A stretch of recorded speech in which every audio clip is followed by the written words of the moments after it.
15 seconds.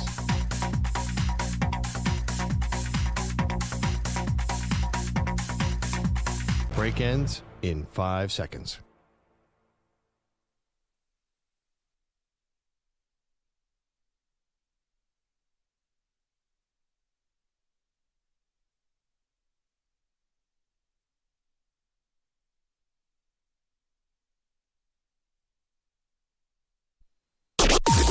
Maggie and Perloff on the Infinity Sports Network.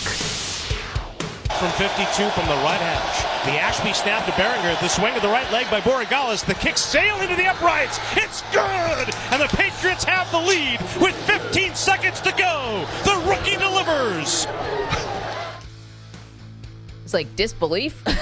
Thank you to the Patriots Radio Network. They get the win last night in Buffalo. Down go my Bills. Pearl, your Eagles no longer undefeated as well. Weird morning around here, but we'll get to your Eagles in a minute. 72 Dolphins popping the champagne. Early this time, too. It's still like 80 degrees in Buffalo, so, a little warm to be popping that champagne. But let's get into it because last night was the Drake May coming out party. I mean, we already knew that he was at least had the tools to be a really good quarterback. But Jaden Daniels, Pearl, and Caleb Williams had just taken up so much of the oxygen about this draft class, along with Bo Nix, who beat your Eagles yesterday.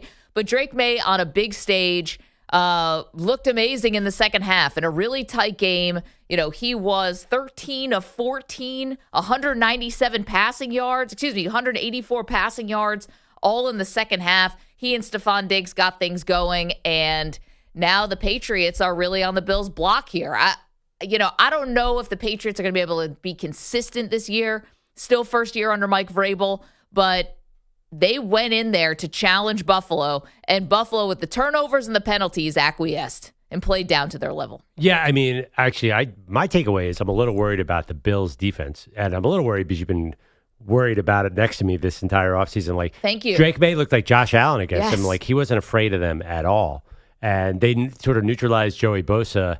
I don't think, is the Bills defense going to create any points this year, or are they going to scare anybody? Like, Drake May didn't seem scared at all. He seemed like Josh Allen playing against kids. Yeah, I've said this, and you're like, don't worry.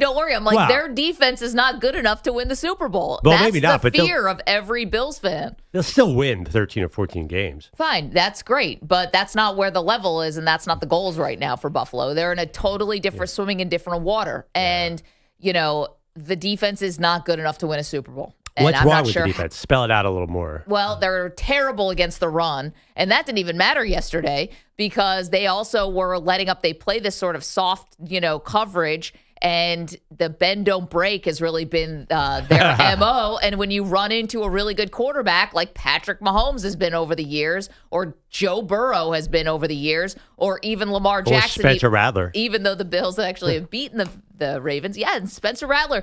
Last week put a scare into Buffalo. Tua's put the scare into Buffalo. When you run into a competent quarterback, which you should have in the NFL, then it's going to be tough. And Drake May looked great yesterday. So, from the global perspective, I think the Bills move on. They play Atlanta next week. You're right, there's going to be a lot of W's on this schedule. But do they have a good enough defense to win the Super Bowl is the question. My answer to that is no. Wow. They don't do anything well. So, here's the thing, though. Like, the AFC might not have a major we'll see tonight. I think if Buffalo can still, I'm not panicking. I felt like that was an unlucky loss because of the not unlucky, but the fumbles screwed that whole thing up. Oh, yeah. The turnovers, the penalties, this is how you lose games. Yeah, they had one turnover in the first 4 games, and they had 3 turnovers. That was clearly just a slop fest. I don't know why Buffalo came out not really organized. I'm not quite sure. The second half, Josh Allen still did whatever he wanted the whole game. He was unbelievable. Yeah, but it was weird because usually they finish those drives with touchdowns. And instead, they were getting flummoxed and drives were stalling. And it was just an uncharacteristic game for them. Is it a sign of terrible things to come? Well, the defense has to look themselves in the mirror. Yeah. The one thing the defense can do is they can get some pressure on the quarterback. But yesterday in the second half, not against Drake May, who was rolling out to his right and did look like Josh Allen. It is uncanny. You have to admit. It feels like a bit of a single white female situation. They kind of copied your team. Well, it's not like Dylan Raiola and Patrick Mahomes, where he has the Nebraska quarterback has the same haircut and all that stuff. But anyway, it did feel a little carbon copy. They even have Stephon Diggs. And can I just, from the fan perspective for a second, because your team lost yesterday, my team lost yesterday. We were talking before the show whose loss was worse. All of our teams lost. Yeah, all of our teams lost. We all joyce in suffering. I almost left the group chat because I was like, you guys are all bad luck before the game last night. And then I remembered East Miami Hurricanes actually did win. So he got one W. The rest of us all took L's. But this is as a fan, can I just have a moment for a minute? Sure. About what's going on? This is a brutal type of loss because it's to a division opponent who kicked your butt for 20 years. Then that regime leaves and you take over. And now the Bills have won the division for 5 years in a row. They've been the big dog, but they didn't win the Super Bowl in that window. Go Bills. And now you've got this young Josh Allen carbon copy who's suddenly like, now he's in the rearview mirror like crap. Just when you got rid of Tom Brady and Bill Belichick and this thing turned over and it became the Bills era, now all of a sudden you got Drake May creeping up on you. So that's the first part. The second part, I'm sorry, spare me with the Stephon Diggs maturity angles from last night on the broadcast. I think they do a great job Sunday night. They're the cream of the crop. I get that. But spare me the Stephon Diggs. Look how much he's matured. This dude was on a boat like 2 months ago giving pink powder to a bunch of half-naked chicks and then got his summer fling pregnant in a pop star in Cardi B. This is not exactly Walter Payton Man of the Year stuff. It's still Stephon Diggs. He's an unbelievable receiver when he gets going. But those were two things I could have done without last night. First of all, I still think Diggs is washed and he just sort of rose up against an easy defense last night. But it feels to me like that's not really my take. That must be a Buffalo Bills standpoint. I was like, oh, God, I'm watching like a divisional matchup where teams see each other all the time and they play down to each other. Kind of like when my Eagles play the Giants. Like it's usually kind of sloppy. Yeah, the Bills did this with Miami. Yeah, no. I feel this like season. When the AFC East teams play each other, it's not totally indicative of who they are because it becomes sort of a backyard battle. And that's what last night felt like. I'm like, oh, this game belongs at 1 p.m. on a Sunday. Like they are not, because they're divisional foes, they're not going to show their best thing against each other. They just know each other. They don't even know each other that well because Vrabel's new. Yeah, but Vrabel has really had some success against Allen when he was the Titans coach. It just felt like for some reason the Patriots were able to make that game ugly from the get-go. And Buffalo just never... They finally got back to their game in the second half. I didn't feel like that was indicative of much. I felt like it was a divisional battle. Kind of like, every time that the Bills play the Dolphins or even the Jets, like the Jets, for example. Yeah. That doesn't mean anything. Like the Jets play them really tough, right? But it doesn't mean that the Jets are going to be... Not this year, but generally. Yeah, generally are not going to be good the next week. So I don't know what that game means. I felt like that was a divisional game in the utmost respect. Drake May, definitely a coming out party. For sure. But I wonder about him being physical too. You saw the Bills put in a spy late in the game. Like people are going to look at that game and be like, "Whoa, let's try and hit him under his shoulder pads." Like he is taking some contact too. Not as much as Allen. Allen is going crazy this year. Like Allen, and they lost. Like he took a lot of contact last night, and so did James Cook actually. And he's usually pretty shifty, but Allen's got to watch the touches here. Like it's getting. I think you get older into your 20s and you stop running a little bit. I'm not sure Allen got that memo.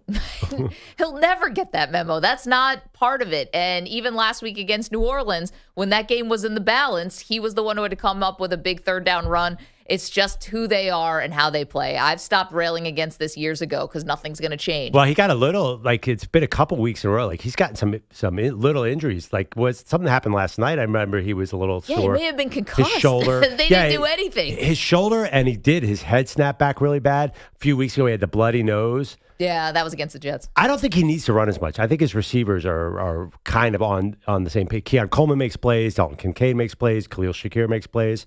Anyway, he has some easy games coming up. I'd like to see him run less, Maggie. Well, this is what happens when your run game stalls out. And stop me if you've heard that before with both the college game this weekend and with the pros. When you can't run the ball, looking at you, Texas, there are just real dire consequences to stuff like that. And that's where you come up with losses.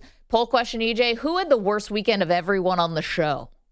And then we'll do who had the worst weekend of everyone in the world of sports. Because there's some major candidates. There was some brutal weekends out there. But as far as the show, my team lost, Perloff's team lost. Both teams lost. Yeah, your Phillies lost too. That was heartbreaking for them because you had that game. And then the Dodgers stormed back, took game 1. Manny, this has not been a great one for you, sir. No, life is awful. Well, you really dismissed the Blue Jays on Friday's show. So I kind of feel like you have to. I said the series would go 5 games. How's that dismissing You're them? like, Blue Jays. I'm like, they beat your team all year. Hold on. This is revisionist history. You said, I will not stand Blue for Jays. this. You were in your euphoria. I was in euphoria, but I still gave him some credit. Listen, I said it was going to go 5 games. It wasn't like I said, ha, ha, ha, those Bombers are going to sweep the Blue Jays right out of Toronto. I never said any of that. Nah.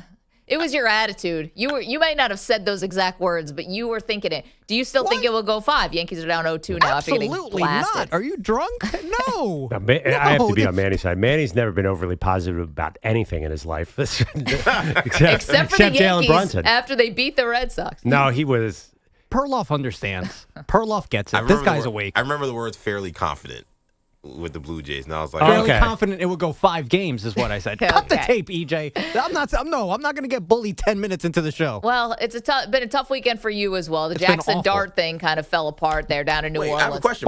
Barcelona lost 4-1 too. It's been awful. And Penn State really. Listen, dog. That was a whole other level. I don't need to be in this poll. No, you're good. Yeah, I mean, the Jets are awful, but it's a great day to be Miami Hurricane. Wait, You hold kidding on, me? though. Here's the thing, though, EJ. You get the yin and the yang because Miami looks like they could win the national title easily. And the Jets are so awful. Oh, they're going to win the number 1 pick. They're the worst team in the NFL. Yeah. Oh, I agree. I tried to explain to you guys this yin and yang last week. This sports yin and yang is when one of my teams is god awful. It Right. means You're going to get a balance. I'm gonna have a great season for someone else. Clearly, it looks like the Miami Hurricanes are going to give me a lot of joy this year. Well, I'm This sorry, crap is crap. I didn't realize they've changed the college football playoff, and now it's all ACC teams, and like beating middling ACC teams proves something here. And a Notre Dame team that wasn't ready to play it. Florida and Notre Dame are in the ACC, sir. Notre Dame's in the ACC for all intents and purposes. All intents and purposes. They're But not also, Notre Dame non-conference, and can't play early in the season. They don't know what they're doing until later. So that doesn't count. We beat South Florida. We beat Florida. Will you admit Florida State is not this elite powerhouse?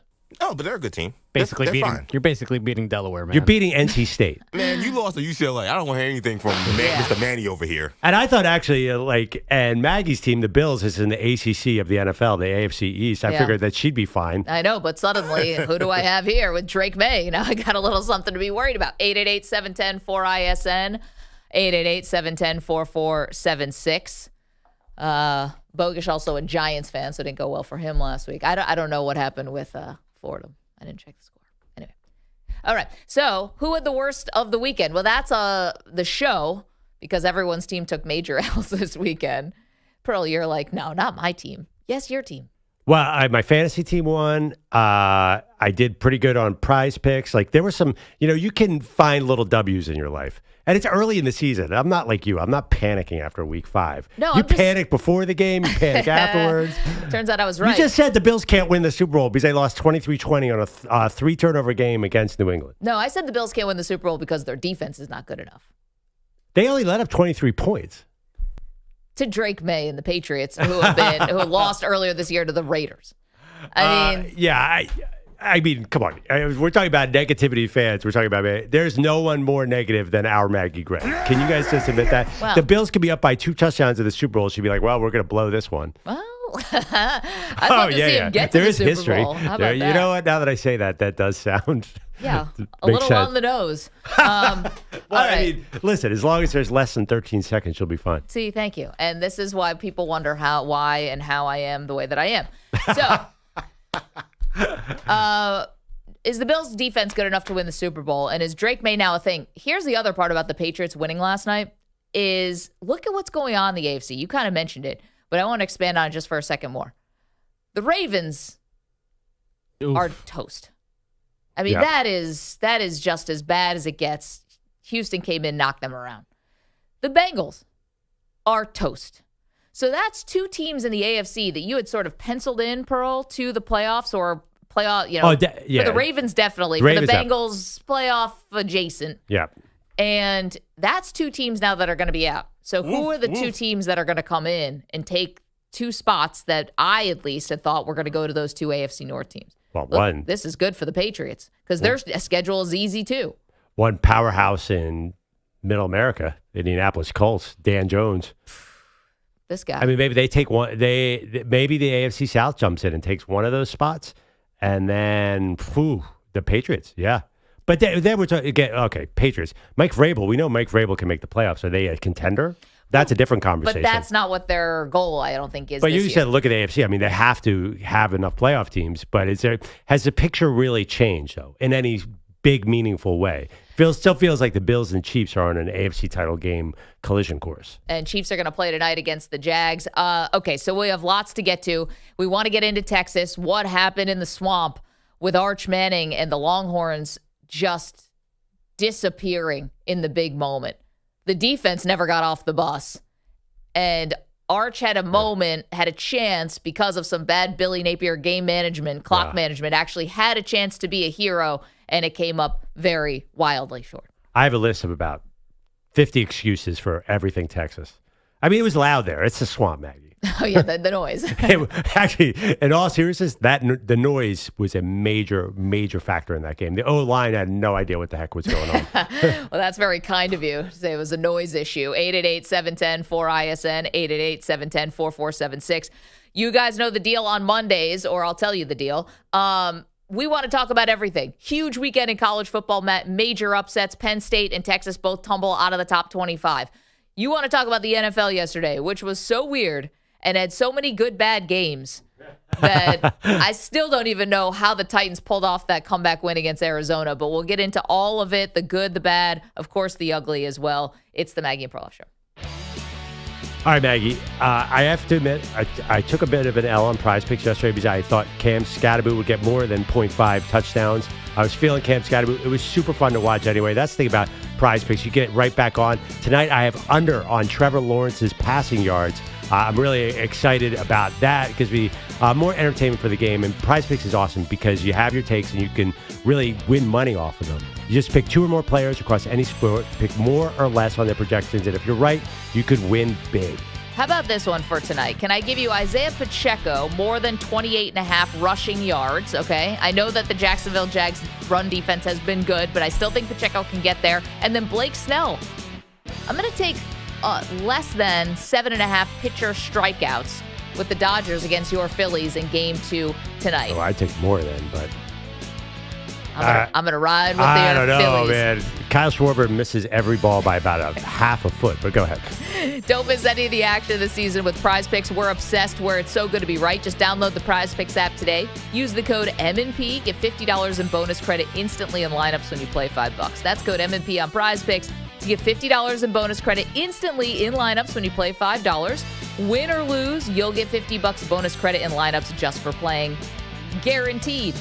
Prize Picks, it is good to be right. Must be present in certain states. Visit prizepicks.com for restrictions and details. Mand P.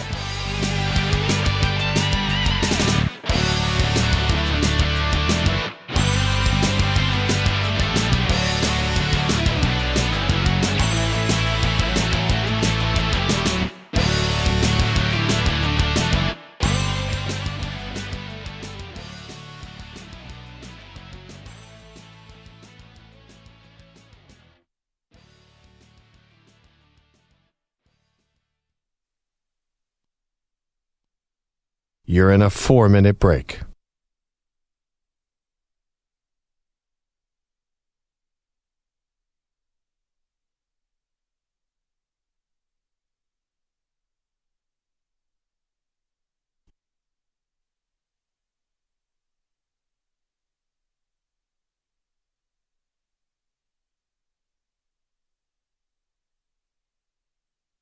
Three minutes, 30 seconds remaining.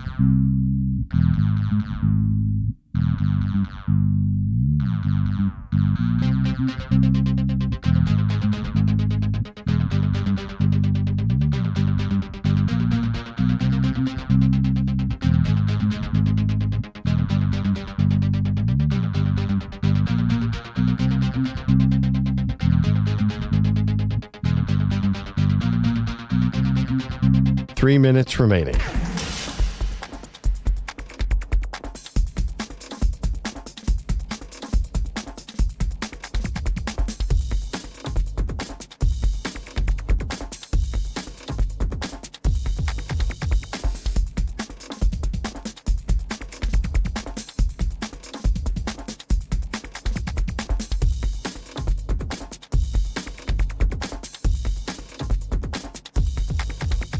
2 minutes, 30 seconds remaining.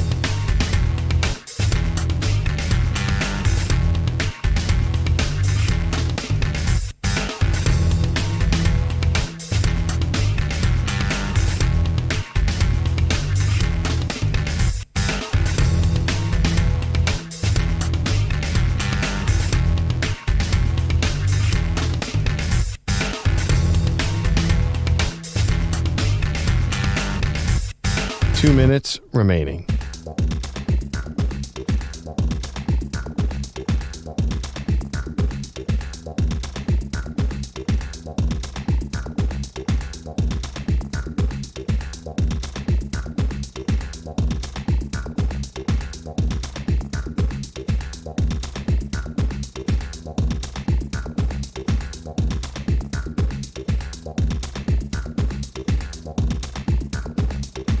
One minute, 30 seconds remaining.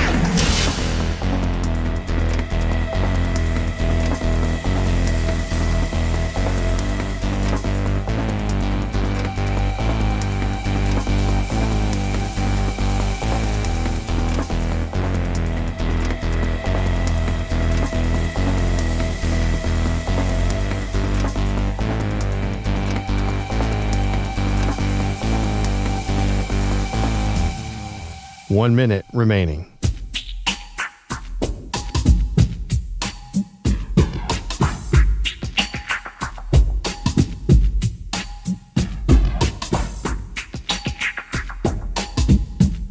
Forty-five seconds remaining.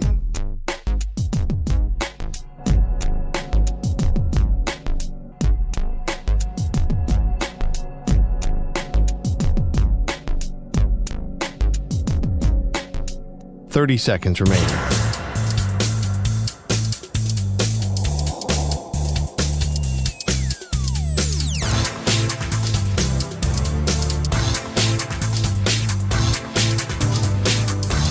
Fifteen seconds.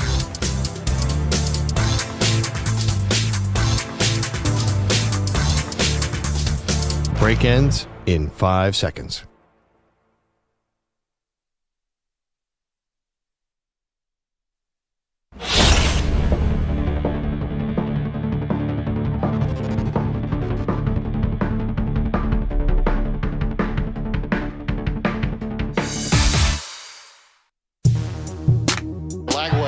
Fires down the right side. Wilson's got it. 35, 20, 15. Spins off the tackler at the 15.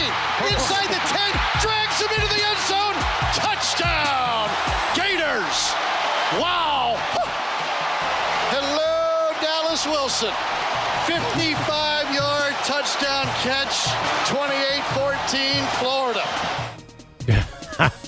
Oh, everyone saw that coming. Florida, who scored a combined 2 points against every other team they played this year, just moving the ball at will on Texas and all their future pros on defense. What a disaster for the Longhorns, Maggie. Thank you to Sean Kelly at Learfield for that highlight. It was an abomination from Texas. And listen, did Florida have this game in them somewhere? Maybe. I mean, same thing happened last year. They were terrible in the beginning of the season, and then their talent sort of rose to the occasion. Yeah, right when Billy Napier is about to get fired, all of a sudden, here comes Florida with a big W, and everyone's excited about it. But, you know, there's a list of people to blame for why Texas looked as bad as they did. Now, they made it like a one-score game, would have needed a touchdown and a two-point conversion with a minute left and no timeout, so it would have been very tough. But first and foremost, they got beat at the lines of scrimmage on both sides. So the most stunning part of this is not actually Arch not playing that well, because he has not played well all season. It's actually the Texas defense who was so bad. Yeah. They made DJ Lagway look like what we thought DJ Lagway was going to be. He had 5 interceptions against LSU, no touchdown throws against Miami, and now here he comes just gunslinging against a Texas defense that by a lot of metrics, was one of the top 5 in the country. Yeah, they have this receiver, Dallas Wilson, who just manhandled the entire Texas DBs. But the thing about Texas, I think it starts with the O-line. Can I quote my buddy Quentin Jammer, who's a former top 5 pick in the NFL, who went to Texas and is a demon on social media. Here's what he said. Arch going to be okay. Had us in the game with traffic cones blocking for him. Never mind traffic cones, don't fall, start, or hold. My bad to all the traffic cones out there. The Texas penalties on the O-line, I do think the volume at the Swamp was a big problem for them, but they should not have run the ball. Like, every run play was either -10 or 0. So I have no idea, because Steve Sarkisian can game plan a run game. I've seen it a million times. I do not know what's happening to this team. Arch had 2 interceptions. I mean, one, everyone Both is killing in the fourth quarter. I am positive the receiver did not run his route the right way. Positive. And the other one, he threw a 50-50 ball. And any 50-50 ball to a Texas receiver this year is going the other 50. The Texas receiver sort of just drifted off into the ether, and it was an easy interception. So Arch has not played great, but he is not getting any help whatsoever. He's not getting help, but he is also not helping anybody, Pearl. You have to understand, and ArchManning, I'm sure, knows this. You have a minute left. This is going to be tough. You have a minute left. You need a touchdown and the 2-point conversion. What's the one thing you cannot afford to do? What? Take sacks. And he was taking sacks. You have to throw the ball away. That is something that I don't care if it's his first year technically as the starter. He should have known that the day he walked on campus at Texas. And so I can't forgive him for that. And, his backup came in, actually threw a really nice ball and got 15 yards tacked onto the end of it. And I was like, why don't you just keep this dude in? Now, Arch had 3 good plays in that game, 2 good throws, 1 good run, and the rest of it was just not good. It's not good enough. We're almost halfway through the season. I don't know. It was 16 for 29, 263, 2 TDs, 2 picks against a really good defensive line that caused all sorts of problems. Florida's defense hasn't played bad at all. No, I'll give you that. They are good. And the problem was, honestly, I don't think he was communicating well with the O-line. I think that they were, I don't think he was comfortable once. And you're right. He did hold on the ball a couple times. But I'm not sure I'm going to judge. I think Arch is going to play better as he goes on. I think he's going to get better and better. Maybe I could totally be wrong. Can he get worse? I mean, I don't want to know what this looks like if he plays worse. His numbers, his numbers are not quite as disastrous as everyone seems to be talking about him. It's just the hype was so much. Honestly, the much bigger problem is the run game. I'll give you that. The run game is a huge problem. The offensive line is a huge problem. Did not expect the defensive line to get pushed around in the way that they did in this game. But Arch still misses open guys, holds on to the ball too long. And yeah, maybe the expectations were crazy, but you're talking about walking into an SEC stadium. He's not a freshman. You're going to have to deal with noise. What do you think's going to happen? I know. Well, no, he was fine with the noise. It was those linemen who just did not. They false started what?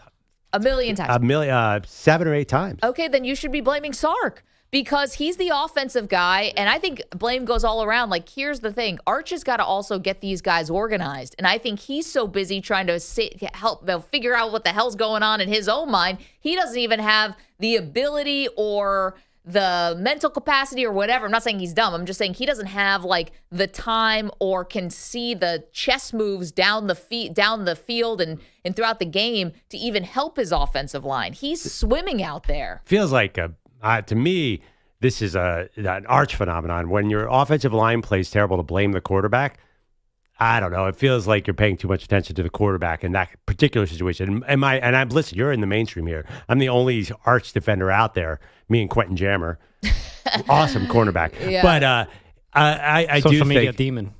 This again, and I'm a Sark apologist, but they've given a lot of players up to the NFL in the last 2 years. They've been in the Final Four 2 years in a row.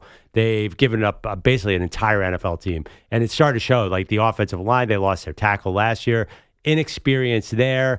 I do not know what's going on with Wisner, the running back. He looks much slower than last year. Last year was explosive. And they lost Matthew Golden, their best receiver. So they're kind of cobbling it together. Yeah, no, Arch is a mess too. And he's definitely sloppy. But if you watch that team, if his name wasn't ArchManning, you wouldn't say, "Oh, the problem is the quarterback." No. We're past that now. I think that first of all, Arch and any quarterback has to help out an offensive line that is struggling that way by getting the ball out faster, not holding on and making them block for 8 seconds. That's number one. And two, I'm sorry, but cry me a river, you're Texas. You've got all the money in the world. And in this day and age in college football, you don't like your tackles, go out and buy one. And they decided not to. They misevaluated some players or and also, some transfers. Yeah, I guess so.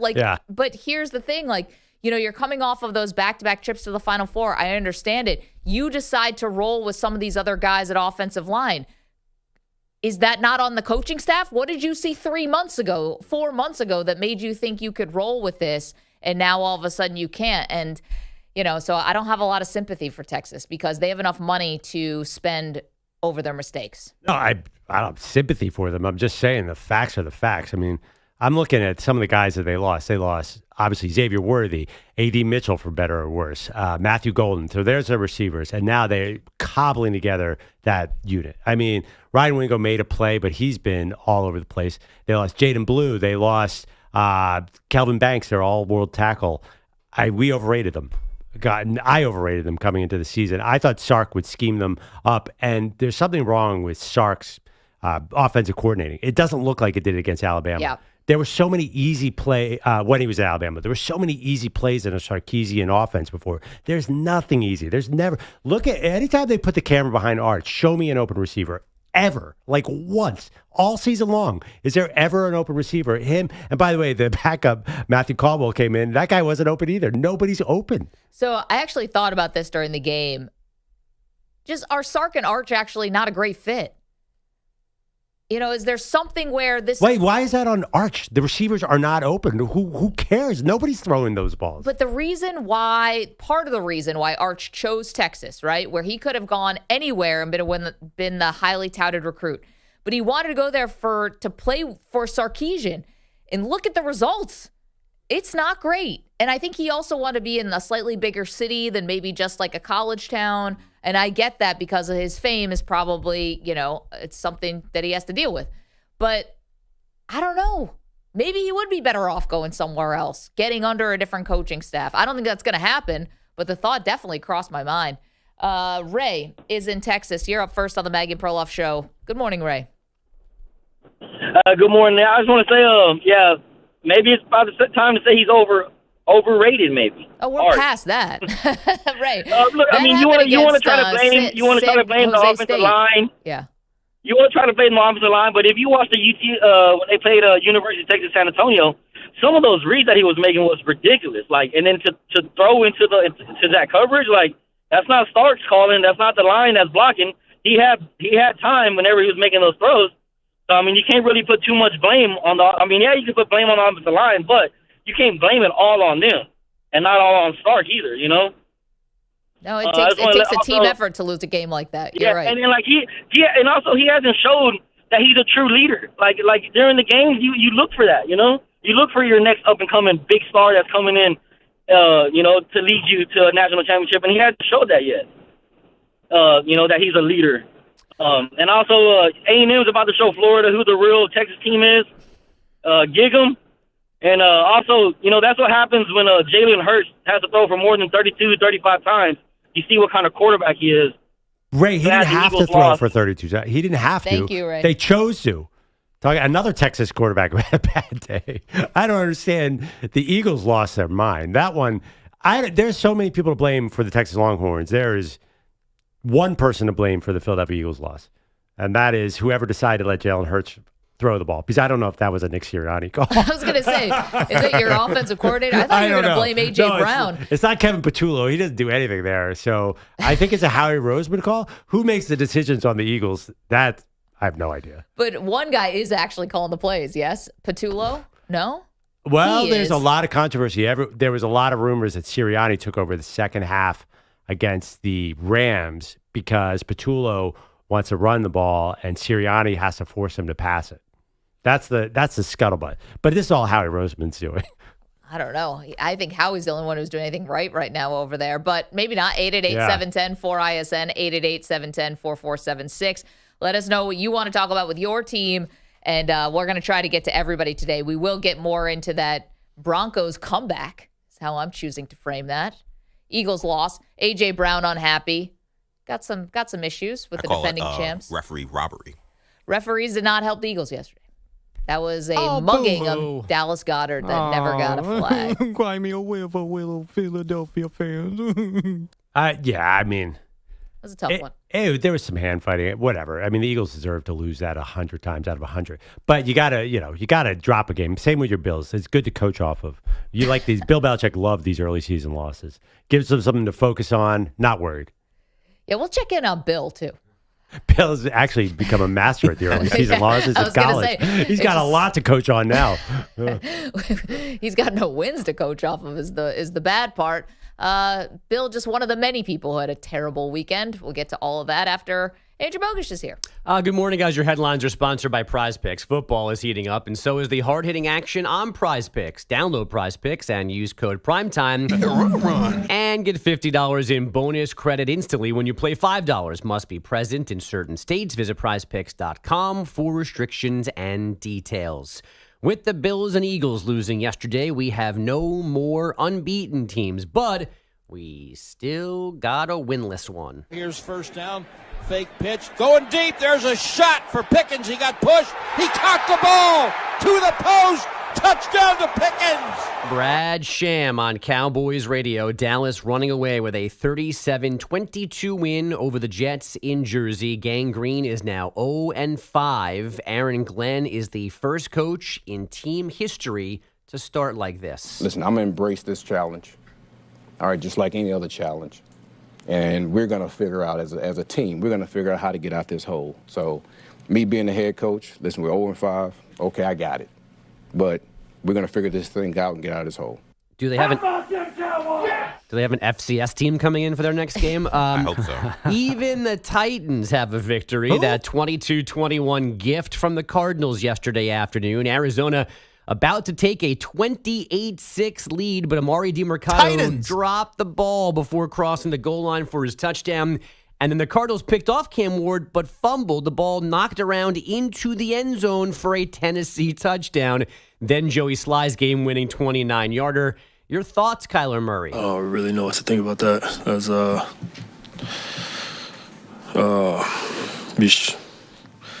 don't even know. I really don't even know. That's how to lose a game one-on-one. I don't know. That was crazy. It was crazy, and I actually thought the craziest part was when they snapped the ball and it hit him in the face. Yeah. And I think it might have knocked him out a little bit. Some whiplash. Then he just fell on the ground. I saw a lot of that. Did he have a concussion on the bat snap? He had to leave the game. Yeah, he left the game. Yeah, I mean, it wasn't a concussion. Well, all of a sudden, Jacoby Brissett was in. It was like, wait, what? And then he came back, to Murray's credit. I don't know. Maybe the guy really hiked the ball with a lot of force. Just right into his It was a face. short distance, and the guy, I'm assuming, is making a pretty good snap. But his head did whip back. Yeah. He Very was not oddly. Do you guys think he obviously. really got a concussion on that bad snap? Why did he leave the game? I think he got a little woozy, yeah. I mean, we're not making light of that. It was Yeah. just that was one of the craziest parts of the game because that led to a fumble. Yeah. But here's the thing, Maggie. Titans, 10-game drought. It's over. Hey. Slump busted. How about that? There you go. Congrats, Maggie. And America was clamoring for a Titans win. There you go. We added to asked Florida basketball. We asked no more. I was going to say, we asked the new rallying cry. Remember when the guy gave the thumbs down and that for the Mets and that became their rallying cry? Maybe we asked is going to be the new win one for the Gipper. Does anybody know if the Yankees-Blue Jays series started yet? Righties 2-1.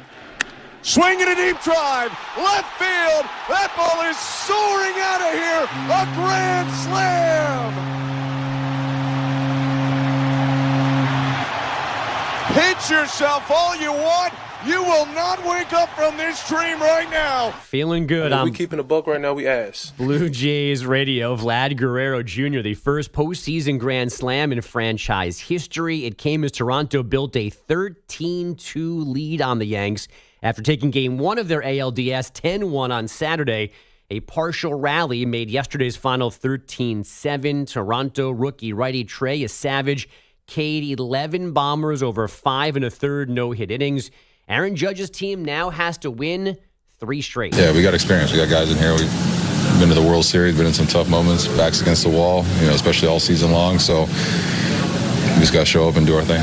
Sorry, that was noted singles hitter Aaron Judge. The Mariners, meanwhile, what did I tell you avoided. last night in the text messages, dude? Yeah, man, he's not happy. Oh, with the dude, Judge I've got people in group chat saying, "Oh, Aaron Judge coming up singles, meaningless at bats. He's the only one that's actually hitting the ball." I don't understand how it's Aaron Judge's fault that Trent Grisham's batting 182, that Ben Rice is batting 222. You criticize Trent Grisham? I mean, it's because Judge struck out in the 6th inning with bases loaded. All right, great. All right, that happened in the 6th inning. Then the bullpen imploded. Hypothetically speaking, if the bullpen doesn't implode, Aaron Judge has that, 1 out leadoff double, and then Cody Bellinger's the tying run in, the 7th, 8th inning? So, I mean, it must be Aaron Judge's fault that the Yankee bullpen is giving up, 7, 8 home runs in the series? It must be Aaron Judge's fault, I got a lot of texts from Manny yesterday. He's very mad about this. What are you, defense attorney? Like, he's the star of the team. He's one of the faces He's of batting baseball. 500. And he's the only one who's actually hitting the baseball. That's the point of the game. I Sometimes you just can't hit the ball over the all- fence. You got to pass the baton. It's all well and good. It's fine. The Yankees are just getting smoked, and They he's let the up face of the 23 team. runs.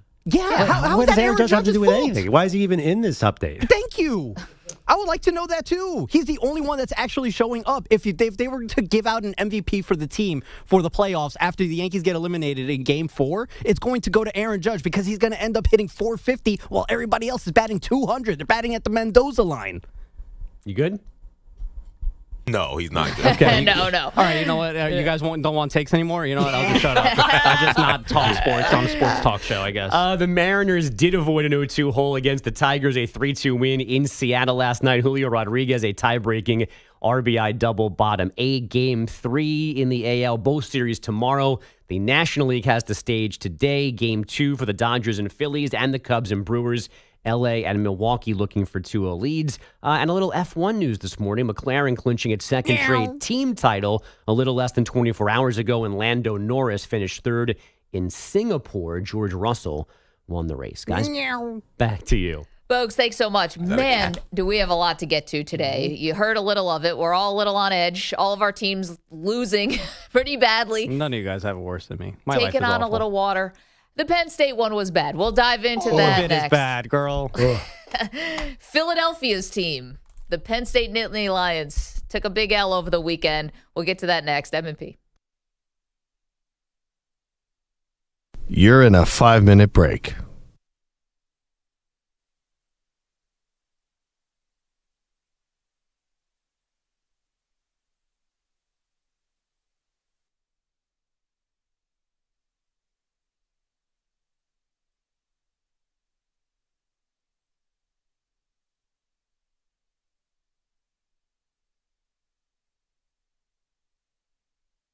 Four minutes, 30 seconds remaining.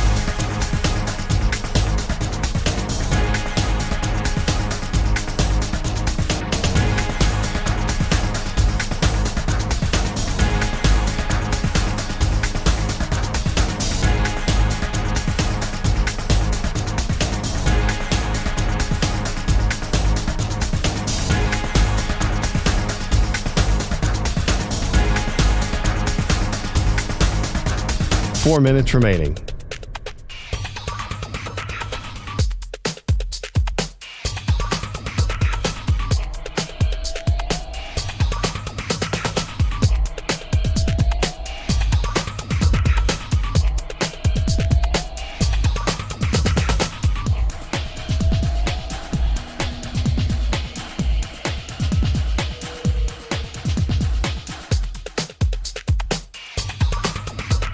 Three minutes, 30 seconds remaining.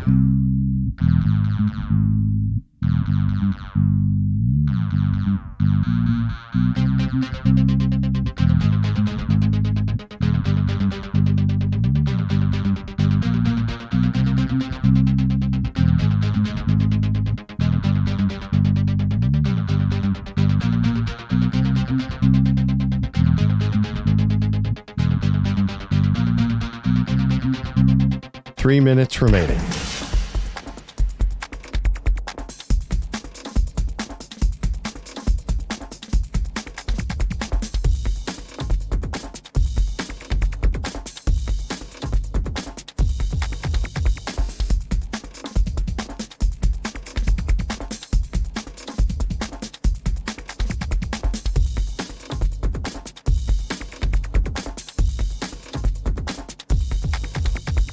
Two minutes, 30 seconds remaining.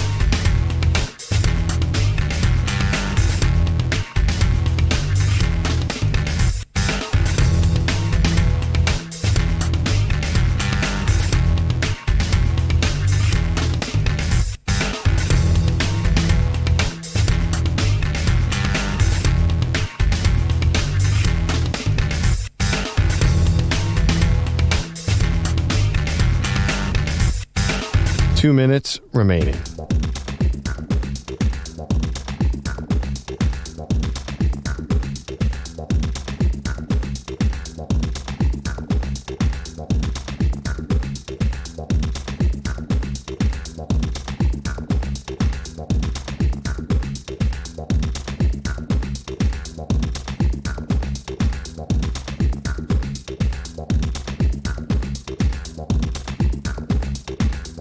One minute, 30 seconds remaining.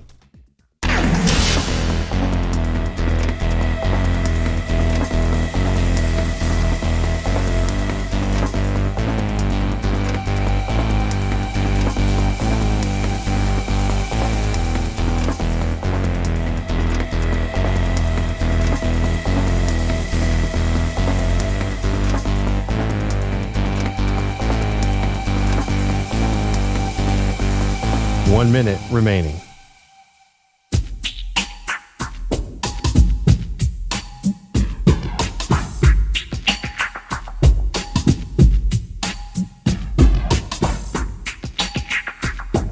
$45 seconds remaining.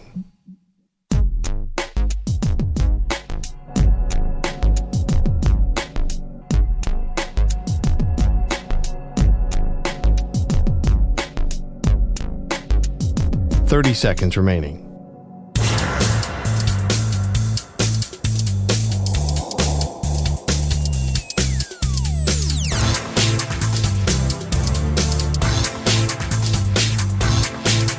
$15 seconds.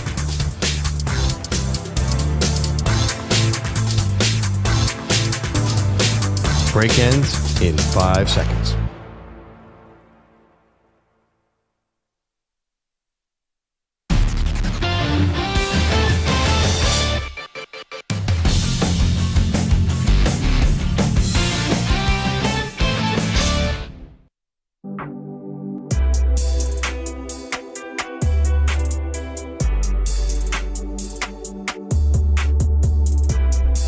No one saw this coming. Penn State traveling to UCLA, Pearl, and being upset by the Bruins. I'm still kind of, I don't want to say at a loss for words because, you know, Penn State, this has just turned into the season from absolute hell from them. Yeah. And, you know, they had all these expectations. Same with Texas, all these expectations. Now the preseason number 1 ranked team in Texas, number 2 ranked team in Penn State, both out of the top 25.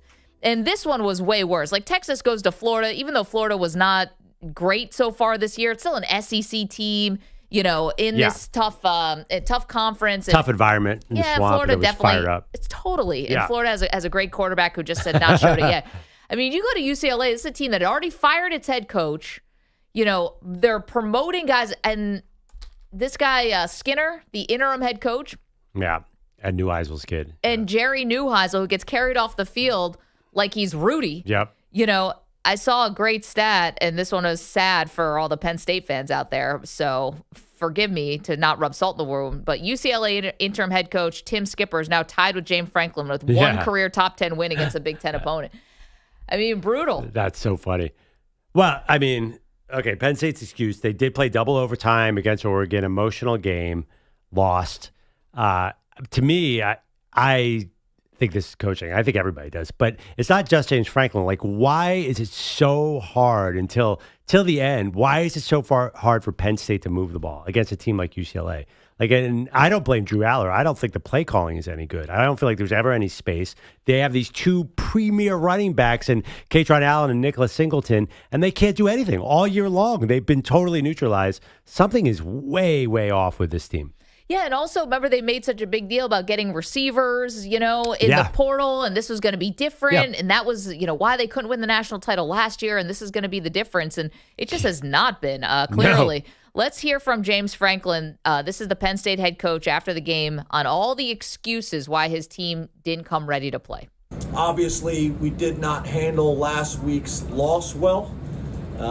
We also lost some players in that game during the week. And then everything else, the travel, everything else, did not come out with the right energy to start the game. And before you know it, obviously they get a touchdown drive, an onside kick, and now you're fighting.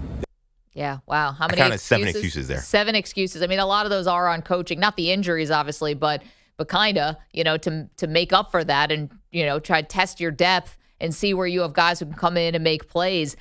Here's the thing. I can't really say, like, traveling from, Happy Valley to Los Angeles, California. Oregon just traveled from Eugene to Happy Valley, came in and beat you guys in double overtime. Sure, took this by the skin of their teeth.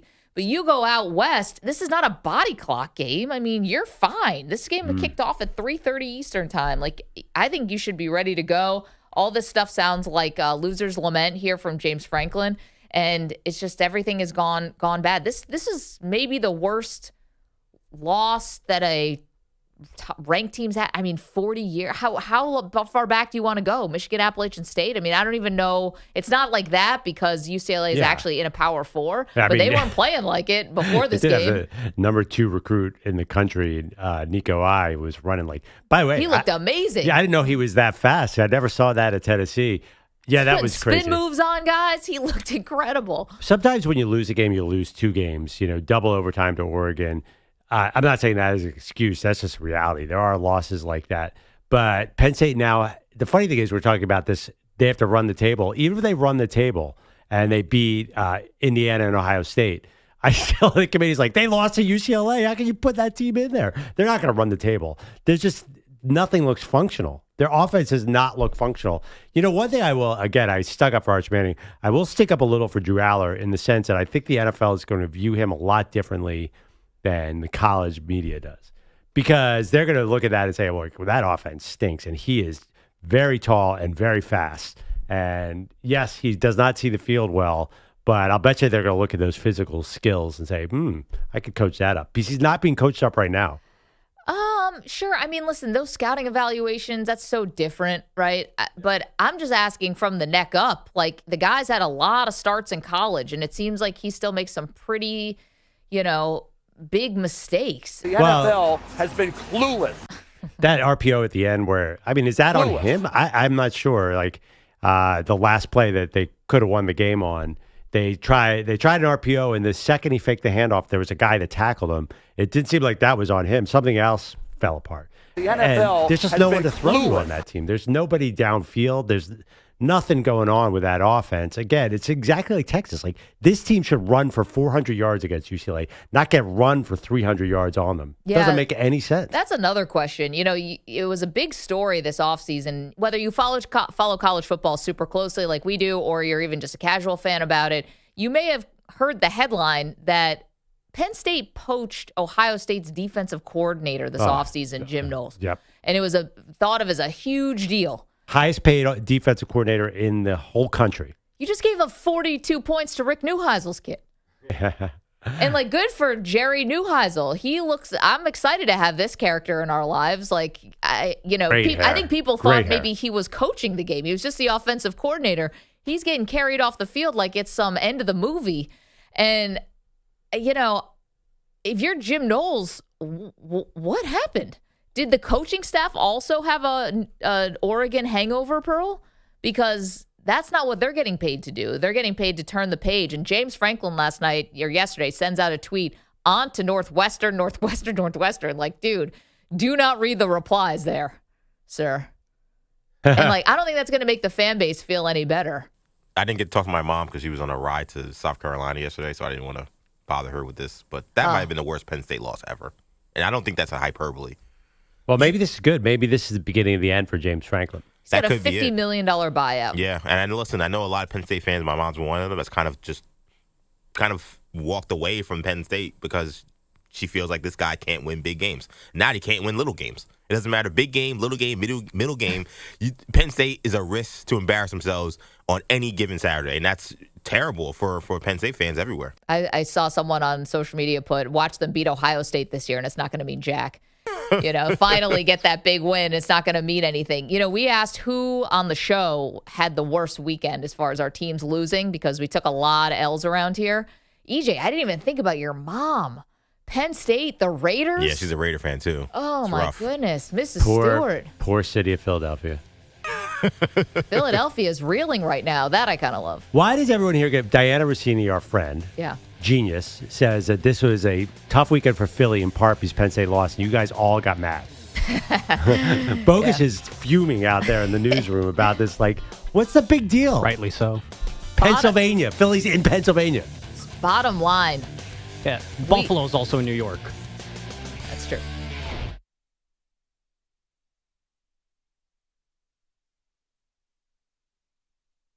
You're in a 5-minute break.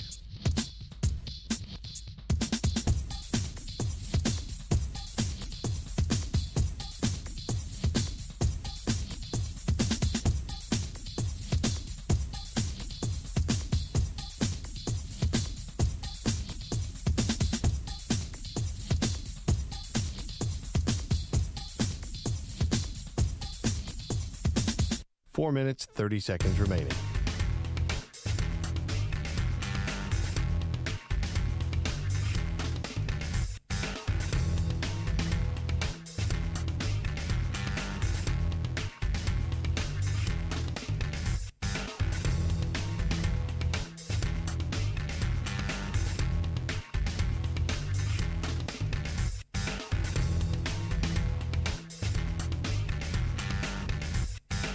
Four minutes remaining.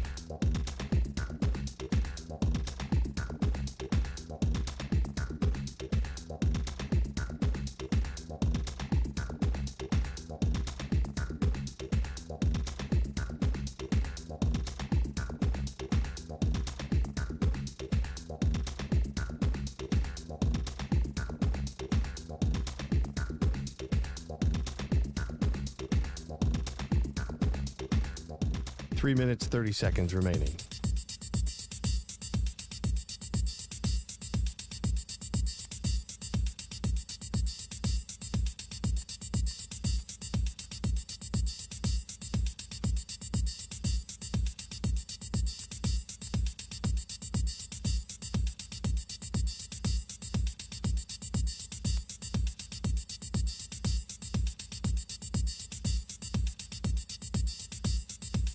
Three minutes remaining.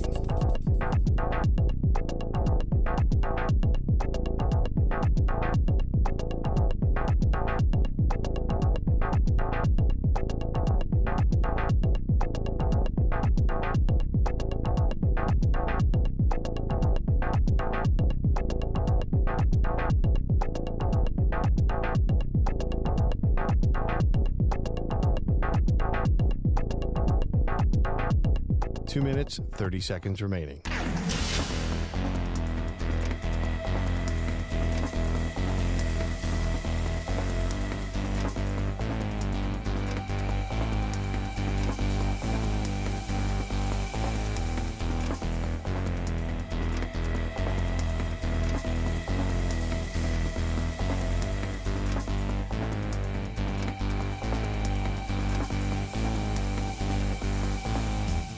Two minutes remaining.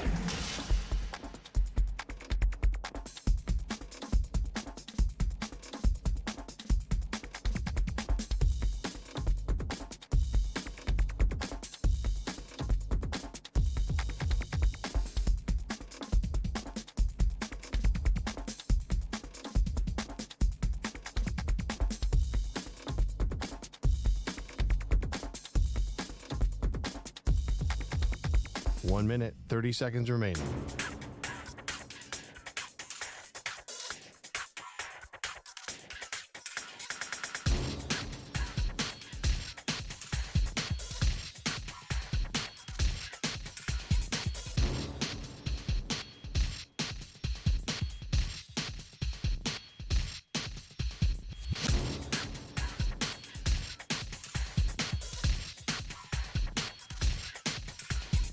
One minute remaining.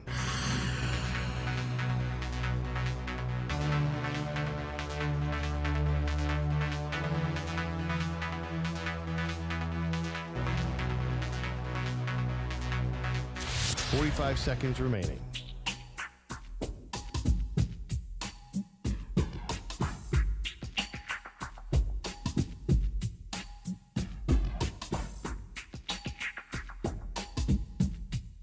30 seconds remaining.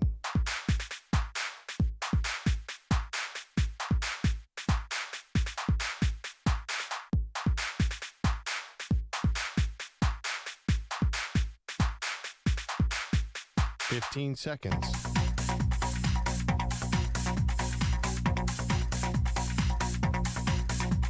Break ends in 5 seconds.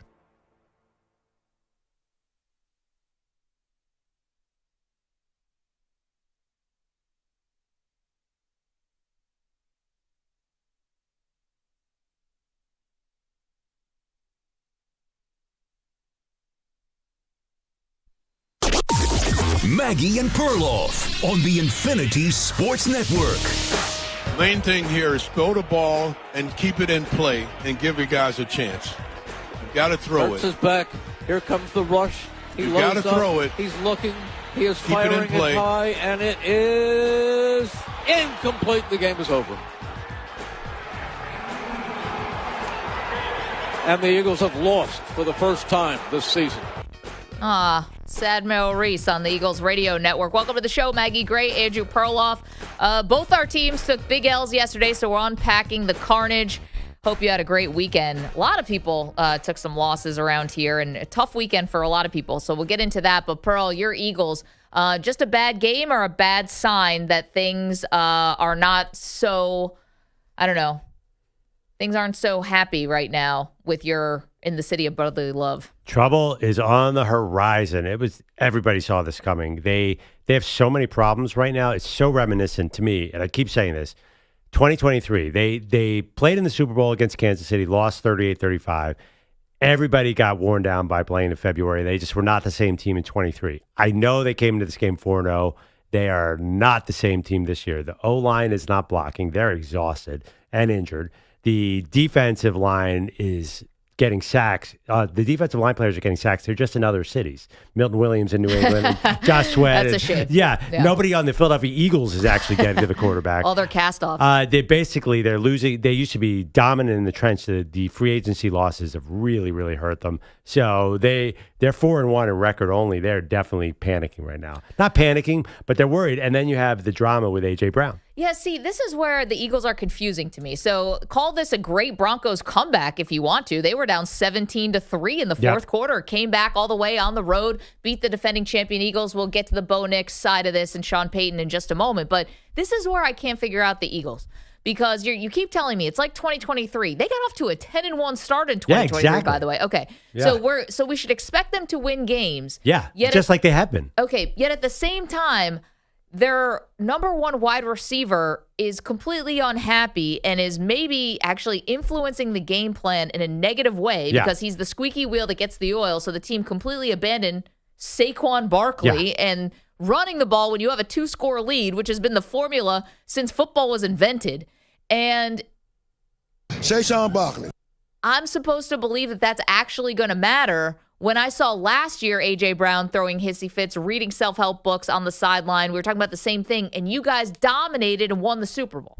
So, I can't tell what's real here with Philadelphia because you say, oh, they're panicked, and then you're going to look like a fool because next week they could come out and dominate. Or Thursday, against the Giants. Have you seen any? Well, that's the thing. Here's what the key similarity to 2023. They were 10-1, and they were barely top 10 in point differential. They were 4-0, and I think, were 10th in point differential this year. They squeaked by a bunch of teams. Right. I think Super Bowl teams, NFL. Super Bowl teams win by bigger margins. History shows that. Last year they won by bigger margins. Like this year they have just not had it. And Saquon Barkley, the number one stat is 3.2 yards per carry. You're not winning anything with Saquon Barkley with 3.2 yards per carry. You averaged 5 yards per carry last year. Something is wrong. I mean, how much of the blame are you putting on A.J. Brown not being team first? Well, yeah, I'd get rid of him now. That was so frustrating. So basically the cliff notes are A.J. Brown posts this cryptic thing on his Instagram last week after the Eagles won. They won, didn't complete a pass in the second half against the Bucs, but they won the game. They were 4-0, and he's posting this thing if you're not wanted, just walk away. So he creates some drama. It's clear that they're trying to force feed him and Devontae Smith in this game. They actually do get the lead, and when they're going for the dagger, Jalen Hurts kind of pump faked, and it looks like that A.J. Brown slowed down and kind of quit on the route, and that's what most people are pointing to. Did he quit on the route? Oh, no, I think that was just a miscommunication. I'm just quit saying on what the people route are seems saying. like that sometimes that happens on plays. No, I don't think he quit. I mean, it all happened so fast. I think that he didn't think the ball was going there. Anyway, Eagles do have the Giants coming up in the next 2 of the next 3 games. So just like 2023, they're going to have a gaudy record. But if they can't get Saquon Barkley to run, is it as simple as Saquon got worn down last year, Maggie? We were nervous about this because he had over 2,000 yards last year. And every time in NFL history, when a guy gets 2,000 yards, they fall off dramatically the next season. No one's ever made it to 1,500 the next season. There's been 8 guys who've done it. No one's ever made it to 1,500. So is it as simple as Saquon just doesn't have it in his legs right now? Those massive legs? You started the whole thing by saying the offensive line is not the same. So look at Saquon Barkley all those years with the Giants. It's not like he wasn't talented then. The offensive line was terrible, and it affected him. So, but then again, too, there was a pattern where if he had a lot of touches with the Giants, he got hurt the next year. Okay, I don't think he's hurt now. I just think that you blew an opportunity yesterday to actually coach the game and play the game you were in. Instead, it was all about trying to make it right with A.J. Brown. Honestly, I feel like a strongly worded letter to the Eagles, and somehow I could influence the game plan. Like, they are just either listening to too much inside noise, outside noise. Like, this is where the Nick Sirianni criticism comes in. You know, get a handle on your team. If your wide receiver's upset about the touches, yet you're winning Super Bowls, I mean, what's the important thing here? Well, listen, I mean, you could blame Nick Sirianni, but it's not like other great teams have had diva wide receiver problems. And A.J. Brown, why do you think they got A.J. Brown? You think they got A.J. Brown because he was a Boy Scout? Tennessee's like, we can't deal with this guy anymore. And I'm sure A.J. Brown will go on to another team and be great. He's Stephon Diggs. Yeah. He's Stephon Diggs 2.0. I mean, why is Stephon Diggs not in Buffalo? Because he's a diva. Skill deprivation and also skill deprivation. Did you watch last night's game? They needed to, except for last night. I mean, these guys needed to start running the ball, and he didn't like that. Skill deprivation is wild. Again, he's almost it doesn't have any skill deprivation. He was amazing last night. So I think that diva wide receivers have a shuffle. Game in 2 years. I'm going to call wash players that now. Skill deprivation. Yeah. Oh, it's written in their contracts. That's how teams take money away from them. I like that. Anyway, actually, I have to take it back. I just said get rid of him. This is emotion speaking. I have to be honest. Because if Saquon can't run, then they're obviously going to need to develop a pass game. Then you get into the question, is Jalen Hurts, can he carry the team with his arm? Even with the Super Bowl title, you have to admit, that's a big question mark. Well, I remind you, Perloff, you can pencil in 2 wins over the next 3 games for the Eagles. So, I mean, I think it's much ado about nothing. In the 10-1, when they started out 10-1 and they fell apart in 2023, they lost a game to the Giants, and that's when I knew they were in trouble. And they got Carson Wentz stuck in between there. Yeah, the suddenly rejuvenated Carson Wentz coming up with a big W in London. And Dillon Gabriel had his debut, which we will get into also. 888-710-4ISN, 888-710-4476. I don't know what to do with the Eagles because every time, like, A.J. Brown, he's going to be this big problem. He was last year. You guys won the freaking Super Bowl. I'm telling you right now, it's 2023 all over again. And also they have a really tough schedule coming up after that. There are big problems. Lane Johnson, the key to the entire team, their right tackle, has been kind of dealing with his shoulder. He's older. There's a lot of issues. It's unlike there are younger, healthier teams that are ready to go that make me nervous. Yeah, I mean, I don't know how much younger they are because they have a ton of veterans, but right now the Bucs look like one of. That team doesn't scare me. You just beat them, so it's kind of crazy. But they go to Seattle yesterday in what was actually one of the best games of the day between 2 teams that we think are actually going to make the playoffs. Great uniforms too. I told you they were very good, elite uniform matchup. But there were some great games yesterday in the NFL, but between teams that are going absolutely nowhere. Like, I was riveted by 3 different games yesterday. Mm-hmm. The Panthers coming back on the Miami Dolphins. Ugh. Both those teams going absolutely nowhere. Couldn't peel my eyes away from that game. Guy calling the game was like a fill-in. Oh, yeah, that's calling it like Hornets it was guy. It was Game 7, the Super Bowl, everything wrapped into one. Hornets play-by-play guy. He's electric. He was awesome. He brought a lot of juice to that game. The Arizona Cardinals against the Titans. Couldn't keep my eyes off of that one because God knows what was going to happen next in that game. Titans get their first win. And then Manny's Giants and the Saints. Why? I was like, They were like these good bad games. You watched the Giants Saints? I had it on the main TV. Wait, did you mention the Browns game? And the Browns game, but Minnesota's actually gonna be a playoff team. I'm talking about teams that are really Gotcha. Two bad teams. Okay. Yeah. Well, I think Cleveland is not terrible either. Their defense is great, but yesterday they did not have an answer when they needed it against Justin Jefferson. Dude, you're saying New Orleans and New York Giants were on your main screen? How is that? Please entertain me. Okay, so it's actually a little bit of a function of the way that my TVs are set up. Yeah, One has cable, the other only has streaming. There it is. Yeah. I had the Jets on at first. That was the bad. Jets on TV? Oh, yeah. Oh, yeah. I didn't even know they put cameras because I didn't even hear anyone talk about that game. It was the Cowboys. Yeah, just move on. Let's forget about it. Just forget anything happened for New Jersey yesterday. There was that one play. There was that one pass that was batted into the field cam. That was pretty funny.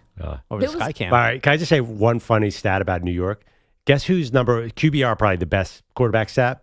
Guess who's 1 and 2 in the league right now? Jalen Brunson. Daniel Jones and Sam Darnold are 1 and 2 in QBR. Former Giants and Jets quarterbacks. Daniel Jones might be the MVP of the NFL. Well, they got to play somebody. That's true. I totally agree with that. But his start is unbelievable. I was going to say that Chargers game, but they should have won that Chargers game. But I don't even know what's going on with the Chargers, the way that they allowed the Commanders come in there, and they are off to a 10-0 lead, and then basically end up getting blown out. The Commanders. Only the Chargers, man. And I got knocked out of the survivor pool because of that. Yeah, Chargers never stop charging. Wow. I'm like, why didn't I just pick Dallas? We all thought Jim Harbaugh would stop the charging. Is he all right? Does Jim Harbaugh need some smelling salts? I see him on the sideline, but the team's doing nothing. Well, he needs more zins. I got zins for you, Coach. Don't you worry about that. Are there like levels of zins? Like, can you get extra nicotine or something? Yes, actually, yes. These are 3 milligrams, aka the lowest, and 6, maybe 9 as well. Yeah, they go up. They go up. It's like a prescription glasses. He needs a thicker. He needs like a bigger dose. I think I do too. Manny, go into the Zins pack. I need something stronger than this after the weekend I just had. Thinking about quitting or no? Quitting what? My life? There you go. Let's go to Ramon, who's in Indianapolis. I'll tell you what, Indy was kind of the center of the sports world for a couple reasons this weekend. What's up, Ramon? Oh, how you doing? Hey, Perloff, I love y'all. All you guests, I love you. But Perloff, give the Eagles a break, man. They won the title. Somebody else has to win. They'll be okay. They'll get a high draft pick, something in the team. Because I'm saying this now real fast, because I think Baltimore, after what happened yesterday, they need a tank. Just go ahead and tank, get one of the best defensive linemen or best corners or whoever they can get that's some shutdown on defense. Go ahead and tank. I wouldn't play Lamar another game. I'd go ahead and tank. Coach, great. Steichen. Here's the thing me and Buddy talked about. Richardson just must have been that bad of a quarterback. Yep. Because the layups, Daniel Jones are making the layups. I watched it. He's making the short. He's making the layups. And that's what they asked Richardson to do. He won't do it. Tampa Bay, love him. Just the fiery, passionate team. Love that way that game was. You're right about Sam Darnold. I don't know. It's got to be coaching in New York. Something's happened. Justin Fields looked okay, but the Jets still kind of stumbling on themselves. Yeah, we're at the center of attention. That's some terrible stuff that happened. I know you guys may talk about it. Wait, Ramon, can I ask you a question? So Ramon's calling from Indianapolis. So obviously the story with Mark Sanchez over the weekend was and is incredibly bizarre. Mark Sanchez has been charged now with 3 different misdemeanors after he got out of the hospital, had to go straight to the courthouse because of an altercation he got into with a grease truck driver who was trying to get, do his job at his shift picking up like the cooking oil from a hotel. And Sanchez, according to the truck driver, attacked him on multiple occasions. The guy tried to mace Mark Sanchez, former Jets quarterback Mark Sanchez, in the face. The mace did not work. Sanchez coming back at him, and he stabbed Mark Sanchez, he's saying in self-defense, 3 different times. But, Ramon, what I want to ask you, because you're in Indy, this place, Loftmiller's Pub, where Mark Sanchez stumbled to as he's bleeding, is this is downtown Indy? Do you know where this place is? I know exactly where it is. It's right across from the government building. It's a Marriott connected to it. You got the JW, which is across the street. That's where a lot of teams play. My cousin coaches for Tampa Bay, so when I meet him, he was there for the combine. Most of the players, they always stay at JW, some Marriott. They'll stay at that Marriott. So it's generally your teams will be around there. So it's a nice little Irish pub right there off of The immediate downtown area is right by the government building. Nice little pub right there. And I don't know why he even bothered the guy. He doesn't even remember what happened. So that tells young people, you need to watch your drinking. That's just the bottom. I'll say that. People need to just watch their drinking. Drinking has never, if you're out of control, you just shouldn't drink. But over drinking has always caused problems. In my 60 years of living, I've just seen it just destroy people. And he's going to be destroyed. The family has already got lawyers. Yeah. And they're already vetted. And if this is what happened, he is really going to be in bad shape. That gentleman is in bad shape right now. Yeah, Ramon. And I want to pray for that gentleman and appreciate you all. And then go Patriots. I love that last Maggie. I know you hate it. I love that last night. I think Buffalo is the team Perloff you need to focus more on. They haven't won. So we want to see if they're going to cross the line. And last night, I think that Vrabel put the blueprint out there to shut them down. What do you guys think about that? Thank you. Ramon, how dare you? Well, yeah. Whose my side God. are you on? No, kidding. Blueprint cause a lot of fumbles. What's a blueprint? Yeah, the blueprint is to cause turnovers and I guess, bait the Bills into bad penalties. I kind of think the Bills were playing they were playing the Patriots and the refs and themselves. It was just a perfect storm. Well, this is just how you lose games. It felt like they almost wanted to lose the week before to the Saints, but the Saints weren't good enough to finish the job, and the Patriots were.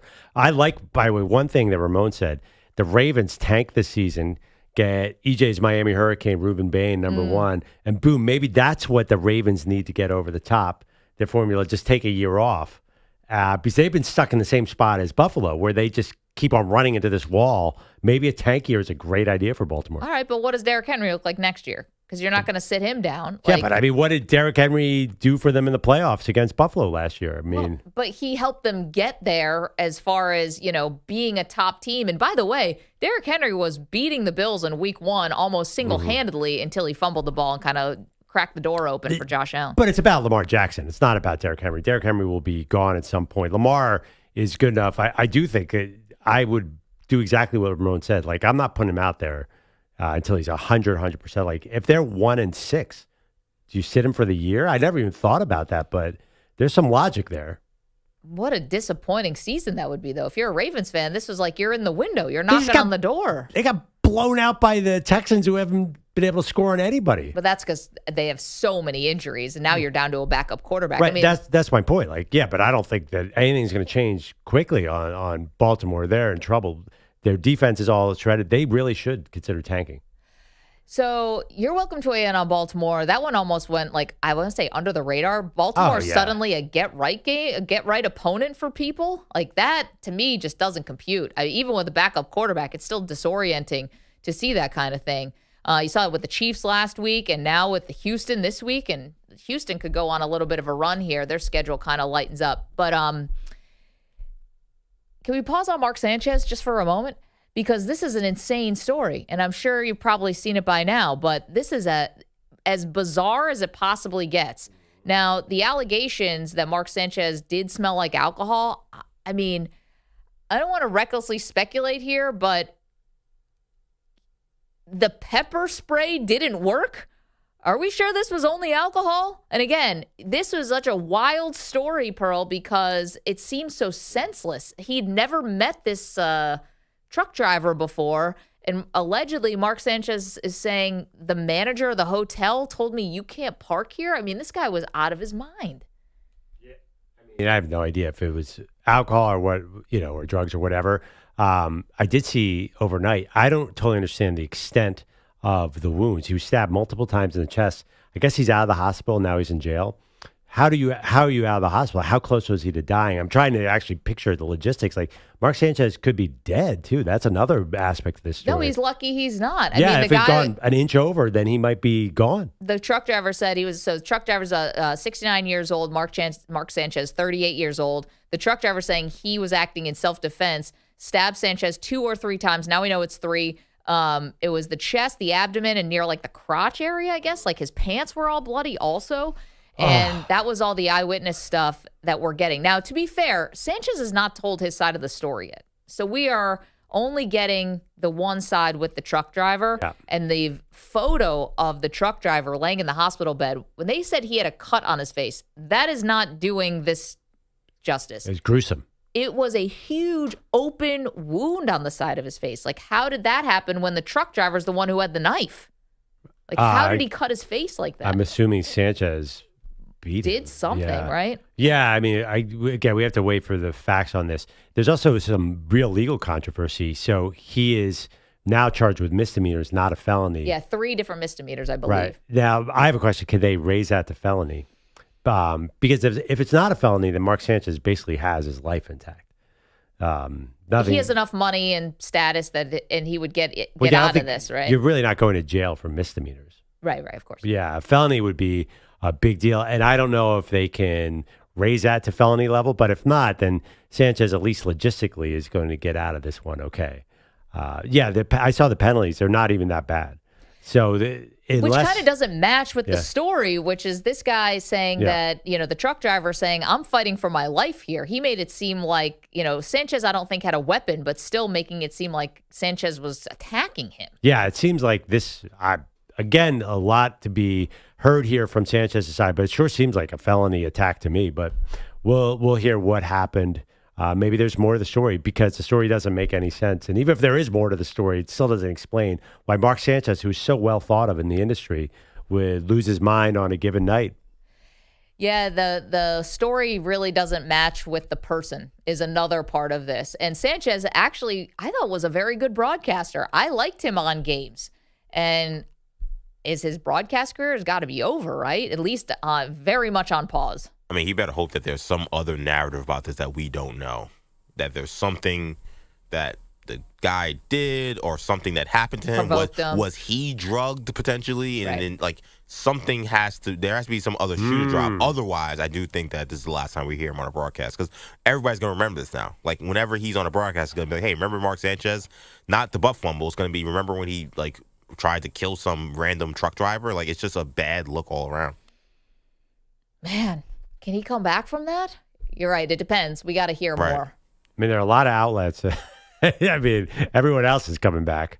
That's true. I know. Start a podcast tomorrow. Yeah, but I mean, NFL. I guess NFL downloads. Games though. Could he do a Tom Brenneman where he randomly got a Miami top 10 matchup between South Florida, but otherwise he's kind of buried a little bit on CW Sports. Yeah, but college, he could go to college. I mean, Bobby Petrino's the head coach of Arkansas. It's very true. That is true. There is really nothing in our society that in sports, in college football especially, you can come back from anything. Yeah, especially because Sanchez doesn't have anything. It's not like a pattern of behavior where he's been this wild card of a dude. Like the butt fumble, that's, I mean. It's a football thing, of course. Embarrassing, but whatever. He was playing for a terrible Jets team. They were getting smoked by the Patriots that day. That's just embarrassing, but this is different. Very, very odd story. Yeah, I always say my memory of my biggest. Remember when Mark Sanchez declared pro and Pete Carroll came out and said, "I don't think he's ready." That was one of the AFC Championship game as a rookie. That was one of the craziest dynamics I've ever seen. But I honestly, I think he was having a great post-playing career. He was incredibly well liked. Whereas a player, I think he was up and down. But as his post-playing career, it seemed like it was a rocket ship. So I don't know. First of all, I hope if Sanchez was the aggressor, I hope the truck driver's okay because that really looked bad. Looked terrible. So such a weird story. And Mark Sanchez maybe had the worst weekend of everybody, I think we could ultimately say, in sports. I think he takes the category. Cake. We'll put him in a separate category. But Pete Carroll had a terrible weekend. We'll get into that. There were so many people who just ended up looking very bad over the course of this one. 888-710-4ISN, 888-710-4476. See you guys on the phones. You want to weigh in on this week. We'll also hand out some grades. Our college football report card is next. You're in a 5-minute break.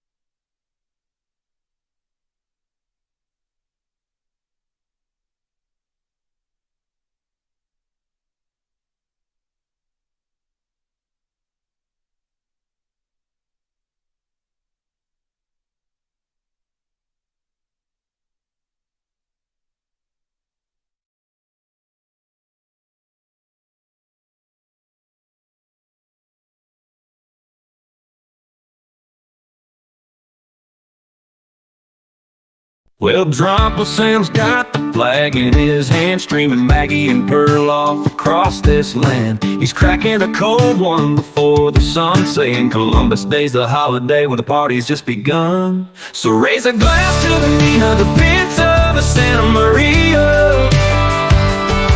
Drop Sam shouts out with a loud hallelujah. He's singing along with that YouTube stream. Maggie and Perloff are living the dream. But old Peter Bellotti, he ain't in sight. Skipped out on work like every holiday night. Stars and stripes hanging on the old porch rail. Sam's got a cooler like a Columbus Day sale. Neighbors shake their heads, but they all still grin, 'cause every holiday's a reason for Sam to dive in. So raise a glass to the Nina, the Pinta, the Santa Maria. Uncle Sam shouts out with a loud hallelujah. He's singing along with that YouTube stream. Maggie and Perloff are living the dream. But old Peter Bellotti, he ain't in sight. Skipped out on work every holiday. He called out again like don't count on me. Maggie's laughing, Perloff shaking his head. Sam's got 3 flags stuck out on the shed. Fireworks cracking on a Monday night, celebrating Columbus by neon light. So pour one out for the land of the free. Drunkle Sam's the king of holiday TV. He's dancing around to that WFAN jam with Maggie Perloff in his red, white, blue can. Somewhere Bellotti's still fast asleep.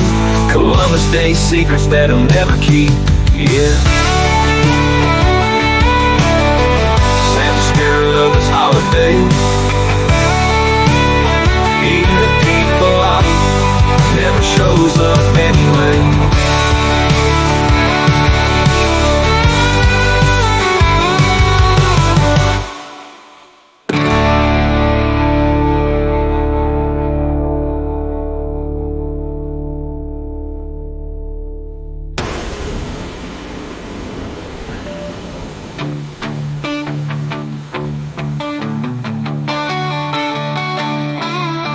Well, Uncle Sam's got the flag in his hand, streaming Maggie and Perloff across this land. He's cracking a cold one before the sun, saying Columbus Day's the holiday where the party's just begun. So raise a glass to the Nina, the Pinta, the Santa Maria. Drunk Santa Maria, drunk Sam shouts salute with a loud hallelujah. He's singing along with that YouTube stream. Maggie and Perloff living the dream. But old Peter Bellotti nowhere to be. He called out again like don't count on me. Maggie's laughing, Perloff shaking his head. Sam's got 3 flags stuck out on the shed. Fireworks cracking on a Monday night, celebrating Columbus by neon light. So pour one out for the land of the free. Drunk Sam's the king of holiday TV. He's dancing around to that WFAN jam with Maggie Perloff in his red, white, blue can. And somewhere Bellotti's still fast asleep. Columbus Day secrets that he'll never keep. Yeah, Sam's the spirit of this holiday, even if Pete Bellotti never shows up anyway.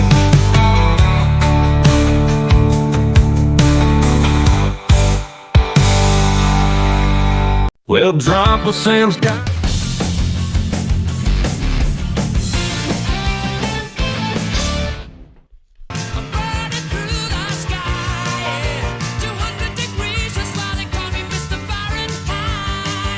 All right, this portion of the show is sponsored by Square. More than 4 million neighborhood businesses run on Square. To learn more, go to square.com or just stop by your favorite local business. See you in the neighborhood. Square. Miami Dolphins, 72 Dolphins celebrating no more undefeated teams in the NFL. Kind of shocking, but kind of not that shocking. The Eagles have been taking on water. The Bills played poorly the week before against New Orleans and then lost the divisional game to the Patriots. Maggie, you don't even seem your normal level of upset about this one. I kind of think you saw something coming on the horizon. I don't think that the Bills were ever going to go undefeated. That was your thing. I asked him. Well, that was a function of the schedule. They didn't really have a lot of the playoff teams from last year on their schedule. That's fine. The Bills find a way to do things on hard mode all the time. And I don't know why they choose to do that. And I think because they cover a lot of spreads, people don't see it that way. But if you're really watching every game, no, this wasn't that much of a shock. Now, what was stunning is the turnovers. They only had 8 turnovers last year alone. I mean, that was something they had really cleaned up from the early part of the Josh Allen era. And they had 1 turnover coming into this game. And then a Josh Allen interception, 2 fumbles, 11 penalties. That's how you lose a game. And by the way, can we blast those white uniforms just right into the sun? I like them. But the all whites, I'm a big fan of all white uniforms. They look like tights, like leggings. The only thing missing was there needed to be snow on the ground. They would have wore those joints with some snow, some nice snow coming down. And 75 degrees yesterday in Ultra Park in October. I know, but they're supposed to be like icy snow uniforms. Like they're called like. It's a good concept. I like the concept. It's a good idea. The Bucs Seahawks was obviously the Super Bowl uniform. That was but I like all whites. I like when Cincinnati does it. I like Giants. Yeah, I'm a big fan. Yeah, big I didn't know about the silver specifically, but I did like white. Miami were all white too. We call those the Stormtroopers. They look great. Well, I think we got the picture. John is in Western New York. John, besides the 3 turnovers and the 11 penalties, what did you see last night? Well, I thought that, it was a one-off. The Bills are one of the top, I'm just going to throw a number out, one of the top 3 or 4 teams in the league. And sooner or later, you're right, they're not going to have an undefeated season. But what I do want to comment on, and I think one of your colleagues there let the cat out of the bag before I could get to talk. I just want to comment that the uniforms themselves, I thought, you should be who you are. Okay. The Steelers, they don't have cheerleaders. They don't do too much. They every once in a while have to come out with those ugly back knockoff uniforms. But what I want to say is that when you came out with all white uniforms, the only thing I could think of was a cheap imitation of the Dallas Cowboys. and so I think the uniforms had a little bit to do with it. Well, John, Buffalo on the side. Listen, John, I appreciate the call. Wait, sorry, we're talking over each other, and I got to go next. I want to give some credit to Drake May here and Mike Vrabel. Drake May in the second half, bro, really settled into this game. He was 13 for 14, 184 yards. He looked great. He looked like Josh Allen. They were flushing him out to the right, which, by the way, maybe stop doing that, allowing him to escape to his right. He's hitting Stephon Diggs on these sideline throws that Josh Allen and Stephon Diggs used to do. So I want to give some credit to May, who came into a tough environment. It's rare the Bills lose at home these days, and he took it to him. Well, they're an interesting team, the Patriots, because what do they do about Ramondre Stevenson? Like, is he going to keep playing him? No, you got to bench him. Although he did come back in the fourth quarter. Yeah, I know. I couldn't believe it. After the fumble. He scored 2 touchdowns. Yeah, but I think we're all like, you can't play that guy anymore, can you? They're going to keep playing him. He's a fumbling machine. I think that keeps their record down by 2 games. He's going to cost them. He's already cost them a game this year. He'll definitely cost them more. He's a fumbling. I've never seen a guy who fumbles that bad who gets to keep playing. He's not that good. He's not even fast. No, they could have beat the Steelers. They probably should have beaten the Steelers. They turned the ball over 5 times and still only lost by 1 score. Stevenson fumbled again last night. I think they should go much more trivia on Henderson, and I think they will. And then Stevenson will be the sort of the bruiser because you can't really fumble the ball at the 1 yard line, but he will. He's a problem. Let's get to Andrew Bogusch, who's got all the latest headlines for us. What a day. What a weekend. Guys, the headlines are sponsored by Progressive Commercial Insurance, protecting small businesses with affordable coverage options. Get a quote today at progressivecommercial.com. A bigger dumper than usual. I cannot believe the perfect season that seemed so destined to happen doesn't even make it to Columbus Day weekend. It's a second down for Buffalo as Allen drops back to throw. He's got time to double punch and fire to the middle. Passes! Intercepted! A diving pick for New England. That's Patriots Radio. Josh Allen of the Bills, as you just heard, 3 giveaways plus 90 penalty yards plus just 49 rushing yards from James Cook. It all equaled a 23-20 home loss to New England on Sunday Night Football. And that, though, is another drought-busted. Road teams had lost 14 straight in Buffalo. Sean McDermott knows what went wrong. Just not enough complimentary football. Just didn't seem like we were into a rhythm offensively enough. And when we did, we had penalties, self-inflicted wounds. Oh, he didn't blame the jerseys? He did not. Oh. No. Now they have their first loss of the season. The Pats get win number 3 behind 273 yards from Drake May, 10 catches from the uber-mature Stephon Diggs, and 2 rushing touchdowns from that fumbling machine, Ramondre Stevenson. Yeah, I love that. Stephon Diggs, Mr. Maturity. It's like we were just talking about the stupid boat party where he's handing God knows what out to those half-naked chicks. Apparently it was Fun Dip. That's why he's mature. If he gets married to Cardi B, will he take her last name and be Stephon B? That's a good dad joke.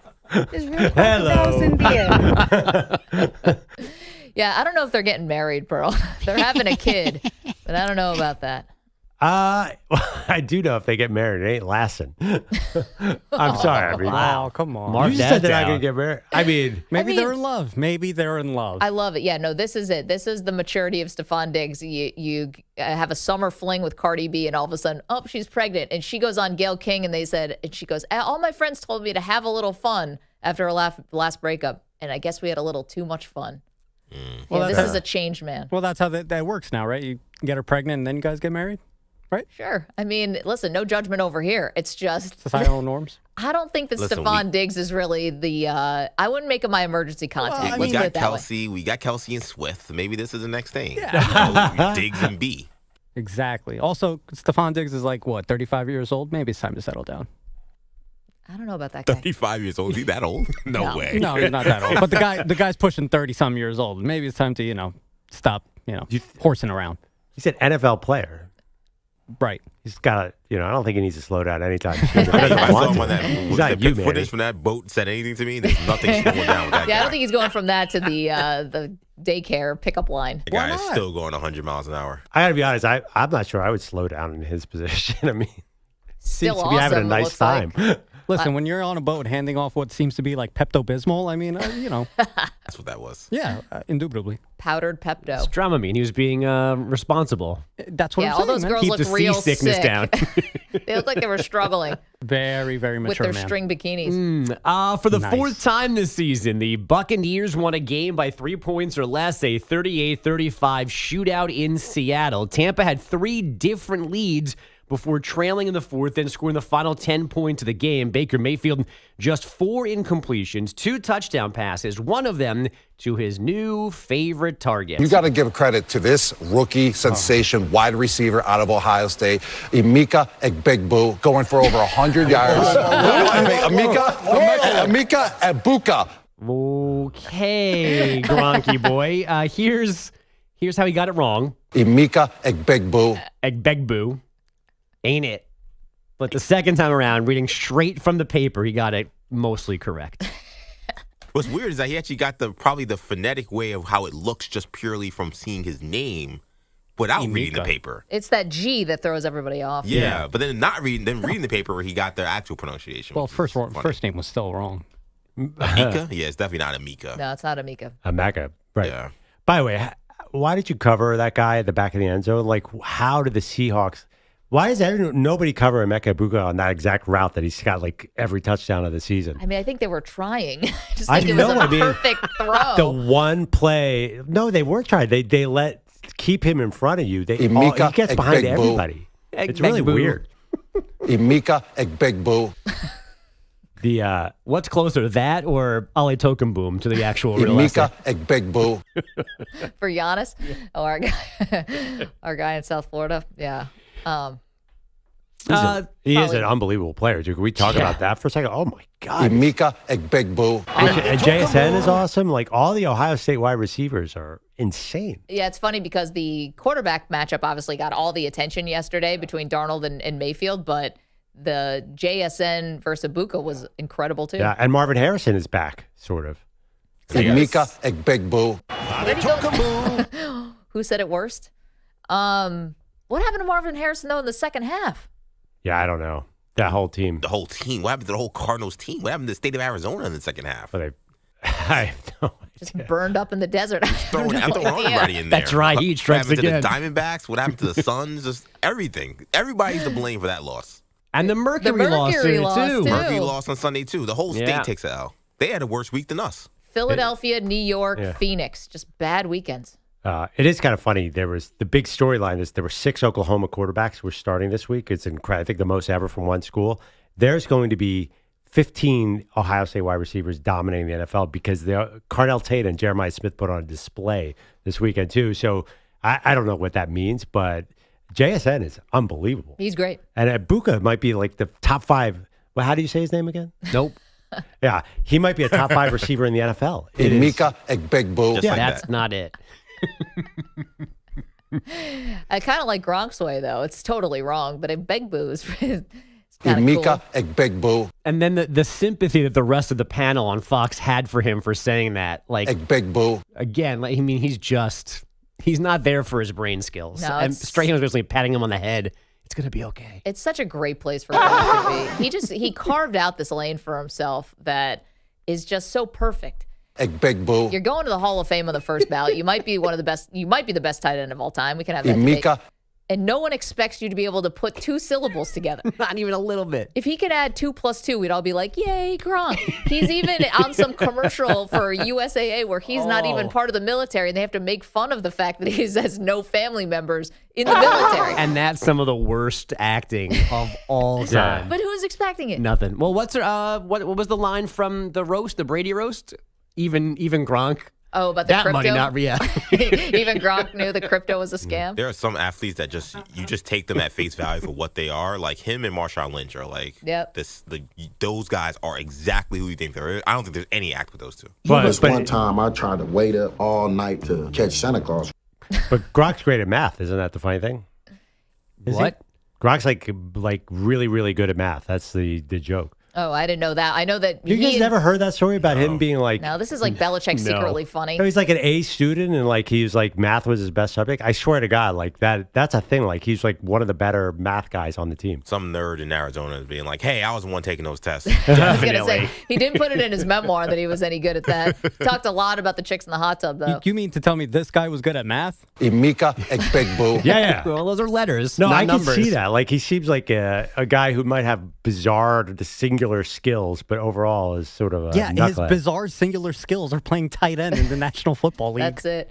Yeah, he got blessed with that one. I mean, the fact that he and Tom Brady just so openly acknowledge that Gronk never read the playbook now. So hypothetically, Rob Gronkowski is not 6'7", 260 pounds. What is he doing? He's probably the Gronkowskis are. It's a bit of an act, right? He's working at Dick's Sporting Goods. No, he's a gym teacher. But Or he's like like a if high he's school not coach. 6'6". That's a PE teacher. Excuse me. Sorry. Yeah, he doesn't have to be. He can be a regular sized human. He could be 6'1" and be a PE teacher. Yeah. I think he's a finance bro. Oh. All right. Yeah, he's definitely like playing lacrosse. Mika Egbegbu. All right, that's where we got to Did you guys see leave the story it. real quick that Gronk tried to get Joe Burrow to get him to come to Cincinnati, and Joe Burrow's never texted him back. It's another funny story. He tried to get Gronk to come to Cincinnati? No, Gronk was trying to get Joe Burrow to get him out of retirement to come to Cincinnati, and Joe didn't text him back. To come to Cincinnati? Yeah. So Gronk wanted to be a Bengal. Yeah. Texted Joe But this Burrow before saying, Tom Brady came out of retirement. Oh, yeah. I'm sorry. I wasn't understanding that. Yeah. And Joe Burrow never texted him Joe's back? like, I'm good. Yeah. They never texted Wow. me back. And then Gronk later on went to Tampa Bay and was good. I know. I was Joe going to messed say, that Joe up. Burrow, a terrible GM. Joe Burrow got that text message and said, Too busy working on buying the Batmobile. Embarrassing performance by us. Well, he's got free time now. Actually got all that right. backwards. Joe Burrow recruited him. He didn't text back. He didn't text Joe Burrow back. It was his fault. Well, that's more like it. 888-710-4ISN. That was when Gronk was going to become a big WWE star. That didn't last. Okay, lots more to do, including, the unthinkable happened yesterday, and we have our college football report card. It's M&P. Mika Egbegbu. You're in a 5-minute break.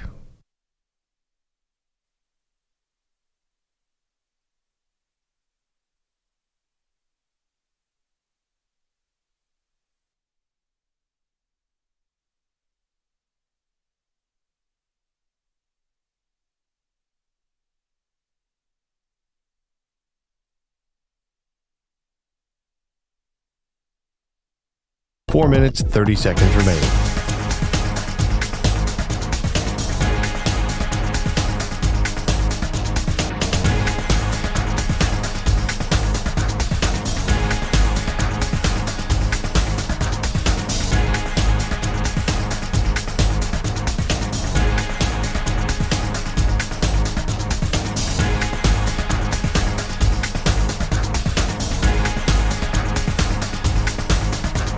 Four minutes remaining.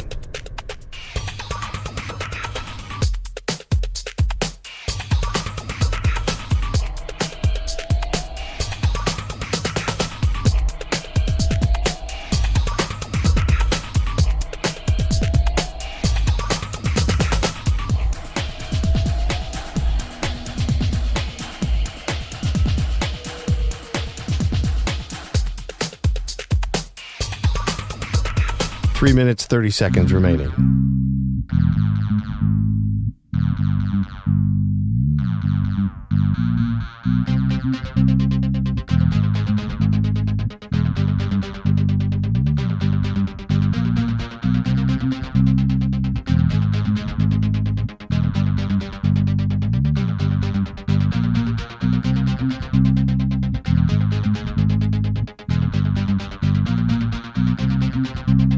Three minutes remaining. Emeka Egbegboo.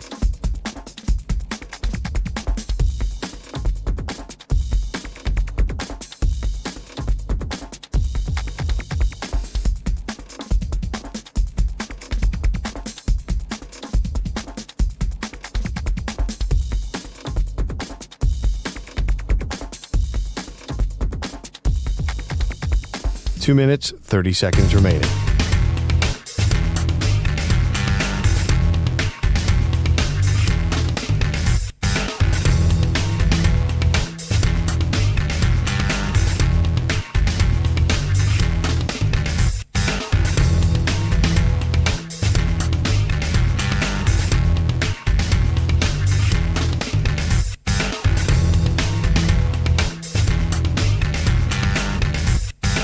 Two minutes remaining.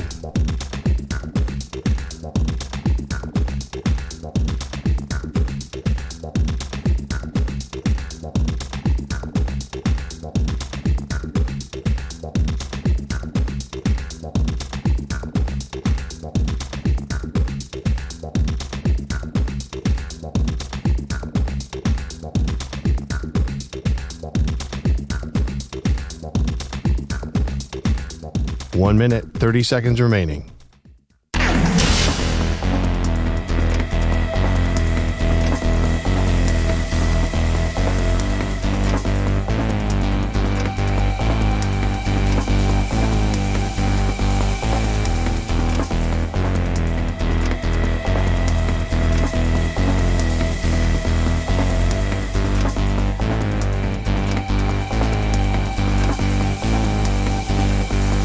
One minute remaining.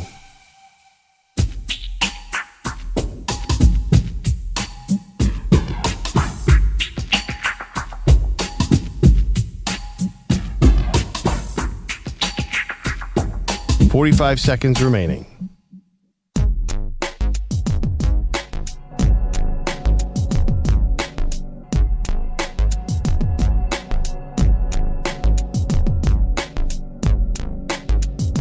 .30 seconds remaining.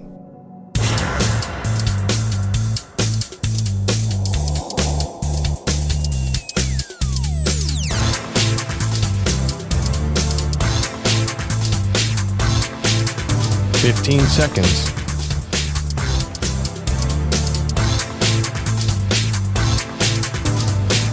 Break ends in 5 seconds.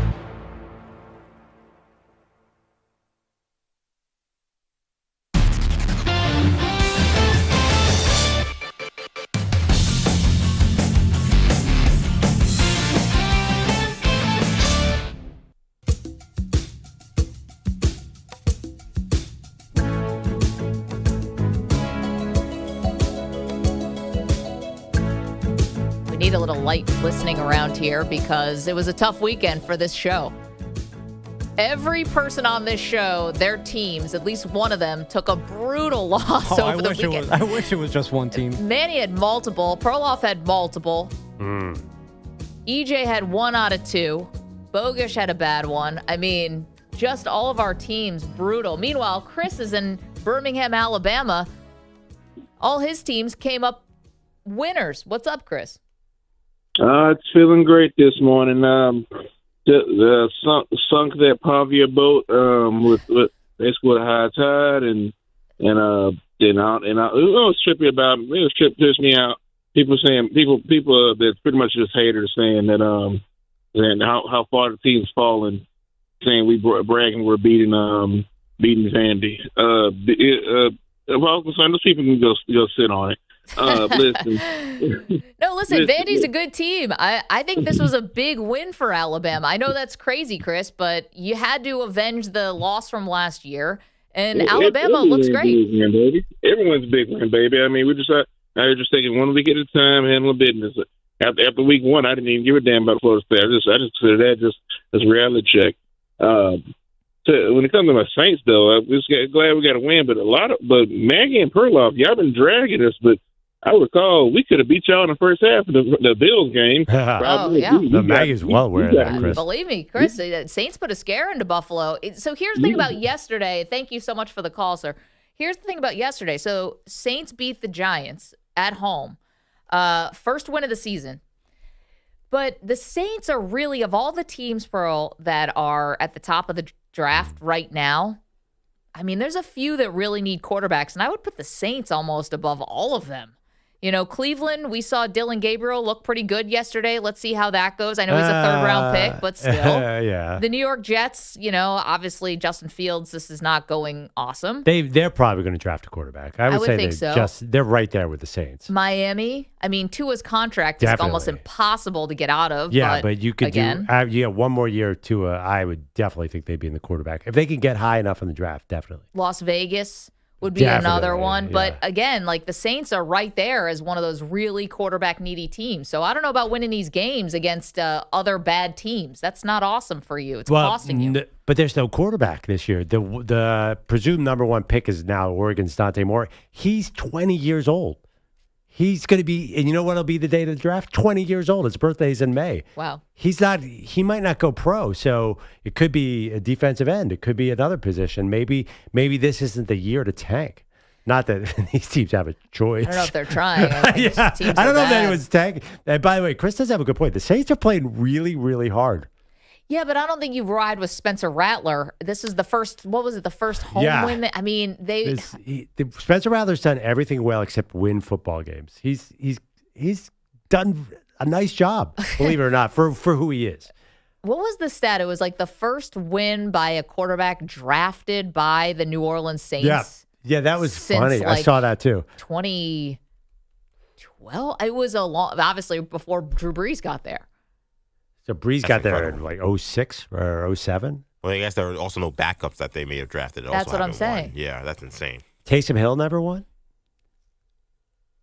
Is he a quarterback? Is he the starting quarterback? He won as a starting quarterback. Maybe it's the last time since Taysom Hill then. Oof. Yeah, I don't know what you do. Maybe John Mateer when he comes back from injury? Carson Beck? Yes, Spencer Rattler becomes the first QB drafted by the Saints to win a game for New Orleans since 1998. Oh, my God. The last quarterback to accomplish this was Danny Werfel. That is bananas. 98? 1998. Oh, my goodness. Michael Jordan and the Bulls were going through the last dance. Last time the Saints quarterback won a game. Saints did not draft Taysom Hill. Oh. He was undrafted. Right. But he originally picked up by the Packers, cut by the Packers, and went to the Saints. Huh. Did not know that. Maybe this team should be looking on the free agent market. That means Danny Werfel, he must have played with Mike Ditka, or played for Mike Ditka, rather. Mm-hmm. That's crazy. Ricky handed the ball off to Ricky Williams, exactly. 98. That is a long time ago. Yeah, Heisman backfield, and they still won 2 games. There are so many bad teams in the NFL right now. Amen. I mean, the bottom feeders are you got the Jets. Cleveland is 1-4, but at least their defense is good. Baltimore is a shocking one.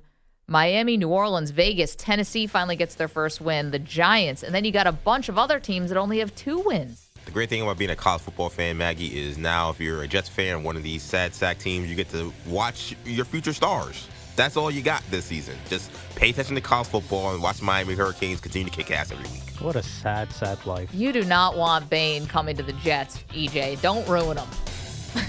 Oh, Why'd I'm you sorry. have to do that to me? I'm sorry. We all had a bad weekend.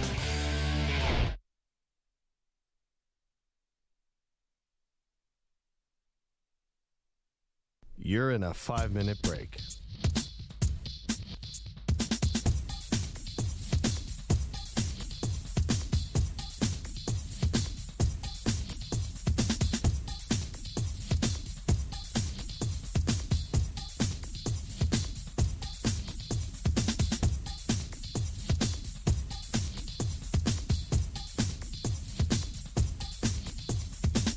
Four minutes, 30 seconds remaining.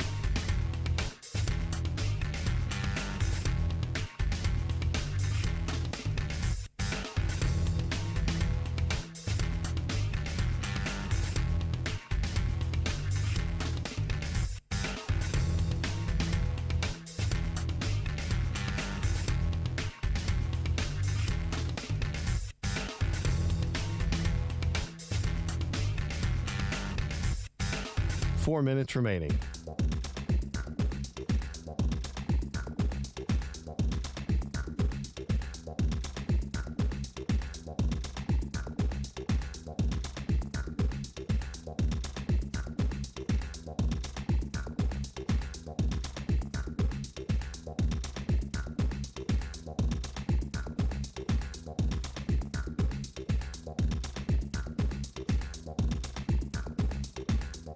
Three minutes, 30 seconds remaining.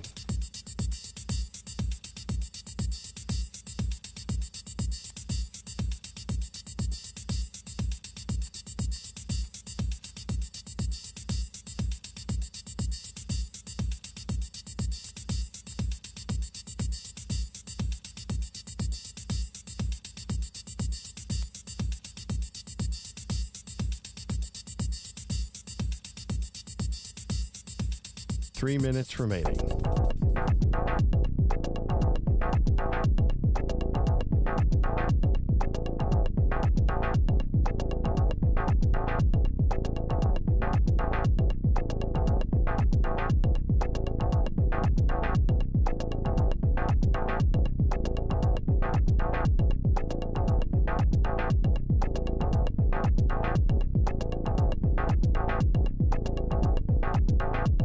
Two minutes, 30 seconds remaining.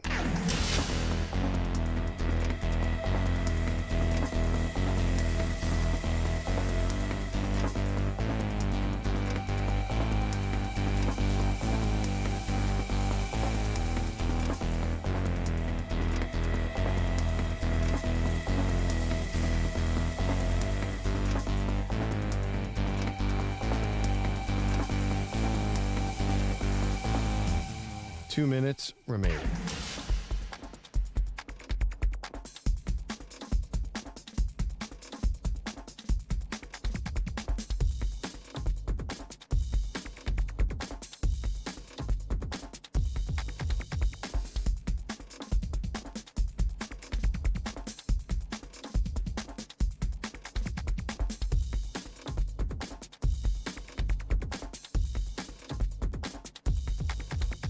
One minute, 30 seconds remaining.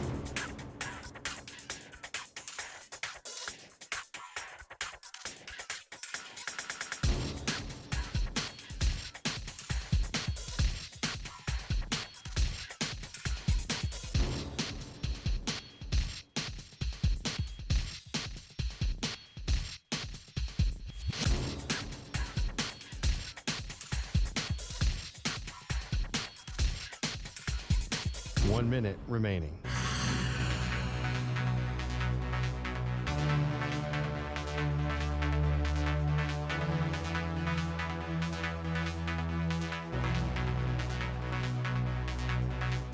Forty-five seconds remaining.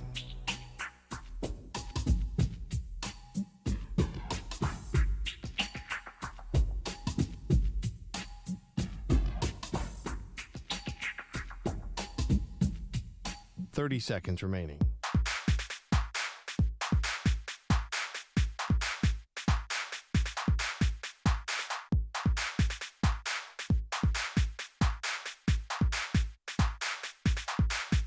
Fifteen seconds.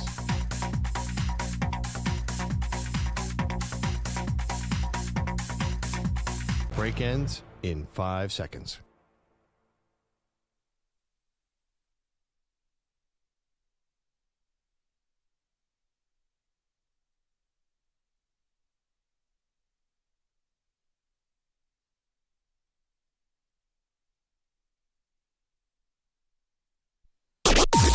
Maggie and Perloff on the Infinity Sports Network. Shotgun look, Darnold.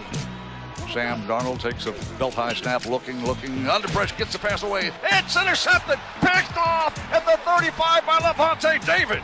Wow, a mistake by Darnold with big-time pressure, and the Bucs have the ball.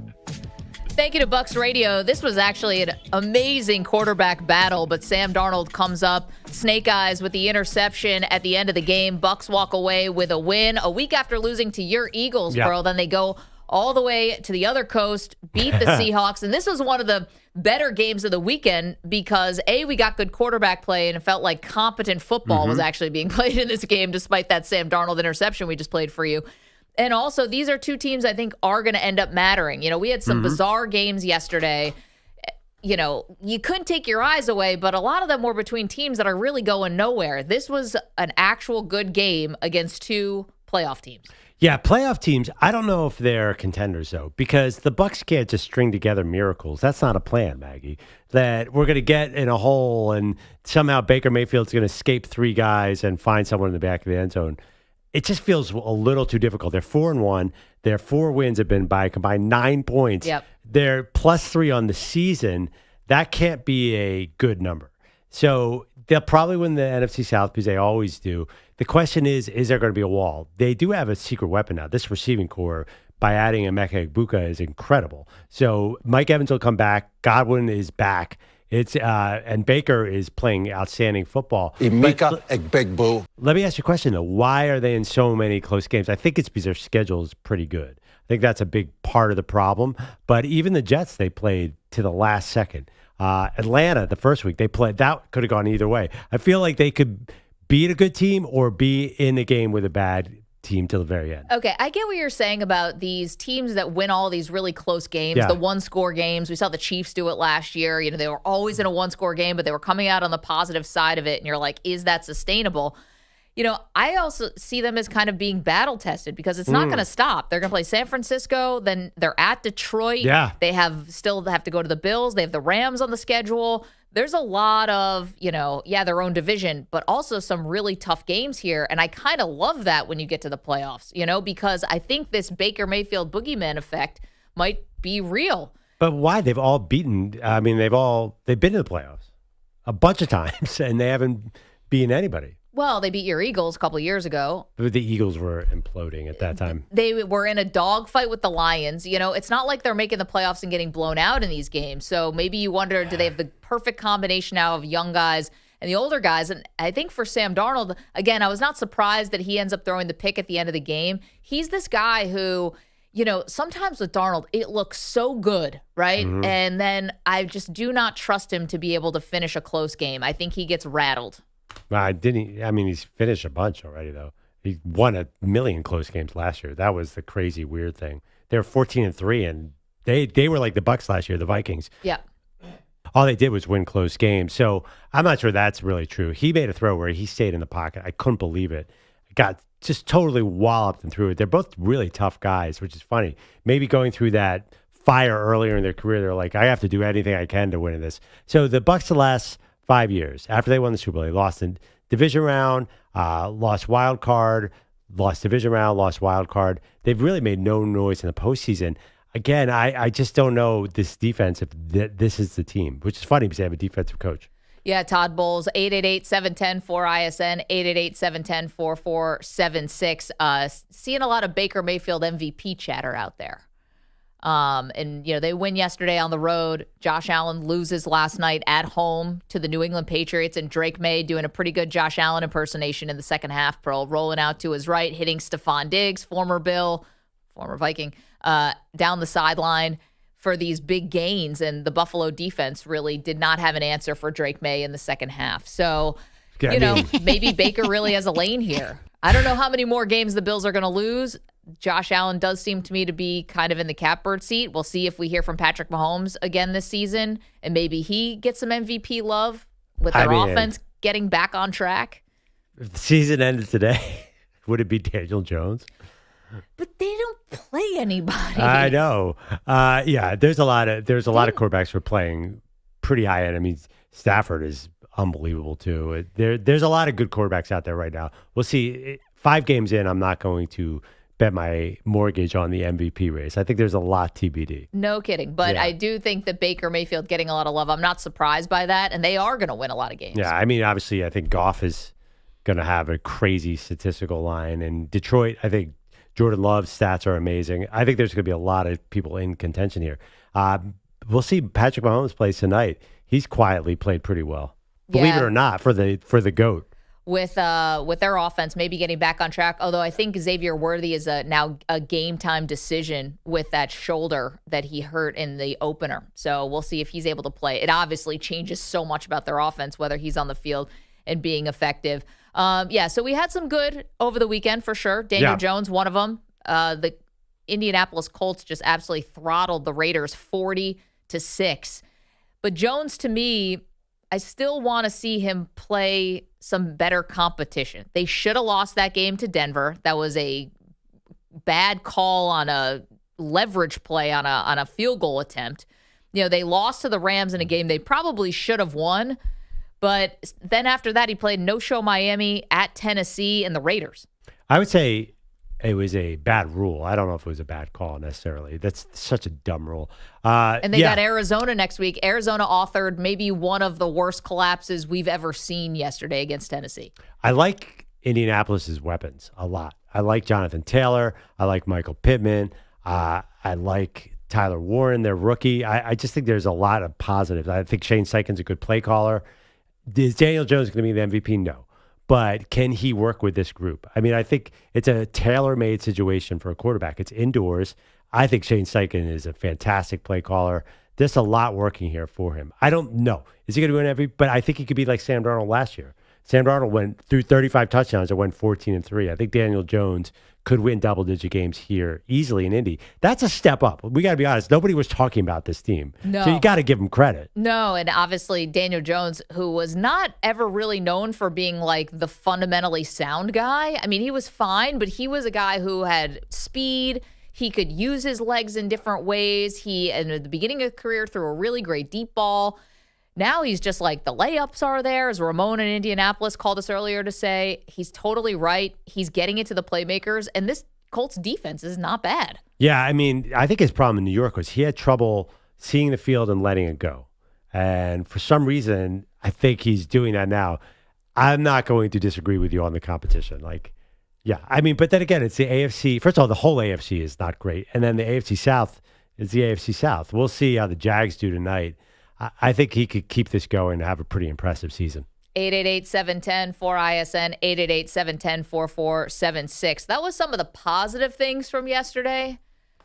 There was a whole lot of bad this whole weekend. Maybe just because specifically on this show, all of our teams just were losing in spectacular fashion. Mostly Manny's, but like the rest of us too. Perloff. It was a rough weekend for Philadelphia, New York. I mean, we had some terrible L's. Penn State. Phillies strike out Shohei Ohtani 4 times and lose the game. How on earth does that happen? They have one singular superstar, and he strikes out 4 times, and they lost. It left players on base. The baseball losing. Can I just say right now, losing baseball is the worst kind of losing because it's slow and it's painful. Very much. Shohei's the biggest star on the Dodgers. He's not the only star. They've got proven postseason winners like Teoscar Hernandez, who's been phenomenal. They've got Betts. They've got Freeman. They've got tons of stars. They got Tyler Glass now coming out of the bullpen. Shohei Ohtani is about to win his 4th MVP in 5 seasons. Yes, he struck out. He's the biggest star. Well, he also had 5. What did he do? 5 1/3. Well, he was worn out from pitching. Thank God, because he's not going to strike out 4 times again. In that stadium in Philadelphia, he could check swing a homer out of that bad boy. He's going to. The problem is the Phillies MVP candidate Kyle Schwarber also struck out a lot. The thing is, that was the game the Phillies should have beaten the Dodgers because Shohei's bat didn't show up. So that is, I think the Dodgers, by the way, watch out. They're going to be hard to knock off. Listen, well, of course. I am someone who was very, very willing to dance on the Phillies' grave. However, the Dodgers got to be stopped. I mean, Roki Sasaki could be a terrible starter. So you know what? Oh, we gave him all his money. Let's just put him in the bullpen and see how that works. And now he's the best closer in baseball. Like, that guy is lights out. Like, he failed as a starter, and now he's their all-star closer just at a time where they had no bullpen help. This team... Cry me a willow, Philadelphia fans. Oh, God, I hate this team. Is it like the new Kansas City Chiefs to you? Are you getting Dodgers fatigue already after one championship last year? I'm kind of getting there. Like, and it's nothing against Sasaki. He's a star. But seeing him after he struggled all year as a starter and whatever, and then he comes out of the bullpen... And now the one thing that you thought maybe you can get Philly, you can get LA. It's like, all right, their lineup is great. They got enough starting pitching now, but their bullpen may be spotty. So much so we thought Shohei's going to have to come out of the bullpen. Now we don't got to worry about that because the guy they got from Japan, Sasaki, the third great pitcher they got out of Japan, also can just close games now. Wow, Problem solved. It wasn't even that on Saturday. They get Atani out of the game. Then Tyler Glasnow comes in. Right, I mean, what the heck is that? They have guys coming out of everywhere. Yeah, they have like let's throw in a Cy Young winner here in the 6th inning. Why not? Give him an inning. Yeah, this is what happens when you all spend money wisely, and then you defer all the money, and so you can spend even more money. Yeah, obviously, the Dodgers are going to be an insane out. But you know what? The Brewers are really good.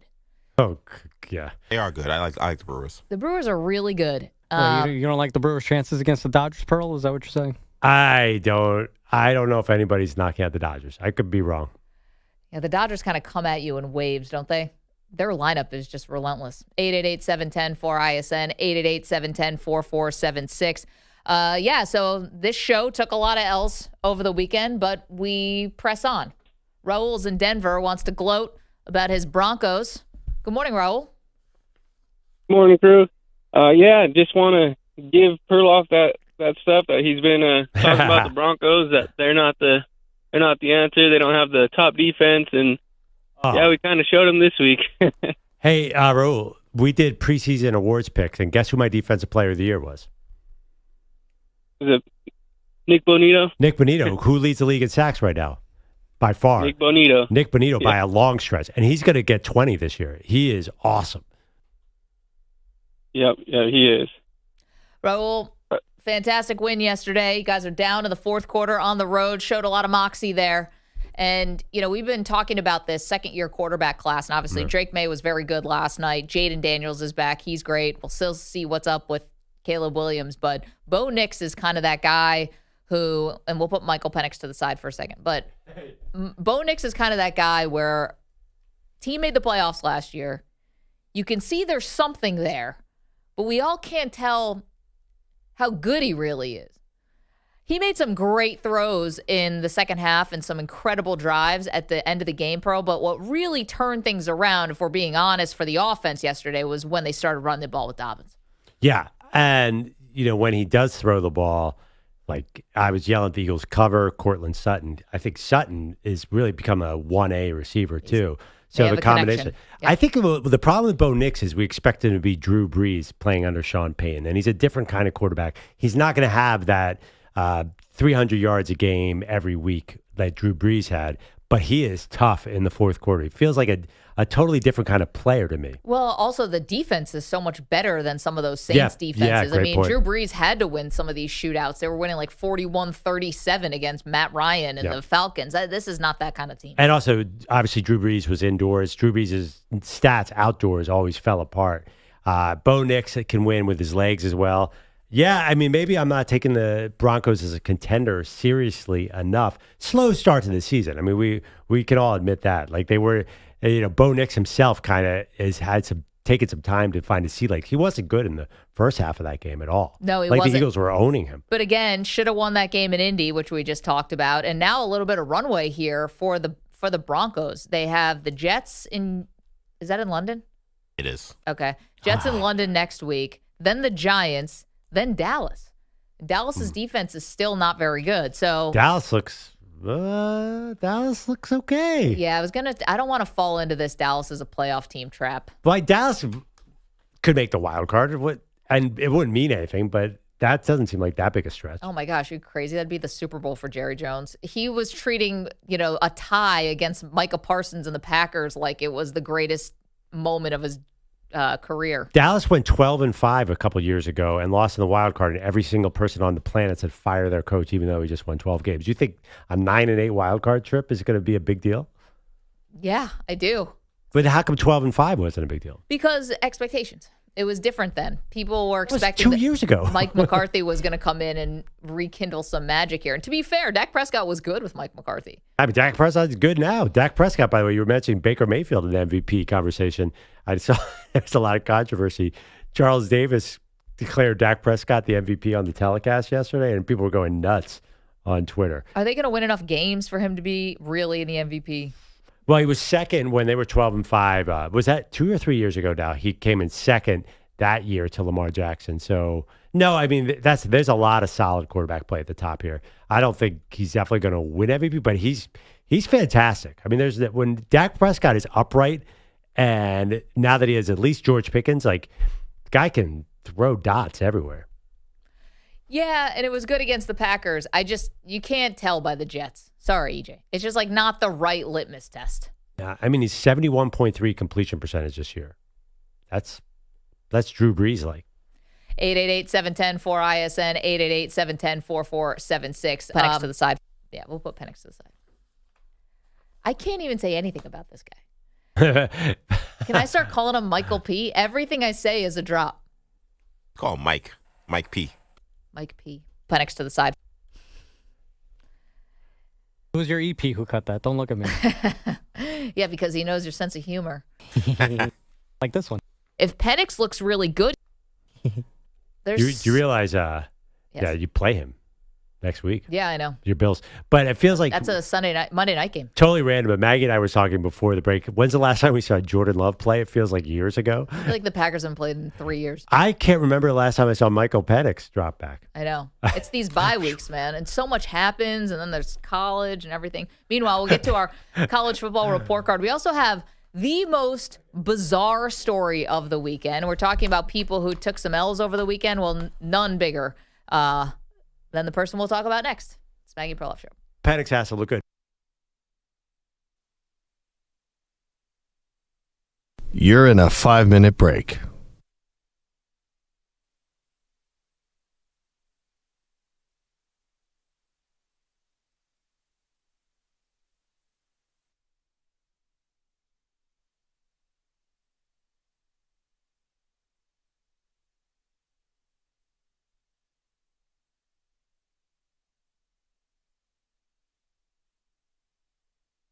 Four minutes, 30 seconds remaining.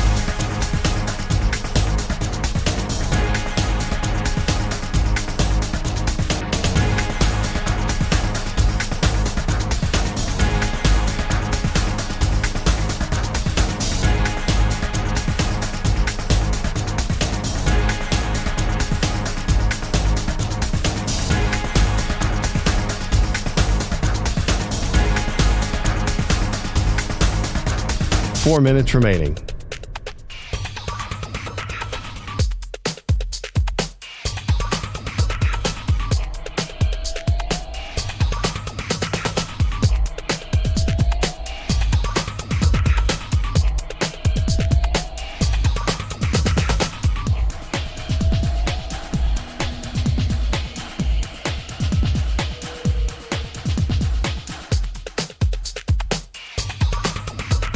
Three minutes, 30 seconds remaining.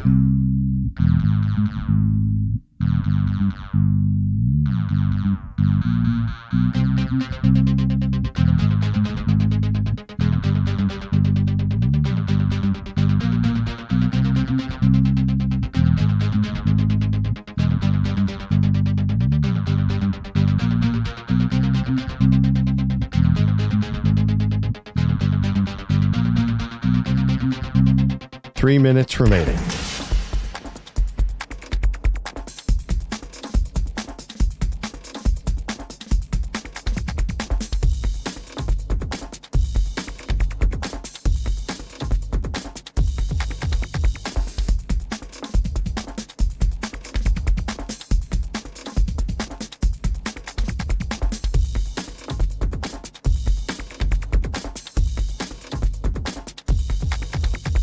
Two minutes, 30 seconds remaining.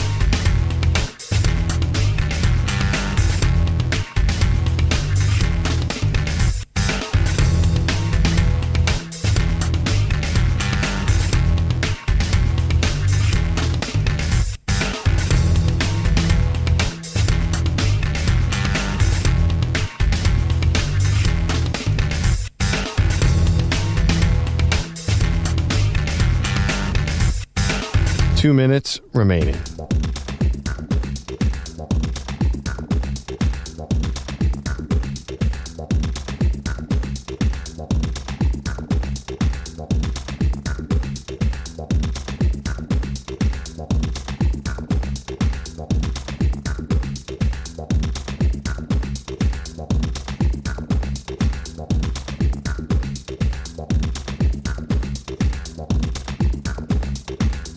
One minute, 30 seconds remaining.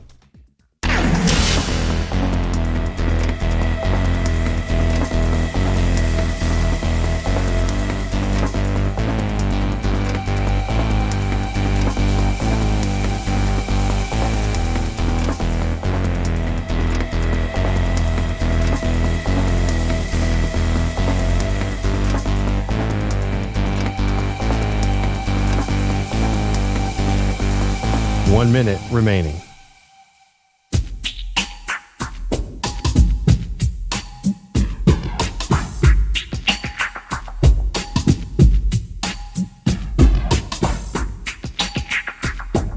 $45 seconds remaining.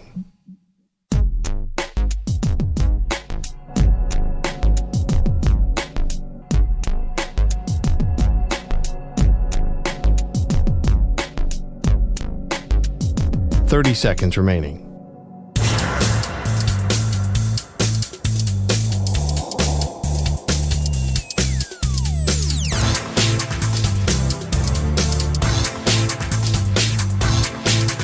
$15 seconds.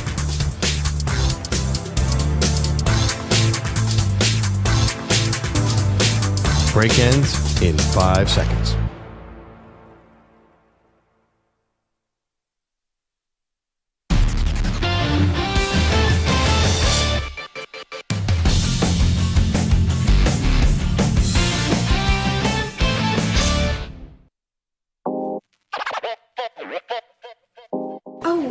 Time to go. I have to go to class. Why don't you call me sometime when you have no class? Let's find out who made the grade after this weekend's college football action. He is totally gonna kill at college. What, like it's hard? As of this moment, they're on double secret probation. Maggie and Perloff hand out their college report card. Fat, drunk, and stupid is no way to go through life, son. All right. Welcome back, Maggie and Perloff. I'm having major difficulties with this segment and basically the entire fall. Why? I do not like a winning E.J. Stewart. I just don't like anything about it. He's a New York sports fan, so it's been tough times. They haven't won, except for the Liberty, they haven't really won a championship since Mark Messier in '94. So it's been a long time, and now Miami Hurricanes, who also haven't been good in a long time, his team how long have you been a Hurricanes fan? 2001. Actually, 2000. Yeah, no. And this is, there's, Maggie, nothing is more cocky than a Hurricane fan and a Hurricane themselves. They are just ridiculous. I feel like the U is back. Yeah, but there's something kind of comforting about it, too, because maybe it's because of what I grew up with. It's like I'm used to the Miami Hurricanes cockiness, but They've get to been NC State for 15 years. Like, what are you talking about? That's 2 decades ago. Well, I know, but that's when your formative sports years, that's where you create these connections. All right, EJ, College Football Report Card. You give us a person or a team. We tell you what the grade is. And let's talk about those Miami Hurricanes who beat Florida State over the weekend to secure an unofficial state championship. Their quarterback, Carson Beck, threw 4 touchdowns in the win. How you like that, Cavender twin? You said nobody liked him? Well, I like him. What are you giving Carson Beck today? You're tough talking a Cavender twin? That I Jeez, am. Pearl, you're right. EJ's off the rails. Yeah, by the way, I was on Team Cavender this summer. I still am. He was good last night, but how hard was like the flea flicker? Like, he's just standing back there and throwing the ball 40 yards downfield and having a guy run underneath it. Like, this is an easy job so far for Carson Beck. Saturday night looked relatively easy for him. I'm going to give him an A- because the assignment wasn't that tough. And I actually wondered, I asked EJ, why were his numbers kind of modest? Because Florida State did start controlling the ball, oddly, when they were trailing. Yeah, I'm going to give him an A+. What more does this guy have to do? You know, he was the, butt of all jokes for college football because of all the turnovers at Georgia, and then he got hurt, comes out, they beat Notre Dame, they beat a ranked South Florida team, they beat a ranked Florida State team, and they embarrassed Florida, who just embarrassed Texas. What more does the guy have to do? He's a great redemption story. And I don't know what he's like personally and the relationships and the Snapchat and all that stuff. Obviously, he's either more focused now or Miami just happens to agree with him and he's found a lot of success. I'm giving him an A+. I think I put a Heisman bet on him after the game. Well, that's the thing. I think the bar now is high first-round pick and Heisman, and they're not letting him get quite enough numbers to do that. So I wonder... there's going to be guys whose numbers blow him out of the water because they can also win with defensive running. That is my question about, which is nothing against Carson Beck. But you got to admit, I mean, come on. It's not like he was under a ton of pressure on Saturday night. It looked kind of easy to me. That's all I will say. And that's what, I guess A- is unfair because he couldn't have been better. But I think I could have kind of had some big numbers in that game. Who's next? All right, let's go to the Swamp where ArchManning took his second loss of the season to the Florida Gators. What grade are you giving young Arch? C-. It's been a C- kind of season. It's a C-. I thought he had two good throws, one good run, and the execution on the final drive where they almost improbably got the ball back. We're not talking about that with Billy Napier. Some questionable clock management to give the ball back to Texas, but they only had a minute left, no timeouts. And this weird rule in college football that I don't like, which is when your helmet comes off, Pearl, not only do you have to sit out a play, that's fine, but 10 seconds runs off the clock. Also kind of hamstrung Texas, and Arch was taking sacks on that final drive, which is the one thing you can't do. C- for ArchManning. Yeah, I mean, there was a point in the third quarter and early fourth quarter where Arch found some rhythm, and you're like, you squint and you see, oh, okay. He had this incredible run down the sideline. He is way more athletic than his uncles. He is just... not seeing the field. But the thing that's killing me is there's some plays early in the game. But again, Texas lost that game in many ways. Their special teams was a disaster, a dumpster fire. Their run game is non-existent. Their line has more penalties than anybody. And their defense got killed by an awful offense. So he's one of many problems. I'll give him a C. All right, let's move on to one Kalen DeBoer, who is it really a trap game? Everybody keeps saying it's a trap game. They did beat Vanderbilt, though. Trap game? People were saying that was a trap game? Well, just because of what happened last year and how they beat Georgia and then lost to Vanderbilt. So this time they beat Vanderbilt in the so-called trap game. That was kind of sarcasm there. What are you giving one Kalen DeBoer, head coach of Alabama? I got to give him, and this is because I was dead wrong about this dude. I thought he was dead man walking after the Florida State loss. And now his offense is back. I'm giving him an A for the last 2 weeks. It's been what we expected, actually, when he got hired out of Washington. Absolutely. I think you go A+ on this one because, yes, it's Vanderbilt, but you lose last year to Vandy the way you did. And I love the keeping the foot on the gas in the fourth quarter. I mean, you have the lead and you're controlling the game, but 10 points in the fourth quarter. They shut out Vanderbilt in the second half, and Ty Simpson looks... Either he's just older than everybody now and he's playing better, but he also looks rejuvenated. This is great for Alabama. And by the way, we can't easily answer the question, who's the best team in the SEC? That is not an easy question. Why not have Alabama up near the top? Yeah. Anyone a little disappointed that Diego Pavia didn't get it done because that guy talks a big game. I love him. I he root talked for a lot him. of smack then. I don't care. I totally root for him because he's the Vanderbilt quarterback. This is Vanderbilt. Vanderbilt's supposed to get blown out in all these games historically. I can't wait to have Diego Pavia be like a 5th round, 6th round pick in the NFL. Quarterback gets hurt. In comes Pavia and has to win a game for the insert. Who would draft Diego Pavia? I mean, Pavia, I don't know if he's getting drafted. Pavia is going to be a great, great football podcaster in like 5 years. No, I think he comes in and wins a game for the Los Angeles Rams. Maybe. I Something don't like that. I don't see Pavia. I was thinking more like an NFC South team, but The Panthers. I mean, first of all, he's already at a retirement age for the NFL. I mean, I guess you would compare him to Dillon Gabriel, but he's not Dillon Gabriel. He doesn't throw the ball like Dillon Gabriel. I do not expect him to be drafted in the NFL. All right, and finally, let's go to someone who had a really rough weekend. One, James Franklin, head coach of Penn State, after they lost to 0-4 UCLA, who is now 1-4 because they beat the Nittany Lions. What are you giving James Franklin? I mean, F-. I don't know, what do you do here? And I understand that they come off this big emotional loss to double overtime to Oregon. It's the whiteout, and then you have to turn around and go cross country. But UCLA is a team that had fired their head coach, and their offensive coordinator got fired like 4 days ago. I mean, they were doing nothing. So I guess that's hard to come up with a game plan against because you have no idea what you're about to see if you're Jim Knowles and Penn State's defense. But they weren't ready to play.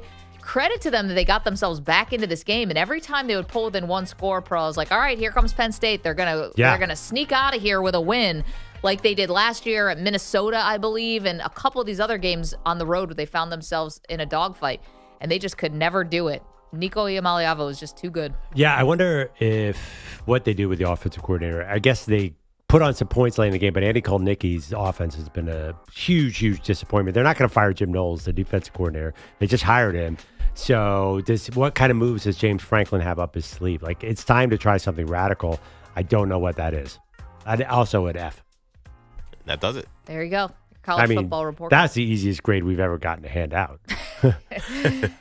Yeah, I mean, what did I tell you before? So Tim Skinner is the guy who's actually the interim head coach. It's not actually Jerry Neuheisel, who was carried off the field on shoulders like is at the end of a Disney movie. But this is from Chris Muller. UCLA interim head coach Tim Skipper now tied with James Franklin with one career top 10 win against a Big Ten opponent. I mean, made Bogusch laugh.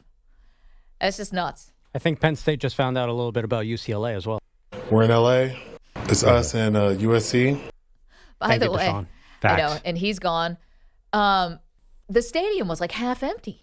I saw UCLA football. I saw people tweeting that they got in for $24. Imagine going into a game for $24. Must be nice. To watch a top 10 team play? Must be nice. Dude, I took my kid to see a minor league baseball game. The tickets cost twice as much. Somerset Patriots, what you got? Yeah. Sussex County Miners? No, you had it the first time. Oh, okay. The Rose Bowl, Penn State's in there. You got it for $24. What's happened to UCLA football is sad. What's happened? I mean, maybe this is the turnaround. Since when? Like, what's happened since 1977? Like, what's the last time they were? Josh Rosen. They lost to New Mexico and UNLV this year. I mean, this is bad. But they beat Penn State. They did. It had a lot to do with Penn State. And Nico I was awesome. Let's get to Bogusch, who's got the latest and greatest. What's up? Mom, Dad, the Patriots have their first back-to-back win since the middle of the 2022 season. They are over 500 through 5 games for the first time since 2019, all because they survived last night in Buffalo. The Ashby snap to Behringer. The swing of the right leg by Bogusch. The kick sail into the uprights. It's good! And the Patriots have the lead with 15 seconds to go. The rookie delivers. Bob Sosi on Pat's Radio. Andy Bogusch from the U. With a tie-breaking 52-yard field goal with 15 seconds left on Sunday Night Football after the Bills erased a 10-point hole in that final period. Drake May throwing for 273 yards. I took everybody in that locker room, and the guys came out and we battled. Didn't play the best in the first half. The defense helped us out, and we came back offensively and got some things going. And 2-minute drive at the end, just go down and win it. That's what you want. May with 10 connections for 146 yards to Stephon Diggs in his return to Buffalo. The Bills' first loss of the season ends their 14-game home win streak. It featured 3 giveaways, 2 charged to Josh Allen. They also committed 11 penalties for 90 yards. That Week 1 beatdown at Lambeau in the distant past now for the Lions. 3 tight ends set for the Lions. Wow. They go wildcat. David Montgomery takes the direct snap. He's going to throw it to the end zone. Touchdown, Detroit Lions. Brock Wright. Who? Brock Wright. out. Okay, great. But what about Montgomery? Passing and rushing touchdowns from the running back in his return to his hometown.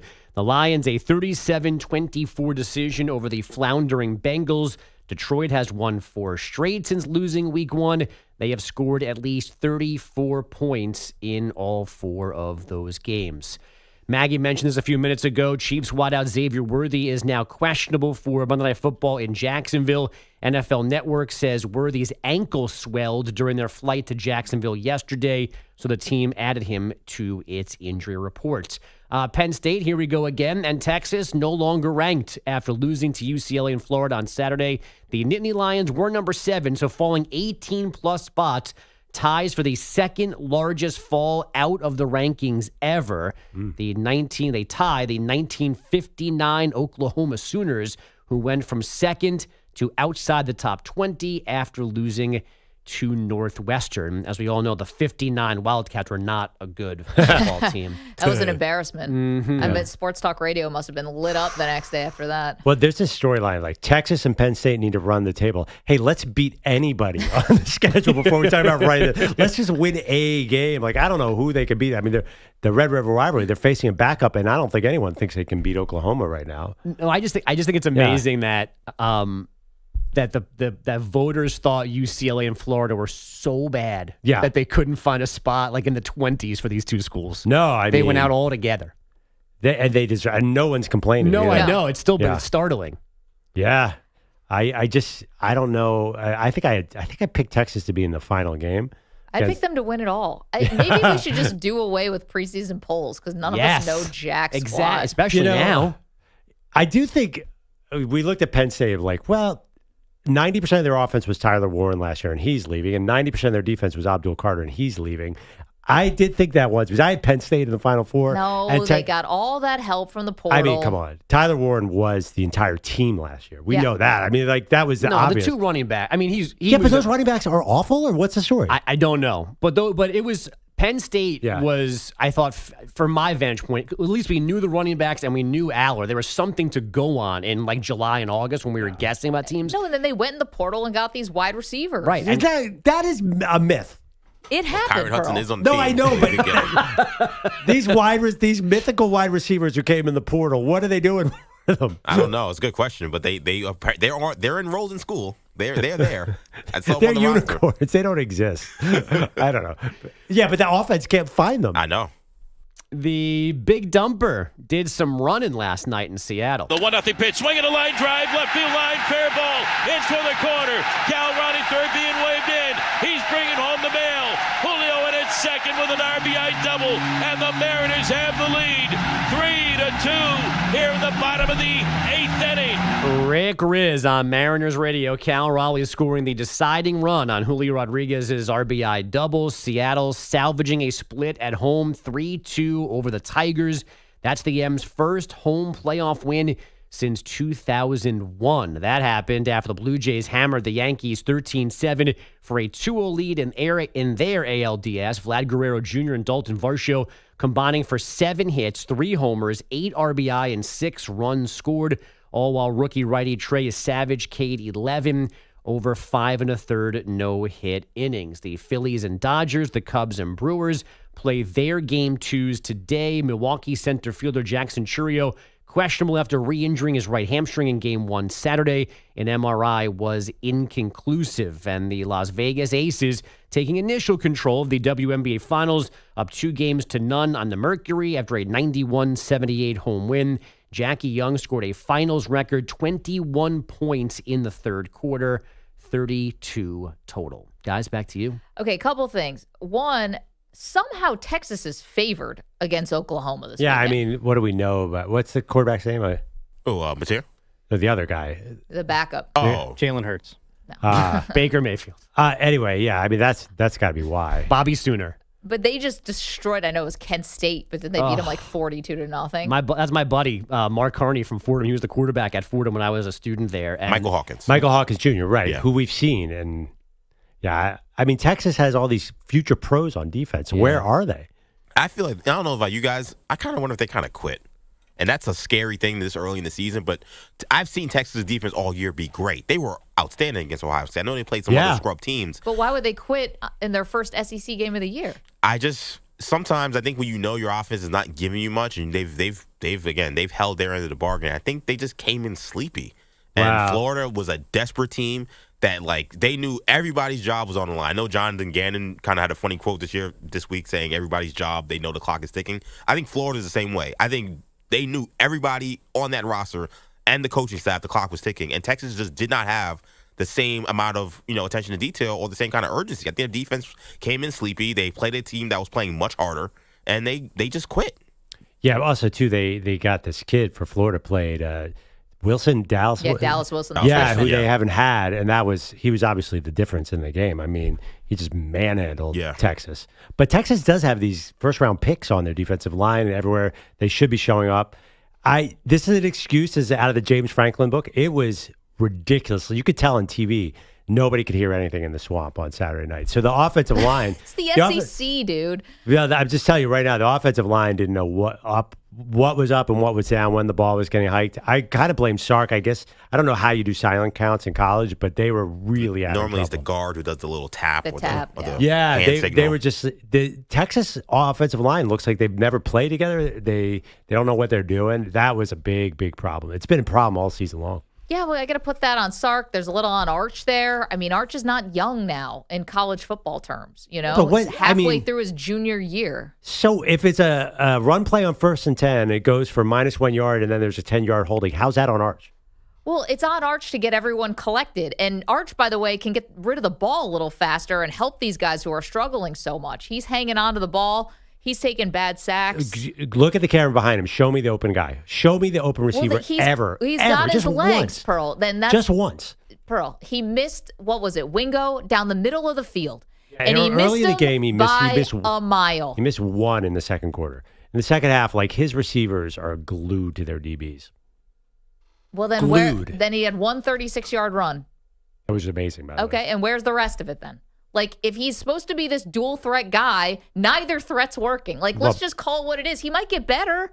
His running's been fine. What's wrong with his running? Well, he's clearly not doing enough of it. Is he going to run for 200 yards a game? I mean, he's their entire running game. Whatever it takes. I mean, he's run for more than the running backs. I know, which is never a great thing. But if they're he can't right now. He's not consistent throwing the ball, and he's not consistent running the ball. No, he's fine running the ball. I don't think that's not a fair criticism because they want to use these weapons. These 5-star recruits. I don't think they want him running the ball.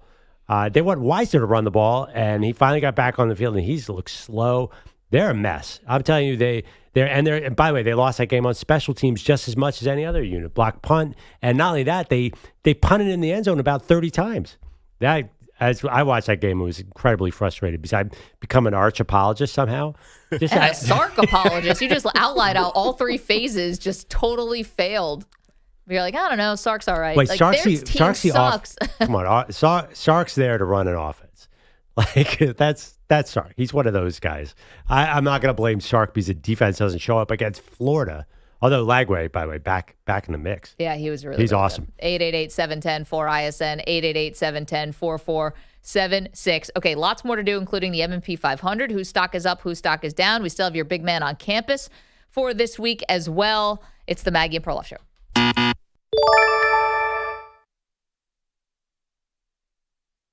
You're in a 5-minute break.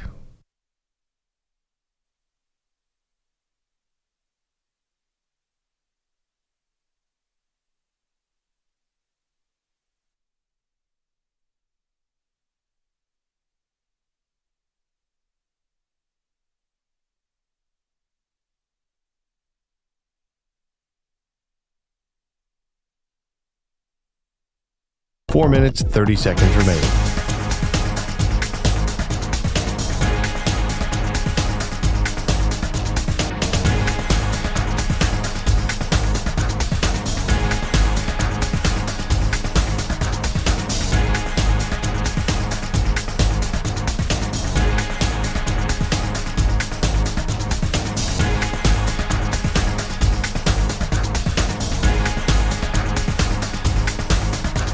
Four minutes remaining.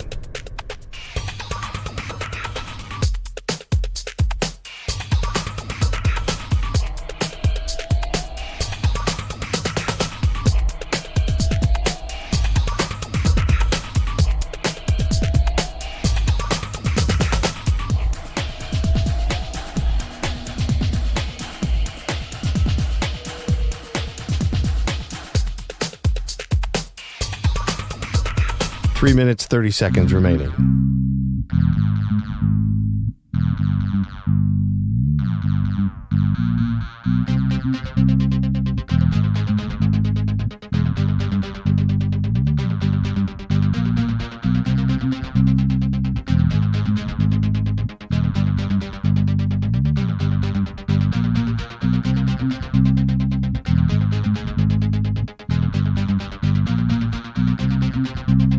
Three minutes remaining.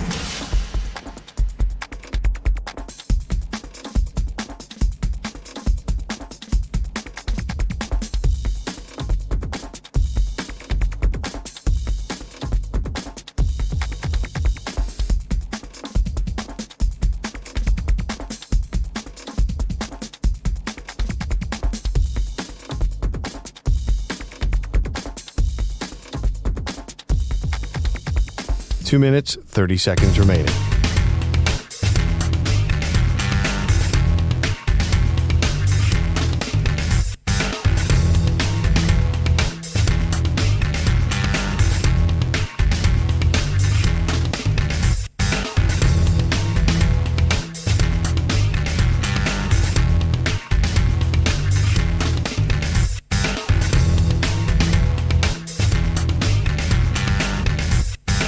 Two minutes remaining.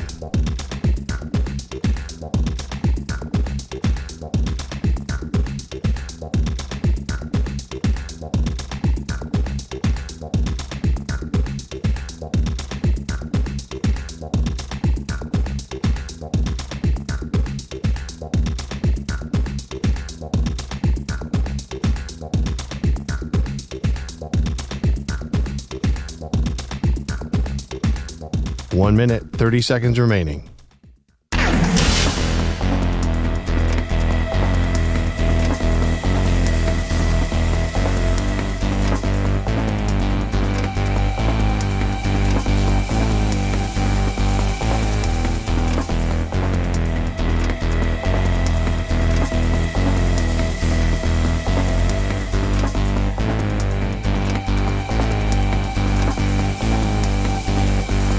One minute remaining.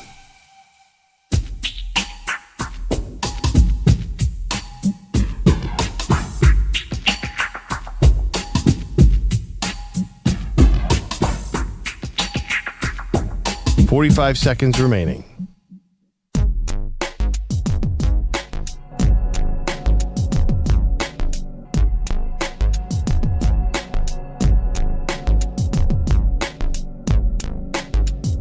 $30 seconds remaining.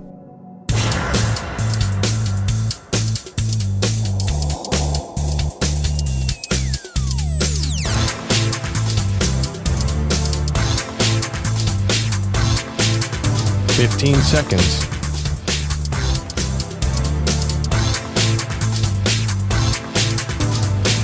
Break ends in 5 seconds.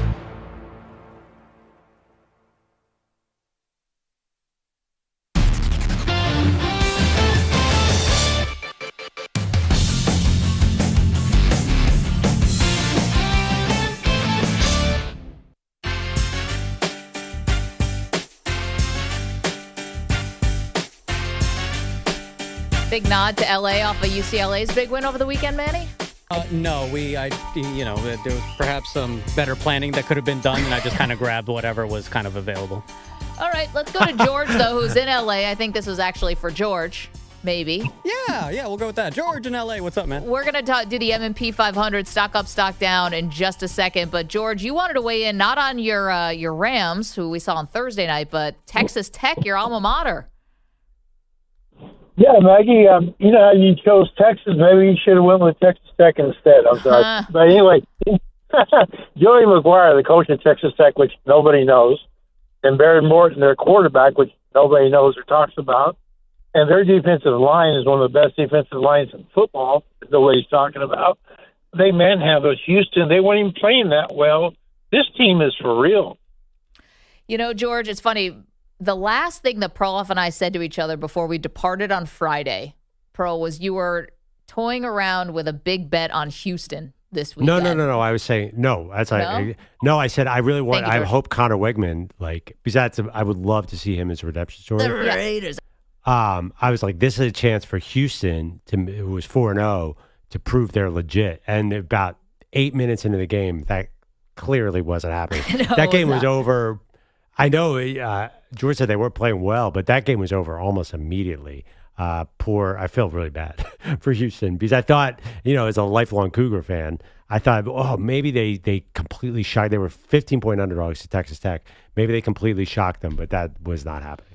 No, sorry. I thought you were looking at them from a betting perspective to try to put some money on Houston. That didn't work out. Yeah, Baron Morton, we talked a little bit about him, but, he had been hurt a bit in his career, so we weren't sure if he was going to hang on. Well, I thought the backup looked better than him. Texas Tech is showing what that money can do, and they do have a great coach. All right, let's get to the M&P 500. The M&P 500 on the Infinity Sports Network. All right, bro, start us off. Whose stock is up after a big weekend? I know. I can't believe this dude. Rico Dowdle, of all people, former Cowboy running back, goes for 206 yards for the Panthers against the worst defense in the NFL, the Miami Dolphins. Embarrassing. For the Dolphins, were winning. It was 17-0, I think. Then Panthers quarterback Bryce Young got hot, but Rico Dowdle was the story of the game. One of the most unlikely 200-yard games we've ever seen, ever. But good for him. I could not believe what I was seeing in my eyes. Yeah, when we used to work for Sports Illustrated, this would have gotten him on the cover of SI, randomly. Yeah. And we all would have been like, interesting choice. The Rico Dowdle game. We'll always remember it. My stock up, I got to hand it to the opponent, Drake May.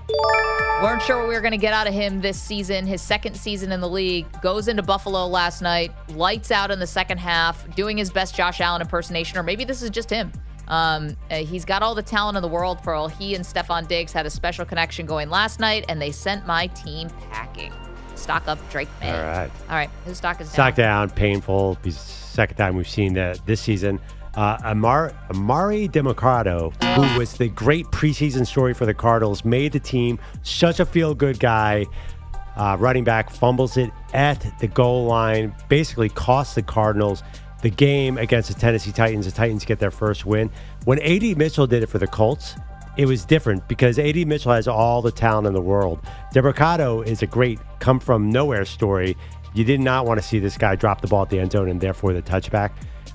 I hate it. I hate that rule, but still, you deserve it if you don't secure that ball. Why doesn't every coach in the league start every Monday morning with that video of A.D. Mitchell fumbling at the end zone and just say, do not do this? I saw Jonathan Gannon, the head coach, just reaming out DeMarcado on the sideline. I saw a video of that, and I'm like, yeah, he deserves to get reamed out, but also you're allowing it.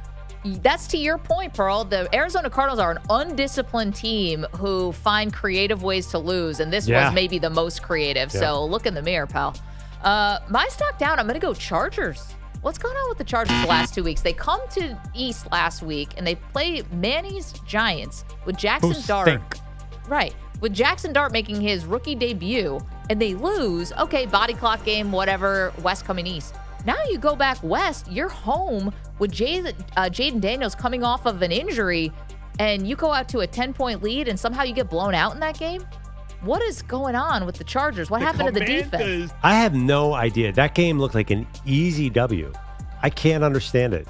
Knocked me out of my survivor pool, too, so I'm extra salty. All right, what else you got? My stock up is former top 3 quarterbacks who completely burned out on other teams. So Baker Mayfield, who didn't really burn out. He got Cleveland to a playoff game. Sam Darnold, an incredible turnaround, has incredible numbers with Seattle.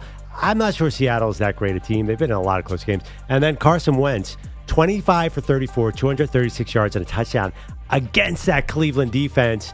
They really were smart, Minnesota, Kevin O'Connell, to avoid Myles Garrett. They kept pushing him further away.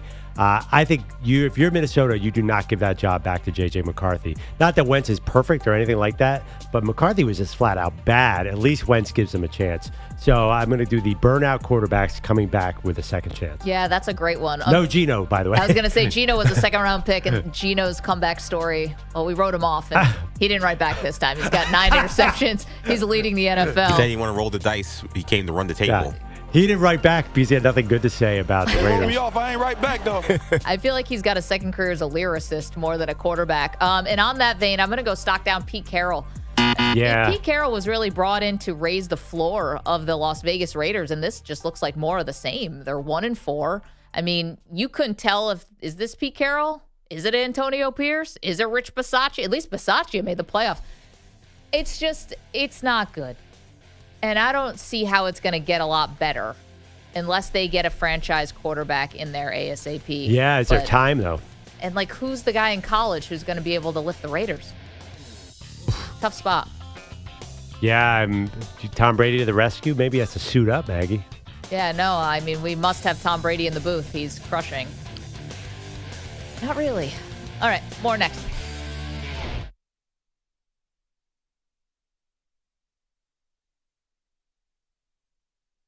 You're in a 5-minute break.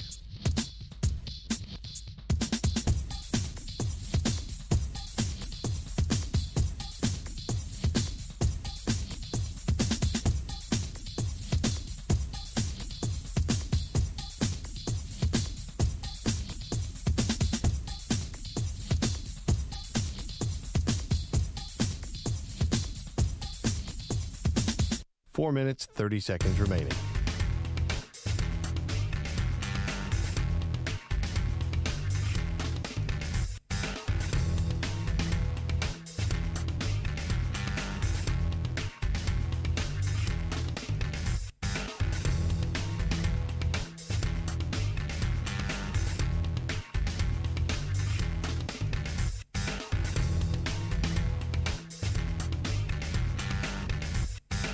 Four minutes remaining.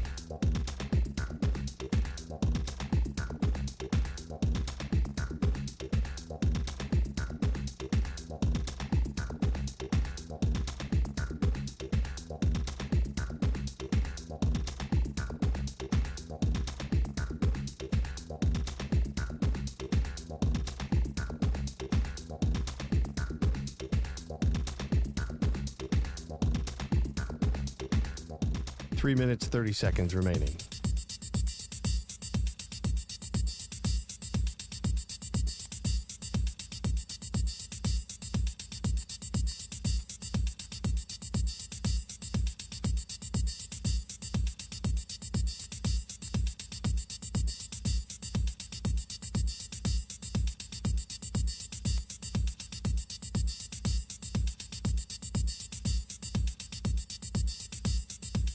Three minutes remaining.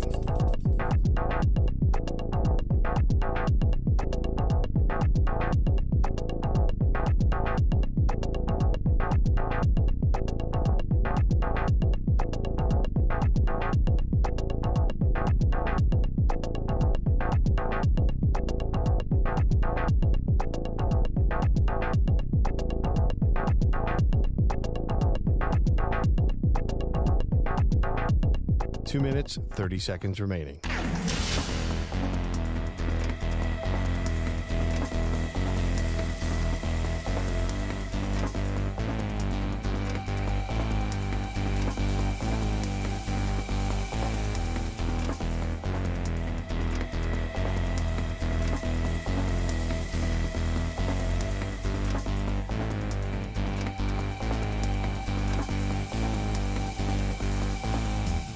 Two minutes remaining.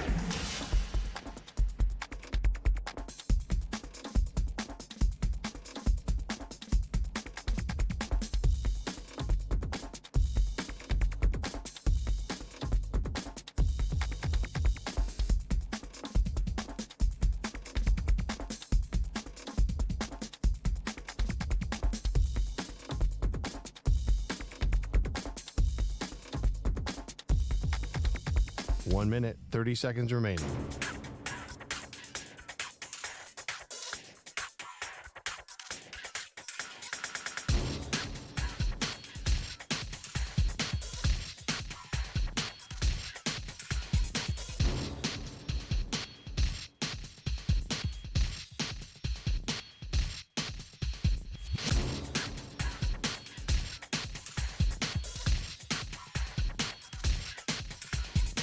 One minute remaining.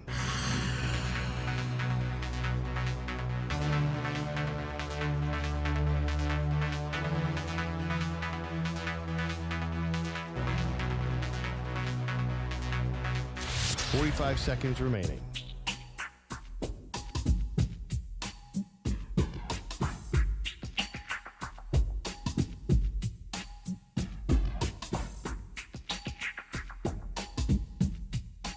Seconds remaining.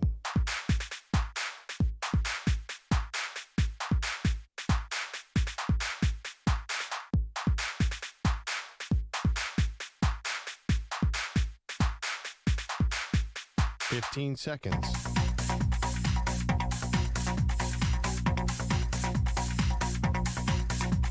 Break ends in 5 seconds.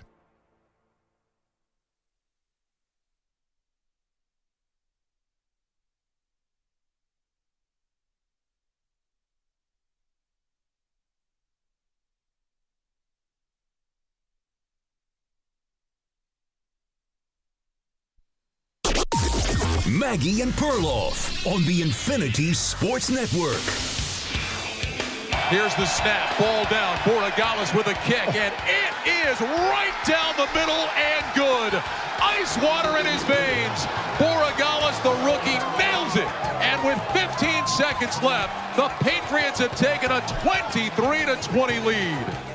Thank you to Westwood One for that one. Yeah, signature win here for Mike Vrabel and Drake May to go on the road, beat my Buffalo Bills in Buffalo. It's rare, Pearl. Even more rare, the Bills would have 3 turnovers in one game. They barely had any turnovers last season, and now this year came into the game with 1 turnover, had 3 last night, 11 penalties. It was hard to lose a game, but to the credit goes to the Patriots. Drake May was fantastic in the second half of that game. Yeah, here's my question. What's it mean? Was this just an ugly divisional game, or is New England really making a statement, hey, we're right there with Buffalo? Because I still think this is Buffalo's division by a mile.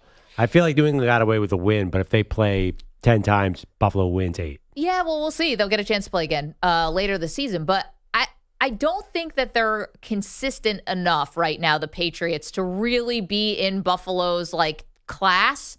However, look at what's going on with the AFC.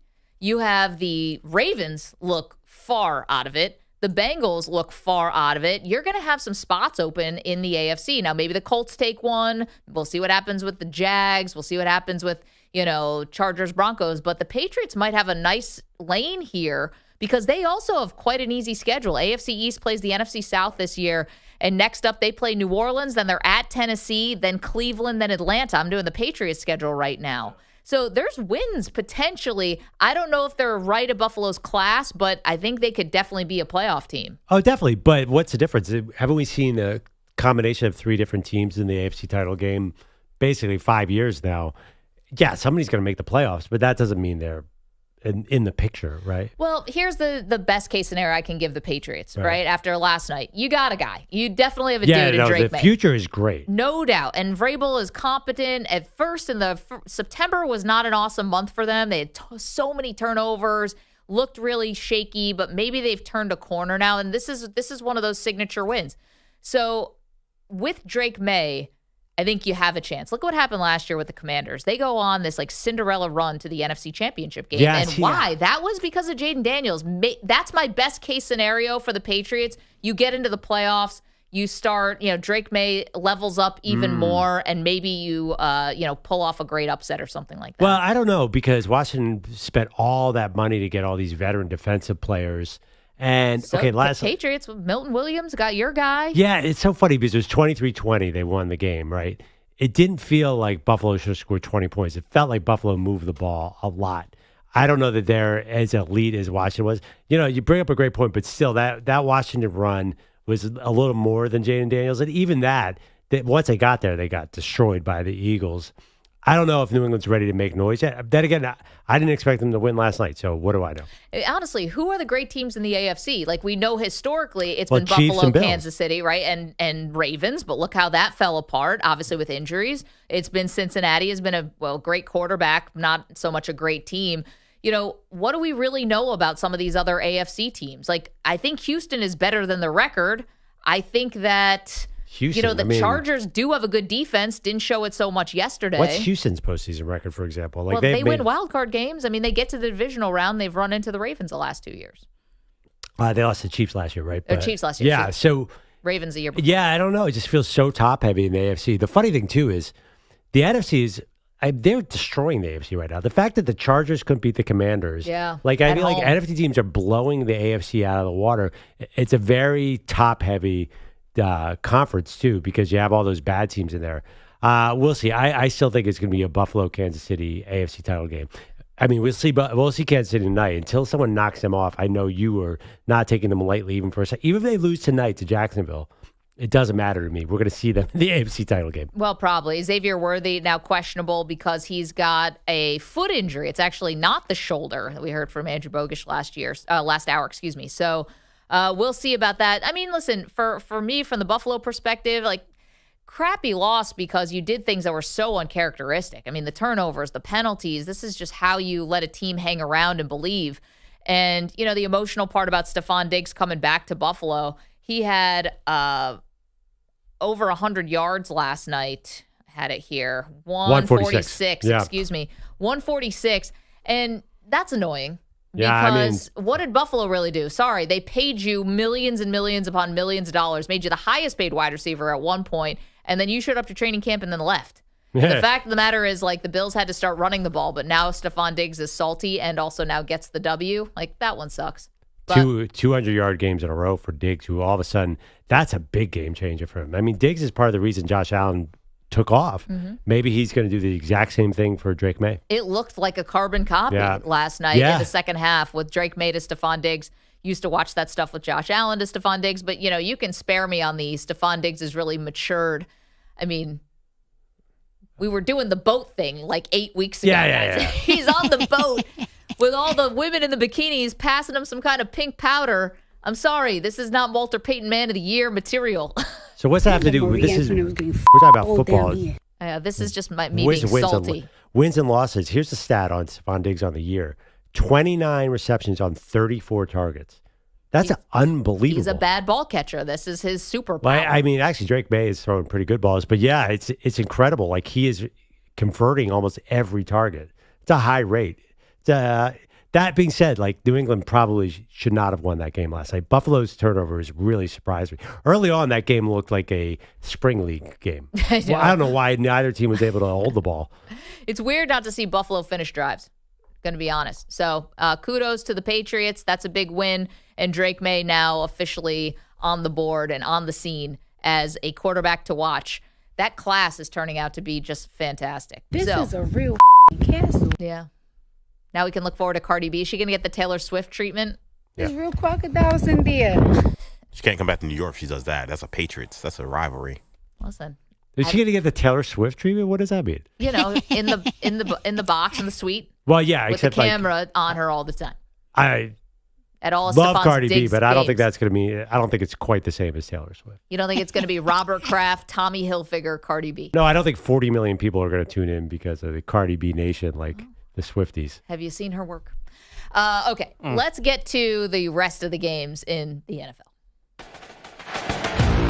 Maggie and Perloff take you around the league, recapping this weekend's football action. Time for NFL in 60. All right, we got to move here, EJ. What do we got? Okay, let's begin in London, where Dillon Gabriel made his debut and threw 2 touchdowns, but it was not enough as the Vikings went on a late Jordan Addison touchdown. He also was MIA earlier in the week.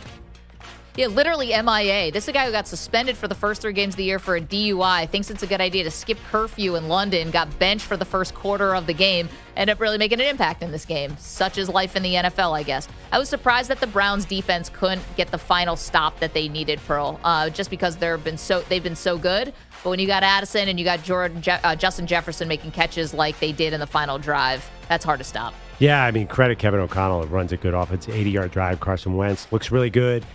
They have a problem with fumbling, too. Jordan Mason cannot hold on to the ball. They're starting running back now in Minnesota.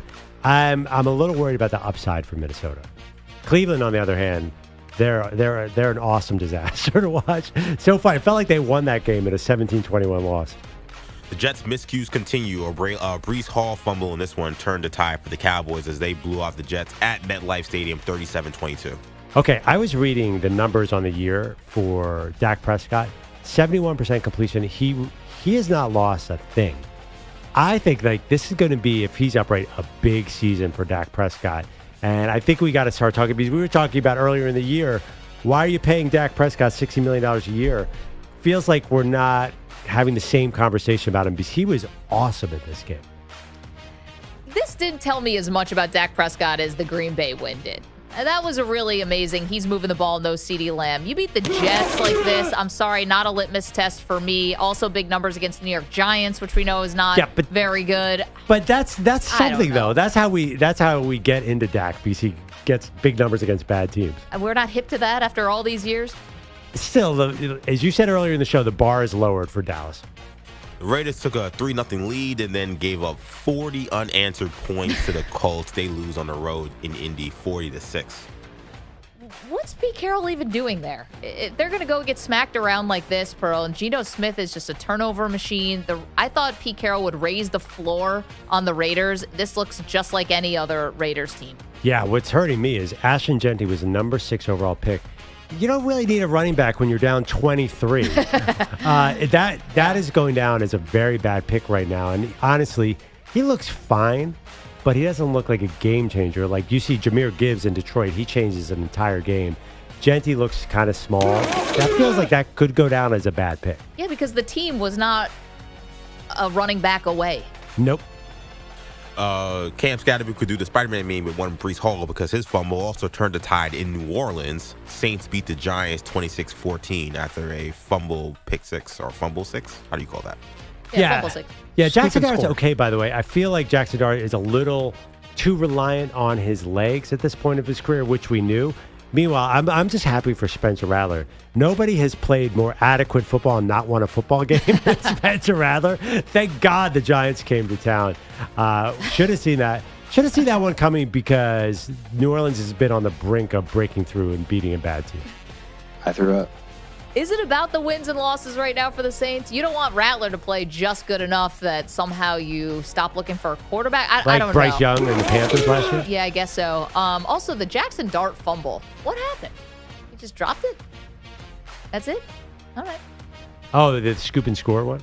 Well, no, the other Cam one. Jordan fell on. That scoop and score was wild. Like the ball just bounced perfectly for New Orleans. Also, made me think yesterday, I was like, oh, Dable could save his job if Jackson Dart looks good. I don't think that's the case. I mean, we keeping a buck right now, we ass. Let's go to Philly, where the Broncos scored 18 unanswered points in the fourth quarter to steal one from the Eagles. Broncos win 21-17. Cry me a river, willow, Philadelphia fans. Didn't watch this one, Maggie. What you think? Yeah, sure you did. What do you got? Read us the text thread. Oh, What's my your biggest gripe? They were run the damn ball. Who said run the damn ball? Who's that quote from? Run the damn ball is from... That's that quote, right? Yeah. What coach said that? Anyway, that should have been the message for the Eagles. They were trying something to get the ball to A.J. Brown and Devontae Smith. So the Broncos smartly had 8 or 9 in the box, and they were daring them to throw the ball. It's really interesting to me, Maggie. They said, Jalen Hurts, go ahead and beat us, and he couldn't do it. I thought Jalen Hurts had evolved to the point as a quarterback where he could do that. Turned out in the fourth quarter, Bo Nix was the better quarterback. Yeah, which is crazy. I mean, how the Eagles just decide to abandon the run because A.J. Brown was whining is insane to me. I mean, who's running the team? Who's coaching the team that you can't handle this? And it was that, but also they were leaving A.J. Brown and Devontae Smith on 1-on-1, daring the Eagles. Like the right play in front of them was pass the ball in that situation. The Broncos, that defense, man, they're ridiculous, Maggie. Yeah, they are very good. Yeah, they're very good. So it's a combo. What happens next? Do they start running the ball now? Does Saquon start complaining? It's always been the answer to the test for Philadelphia. Whether it was Jalen Hurts early in his career or whether it's going to be Saquon now, the answer for Philly is always run the ball. And the sooner they figure it out, the rest of us already know this. But they can't run the ball this year because their line is a mess. So averaging Saquon's at 3.2 yards. That's bad. Who had Panthers and Dolphins being the most electric game of the weekend? Anybody? Hands up? No? Well, Panthers won this one in a barn burner, 27-24. Oh, all right. Let's relax. It was great. That was a fun game. I could not look away. Barn burner? Yeah, it was. There was like 3 different score. There was score changes 3 times in the fourth quarter. It was such a good, bad game. It really was. I think DA said that on Twitter, and he was totally right about that. Yeah, this is the fourth quarter. Punt, touchdown, punt, end of the game. I mean, awesome. This is great for Carolina. Nightmare fuel for Miami. I thought there could have been a little addition by subtraction losing Tyreek Hill. Nope. Not the same. And Mike McDaniel, I saw people freaking out about this on social media. 1 minute left to go. Like 1:07 left to go. I know he has all 3 timeouts, bro, but decides to punt the ball back to the Carolina Panthers when it was like a 4th and 8. What are you doing? Actually, that didn't really kill them, though, did it? I think they got another chance. But here's what killed them. They had, look at it, 13 carries for the running backs for a total of 14 yards against Carolina. Meanwhile, Carolina who doesn't run on anyone, runs for 250 yards on them. Darren Waller, touchdown and 5 big catches. That is a crazy story, by the way. Yeah, he's like a great comeback story. But no, Miami never got the ball back. Oh, they did. Carolina got the first down. Yeah, I don't know what Miami's doing defensively. That was insane. Like Carolina just announced, "Hey, we're gonna run Rico Dowdle down your throat," and they couldn't stop him. Yeah, Miami, Mike McDaniel, he's in big trouble. Mike McDaniel. Yeah, by the way, the Carolina Panthers got the first down on a defensive penalty. Yep. Miami stinks. Yep. He may be winding down his career at the ripe age of 24, but C.J. Stroud did get a W and 4 touchdowns in a rout of the Ravens. Texans win 44-10. By the way, the Ravens, you got to watch this closely now. Not only are they bad, they might go down as the worst defense of all time. I think that they're trending that way, scoring points wise. Like they're going to be the worst defense in the league this year, probably by far. They might go down as the worst scoring defense in the history of the NFL. That's crazy. That's crazy. It's the Baltimore Ravens. It's like the Steelers being bad on defense. I don't know how this happened. I think it's front office neglect, and I think maybe EJ, you said earlier, maybe they've quit on this team already. I mean, can you imagine any opponent coming into the Ravens' house, scoring a touchdown and doing the Ray Lewis dance? Like, that will get you killed in some places, and the Texans felt like they could do that. I thought maybe the Texans would start to go on a little bit of a run here, but it's not going to be easy. At Seattle, San Francisco, Denver, the next 3. We'll see if Houston's going to actually be a thing, because this is now like Baltimore's now the get-right game for people, which is just shocking. Yeah, I don't know if that proves that they're back where they were. I do love that defensive end tandem of Anderson and Hunter coming at you is amazing. Will the offense play like that against other teams? We have no idea. We ask no more. The Titans score 16 fourth-quarter unanswered points to come back and steal one from the Cardinals 22-21. What a game. What a game. I mean, for all the embarrassing ways that the Arizona Cardinals have lost games in the past, this one's got to take the cake. You have Mercado, the running back, at a 72-yard touchdown in hand, drops the ball, fumbles right at the goal line, goes out the back of the end zone. So that's the second time we've had one of those in 2 weeks. It's an epidemic. Then you have a fumble that ends up getting, it was an interception that became a fumble that became a touchdown. That was for the Titans and against the Carolina Panthers, or excuse me, the Arizona Cardinals. That was nuts. And then to top it all off, Kyler Murray, they snapped the ball when he's not ready, and the ball hits him square in the face, and then he had to leave the game for a little bit. It doesn't get any crazier. And they lost. I actually, Cam Ward started out pretty bad. He had a couple throws to Calvin Ridley. Like, I don't care about the win-loss record for Tennessee. You got to see that Cam Ward is the guy, and I'm still pretty confident he is the guy. I admit, did you get a little shaky there the last couple of weeks? No, but he made some great throws yesterday, as you mentioned, to Ridley on the sideline. That one at the end of Ridley was a dime.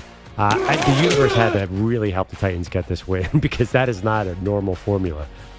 Perloff did not like me saying the Panthers and Dolphins was a barn burner, but I think he liked this one. How about Bucks beat the Seahawks 38-35 in Seattle? Baker Mayfield is... the word Houdini has never been thrown around with a player more. This is not me. Like, everyone's calling him Houdini. He's Shaq, and somehow he sort of sneaks underneath. He's incredible.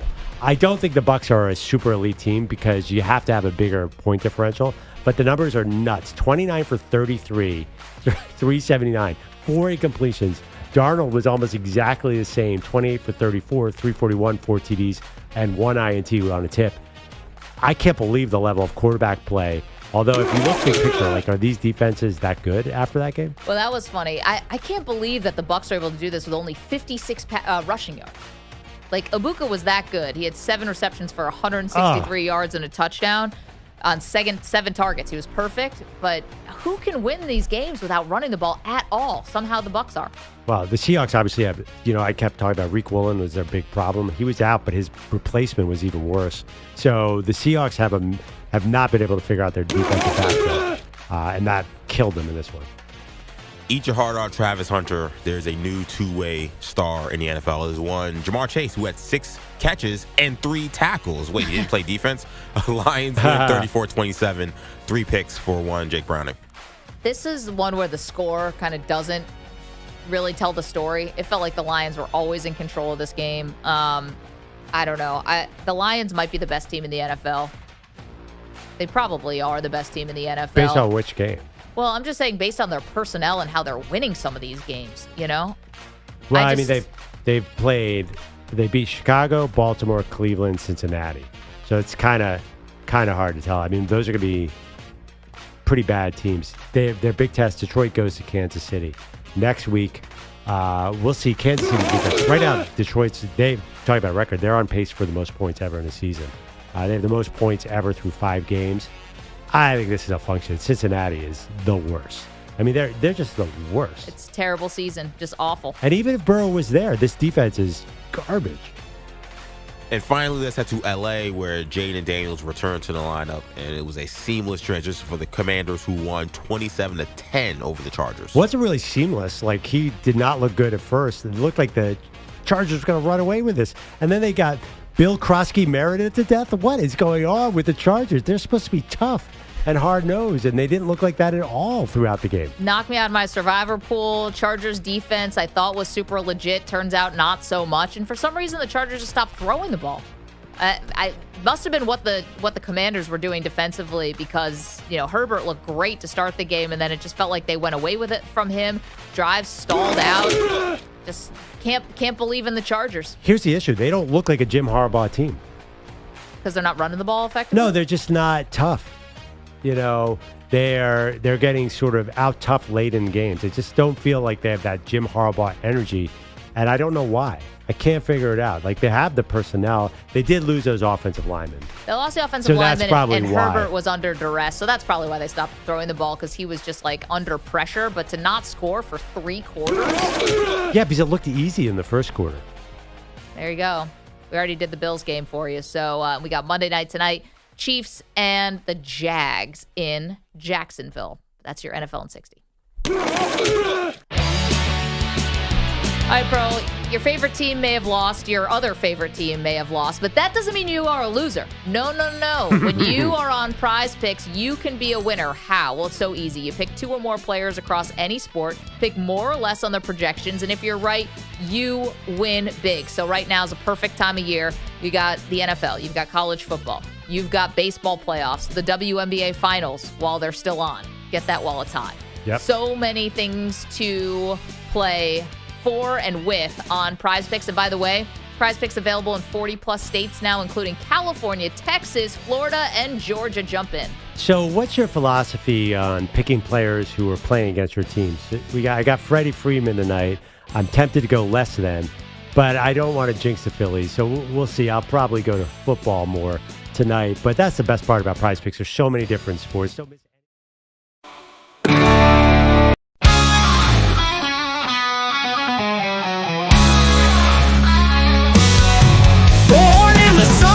of 94, Zach Hill came to play. From Philly to the airwaves, making noise every day.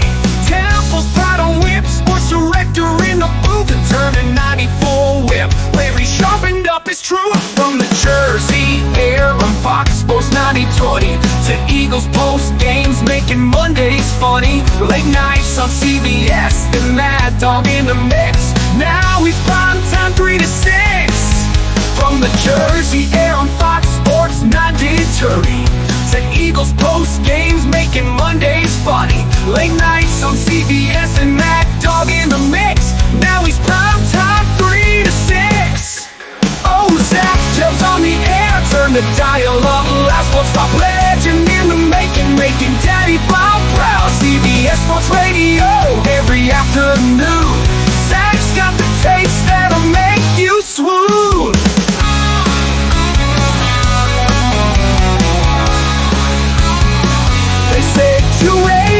for sleepers, but Zach changed the rule.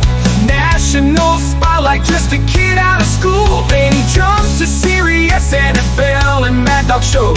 CBS calling back, primetime flows. Now he's breaking news, taking calls on the fly. From touchdowns to trades, he's the sports talk guy. From Philly roots to national clout, Cubs the host we can't live without. Oh, Zach jumps on the air, turn the dial up. Last sports talk legend in the making Daddy Bob proud. CBS Sports Radio every afternoon. Zach's got the taste that'll make you swoon.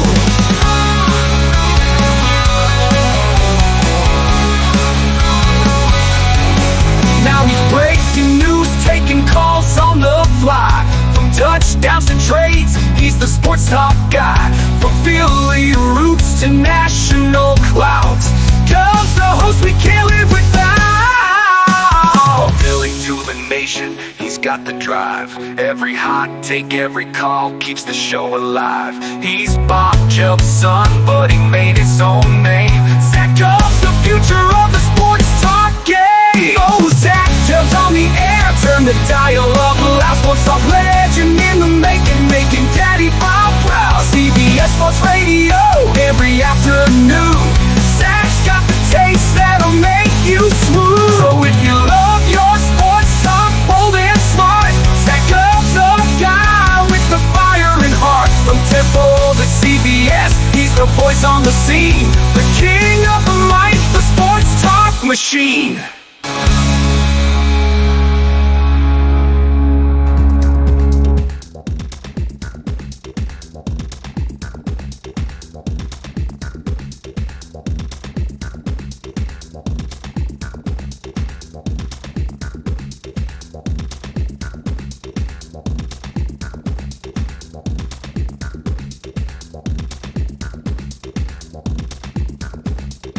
One minute, 30 seconds remaining.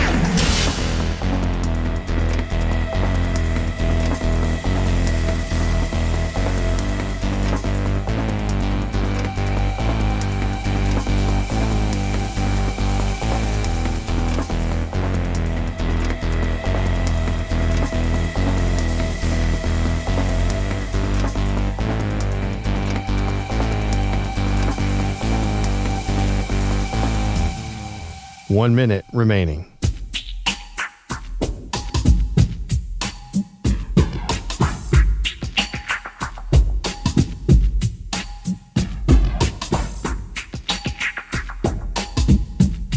Forty-five seconds remaining.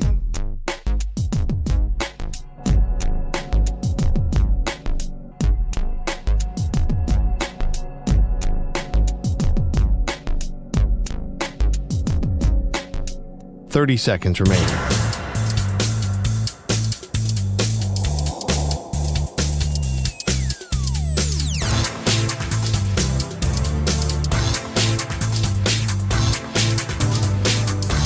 Fifteen seconds.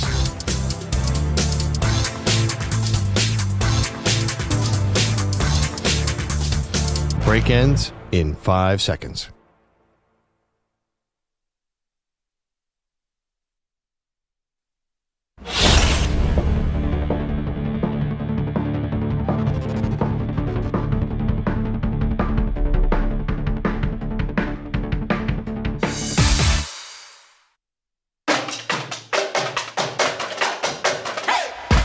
It was a big weekend in the world of college football. Here's Maggie and Perloff's big moment on campus. Yeah, don't remind Manny. Penn State fan. Tough one. But meanwhile, we get to the BMOC, the big moment on campus. Last week, it was Lane Kiffin, whose daughter was dating LSU linebacker Whit Weeks, and Ole Miss beat him up. You know, we believe in our players. We go for it on fourth down a lot, and glad they made plays. I'm looking for Whit right now to see if he covered over. And besides how weird that was, it was also our big moment on campus. Pearl, that has now been usurped.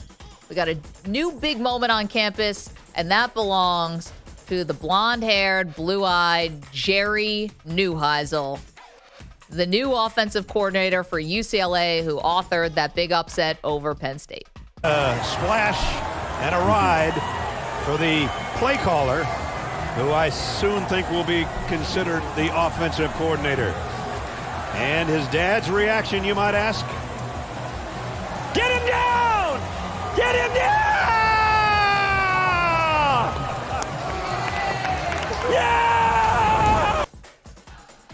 That was pretty amazing. You have Rick Neuheisel in the CBS Sports studio. Obviously not showing a lot of objectivity there as his son literally gets carried off the field like it's the end of the movie Rudy. You know, I didn't care for that. As a Penn State fan, I'm sure you didn't. Here's more from the new big man on campus, Jerry Neuheisel, saying he made several gaffes on the headset calling plays, but they still got the dub. All things you learn from. Like, I hate to say this, but I had never practiced with the headset in terms of like the button to talk to the quarterback. So there's like multiple times during the game I'm calling the play, but the headset's flipped up because I'm used to being a position coach. And then all of a sudden I'm pressing the wrong part of the button trying to talk to him. Like it was a mess. Hopefully we'll get that cleaned up by next week. But just one of those days. It just all kind of fell into place. This is the guy who Big James lost to, a guy who doesn't even know how to work his headset. Good heavens. Oh, my God. Didn't know how to work the headset, had never practiced it before because he just got the job as offensive coordinator 3 days before the game. That sounded incredible to me, but then I'm like, you know what? It's UCLA football. I kind of can get it. The offensive play caller never used a headset before, never practiced, and they still beat Penn State, sure. We are absolutely washed. Rick is, by the way, the coolest guy. I love Rick Neuheisel. You know, we saw him at the Super Bowl, remember? I once spent a day with Neuheisel's kid, who is there's another one. There's a bunch of blonde Maybe it was kids this one. running around. He was working for the Rams, and I immediately on Saturday I was Googling it. Was that the same guy? It's not. So Jerry was a quarterback at UCLA? I don't remember. He played at UCLA, yeah. I think he was a quarterback. Did he play? He looks like he's 12 years old. That's the thing that was striking me. I'm like, what is this guy? He looks just like Rick. My first thing was like, but he looks like Rick when Rick was playing. Yeah. He looks way too young to be call play. I'm like, how did the intern get a hold of the mic? Then I'm like, oh, that's a Neuheisel. And he's 33, by the way. He is too young. He literally has no idea what he's doing. He looks like Rick Neuheisel. He talks like Rick Neuheisel. He kind of also looks like the lost member of the Beach Boys, like with the hair and everything. He's just so, shucks. His hair is so blonde. It's amazing. It's like Ken doll. At that age, his hair to be that blonde is incredible. He played 8 games and threw 70 passes at UCLA from 2013 to 2015. He was playing college football in 2015. Now he's play calling. We were in college at the same time? Good heavens. He's done a little more. Well, yeah, evidently. Thanks a lot, Pearl. You just made me feel like a loser on national radio. Trust me. Could he do those Deion Sanders drops? Absolutely not. Probably. The guy can't even work the headset. I mean, let's be honest. It's 2025. You can figure it out. You can figure it out. It's Manny, just cut and paste. What I'm trying to say is you're a way better button pusher. Oh. Ladies line up. Yeah. Listen. Let's hang the banner. Ladies line up. I push buttons for a living, and that guy coaches in Los Angeles. Listen, with that hair. The same guy pushes the buttons, on the nuclear code. So you pushing buttons sometimes can be very, very important. Ah, damn it. Exactly. The show would not sound the same without Manny. You play a very important role. We had Pete, so we know 2 people can do it. Let's go for a third. A lot of Bogusch cuts, though. This is what drip looks like. So there you go. Jerry Neuheisel, now your big man on campus. Let's get to Andrew Bogusch.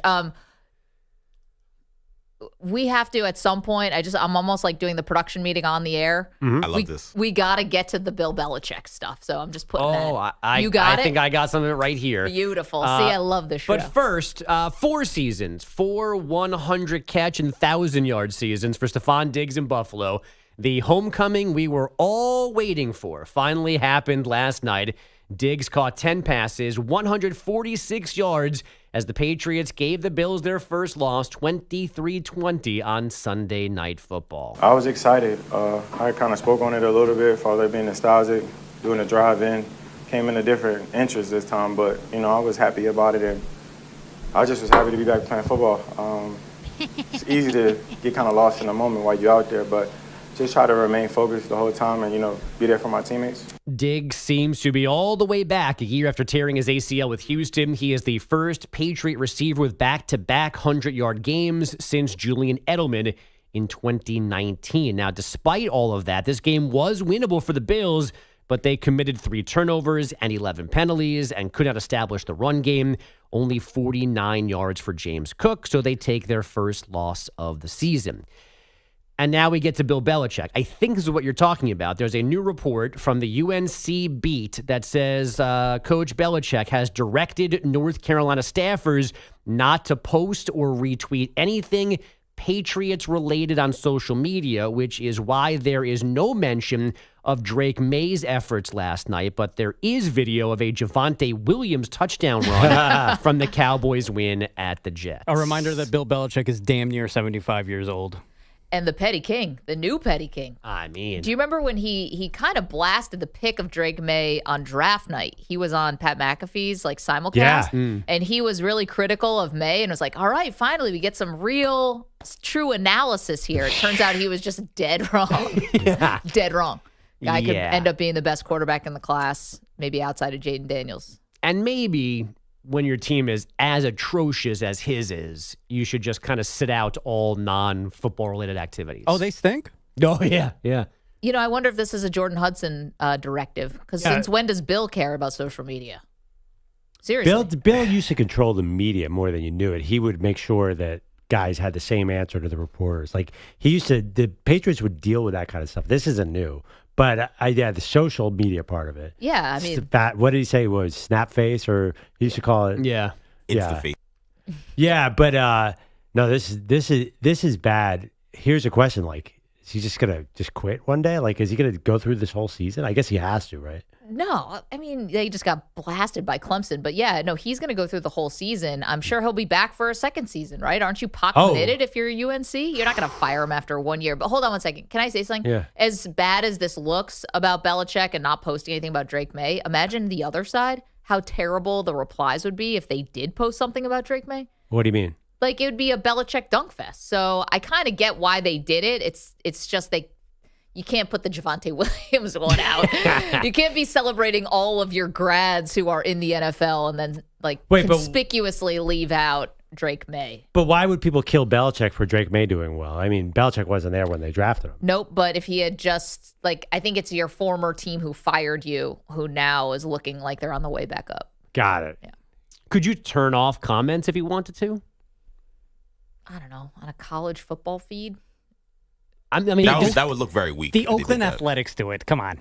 I mean, this looks worse. They turn off the comments? Yeah. You're not allowed to post on any other tweets or whatnot on the Athletics because they're spineless cowards. It's a weird tact. Wait.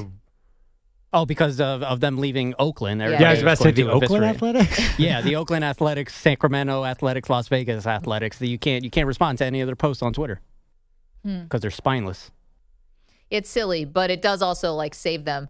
We were having a conversation about who is in a worse spot right now, Bill Belichick or PeteCarroll. Belichick by a mile.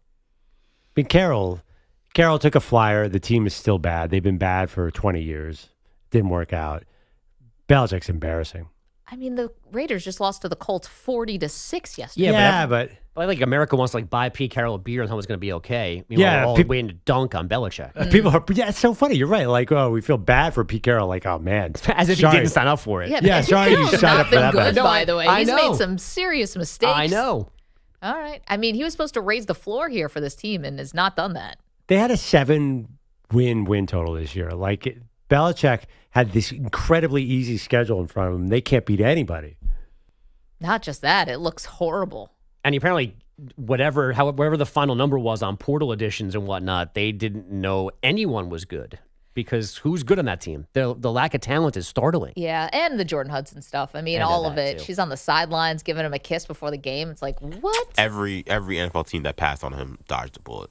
It Yes. would have been a disaster if they hired him. Remember week 0 after 7 plays of the offensive season for UNC, we thought Bill Belichick was back.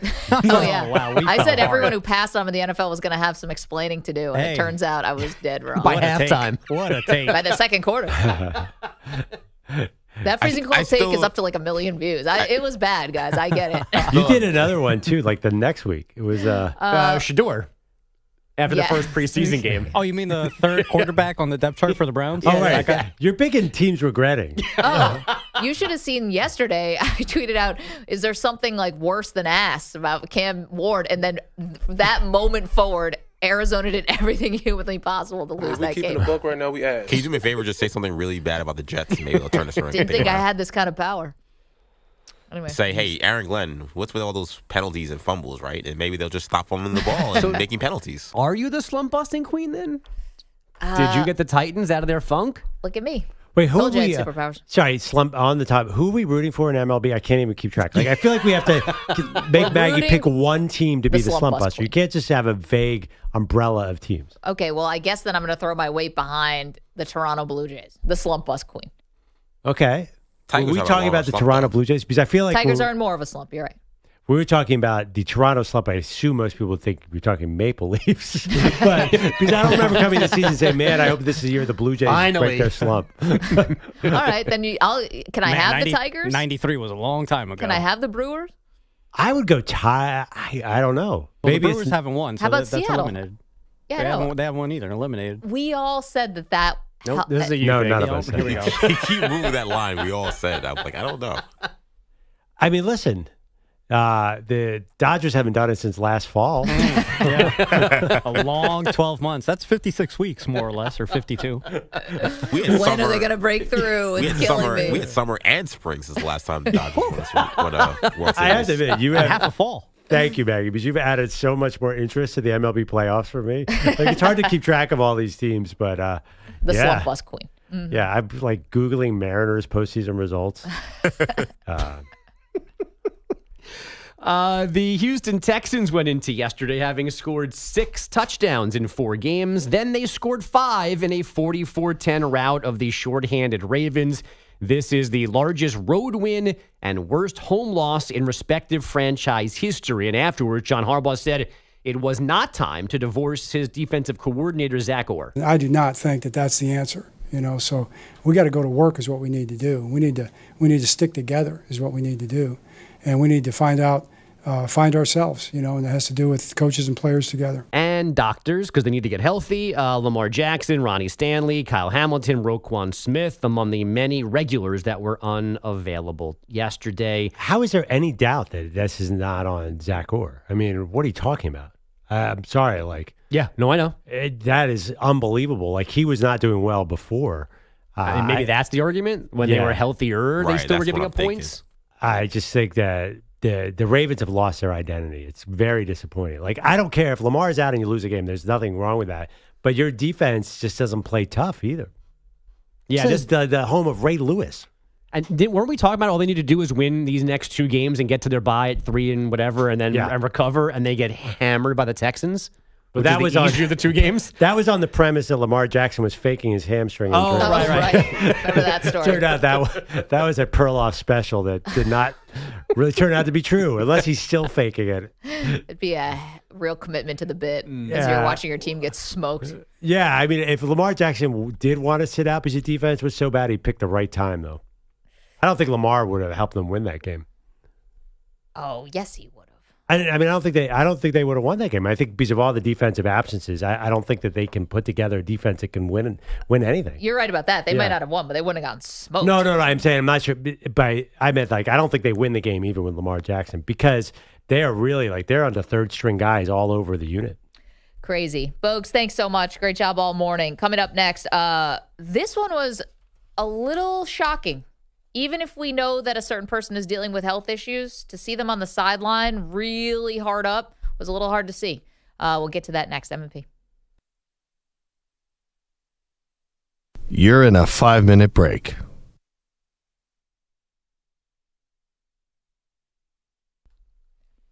Two top 10. It's that daily dose of take so bold they might just roast. From sports hot drama to a GOAT debate, we're tuning in, it's never second rate.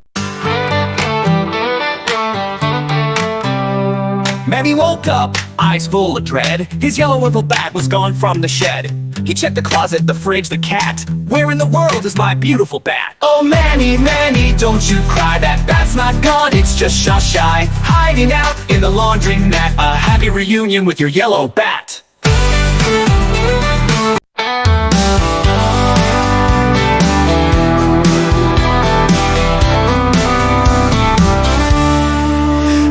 was a Monday morning, the phones were still dead air, humming like time standing still. Mics were hot, but the chair sat bare, and Peter Bellotti was nowhere there. The rundown was tight, the clock was mean, but that board I booth stayed empty and clean. No call, no note, not even a sign, just silence on that broadcast line. Peter never showed, just faded away. Left the show hanging like a runaway. They gave him a shot, but he threw it aside. Now his boys at the board, just trying to ride. He's spotting breaks and running the flow, holding it down for a man he don't know. It's a damn shame how the story's told. Peter never showed.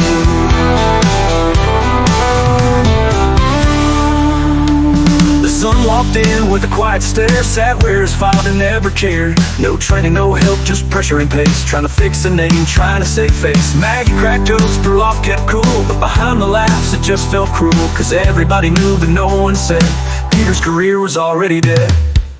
Peter never showed, just left a mess. And now his kids cleaning up the rest.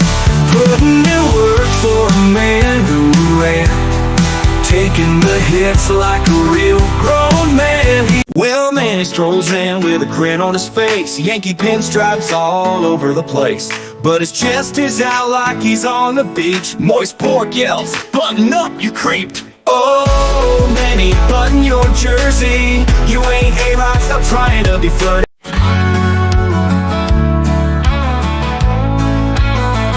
Well, the game was tight, the crowd was loud. Then Judge went down, ain't no cheers now. Flicks are strained, they said real low.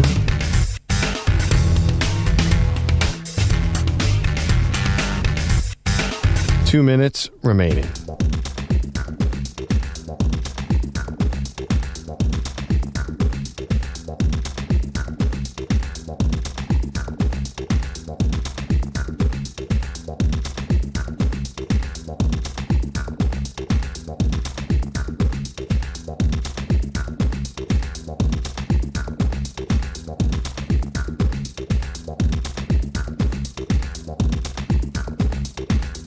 One minute, 30 seconds remaining.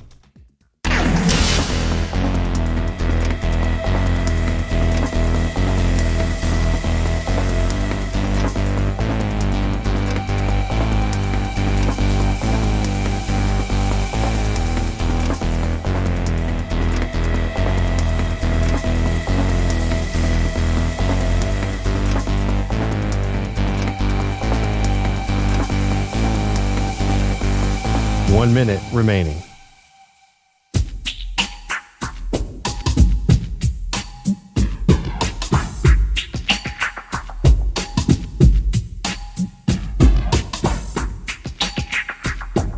$45 seconds remaining.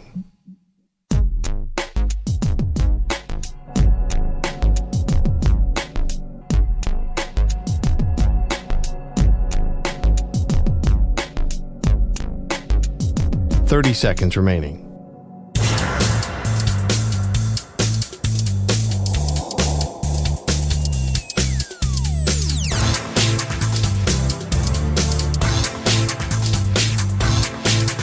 $15 seconds.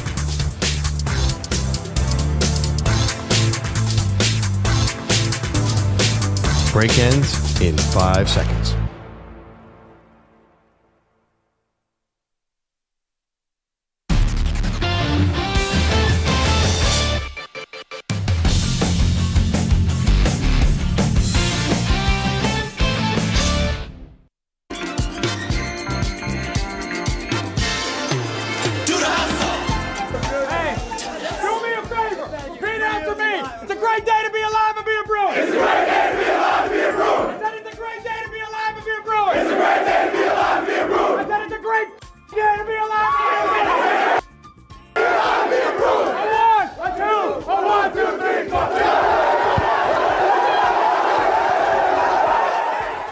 It's gonna be a good day with Maggie and Perloff. That was our new big man on campus, Jerry Neuheisel, the offensive coordinator for the Bruins, authored and architect a upset win over Penn State, and he got carried off the field Yeah. Or like he had just won the Super Bowl. And is that considered rushing the field when only there's 75 people to rush?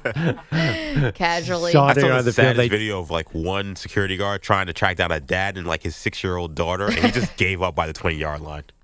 It is so funny. If you're on social media on X, check it out. Just search dad, daughter, security guard. It is the funniest video. It was definitely the saddest rushing the field I've ever seen. It's bad if you think it's safe for a 6-year-old down there.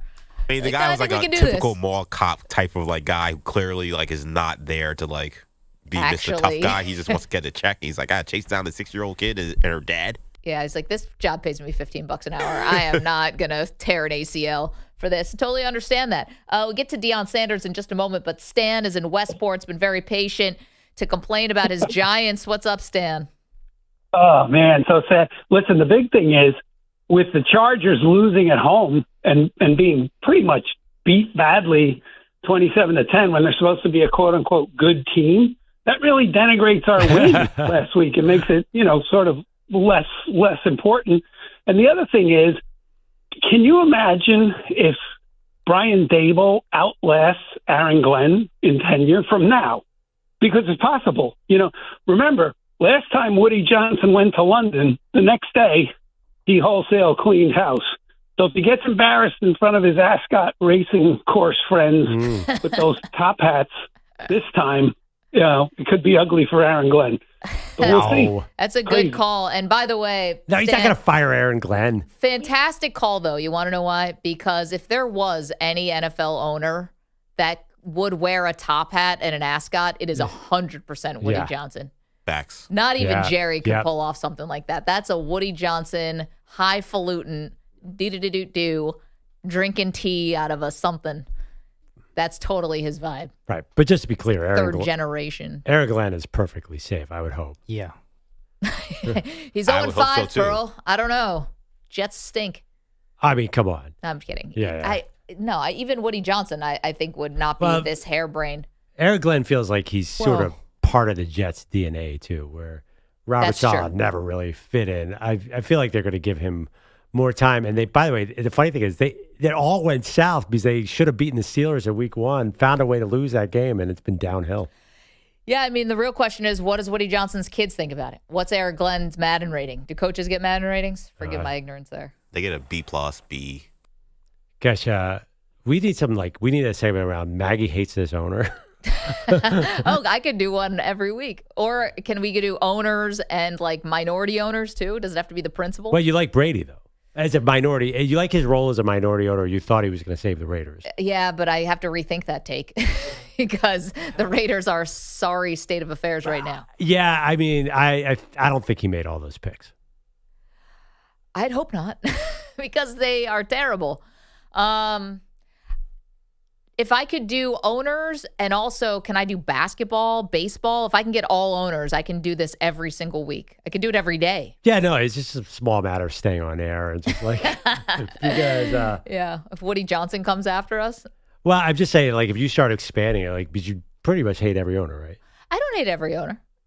Name 2 that you do not hate.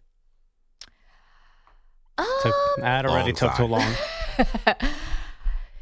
You know who I respect. Okay. Oh, she's buying time. Yeah, she very This much sounds is. like very politician. That's that's a great question. And give me 5 seconds to figure out how to answer it. And we are still buying time for her. Think of that. I think the Dodgers owners Oh, seem yeah. like they've got their the Guggenheim guys? They've got their man. together.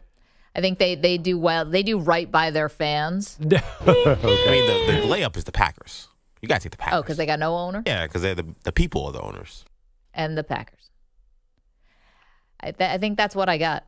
I was going to say Ballmer, but clearly it's not Steve Ballmer. He did create a lot of bathrooms. Toilets. Urinals. Good for him. I don't think a lot of people like sports owners. Now I'm thinking about it. I can't. No. I'm trying to think of what Jeffrey owners Lurie's I like. popular in Philadelphia. I think Lurie maybe is someone I definitely respect. Seems like, but they all give money to charity. They all do the requisite things like they should. They're Bob billionaires. Kraft. I got a dilemma tonight. Phillies play 6:05 Eastern. So that's not like a prime. I'm like working with the kids there. What do I do? Do I DVR it and come back to it? You tell the later? kids to go entertain themselves. Yeah, you got teenage No, daughters, I'm driving. man. They don't want to be with you driving anyway. to dance class. Tell them to take the subway. Listen to it on the radio. You think I should do radio? Okay. Absolutely. Baseball's made for the radio. We only work on the radio. Yeah, I love baseball on the radio. Well, I know, but for your home team, you also want to see it. The other thing too is like it takes me a good 15 minutes to find where the game is. WIP. No, it's TBS, but I always go to TNT No, first, but for the radio and then I got feed. I'm saying on TV. I always get caught up in whatever shows on TNT. It's usually like a Marvel movie, and then I get back, and then we got the big game tonight. This is an interesting one. Chiefs are favored by 3.5. What do you do? I'm going Chiefs, but chance for the Jags to make a statement.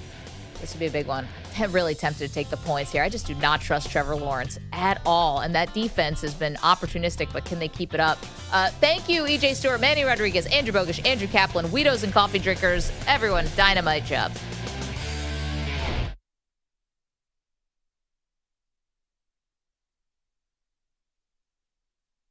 You're in a 5-minute break.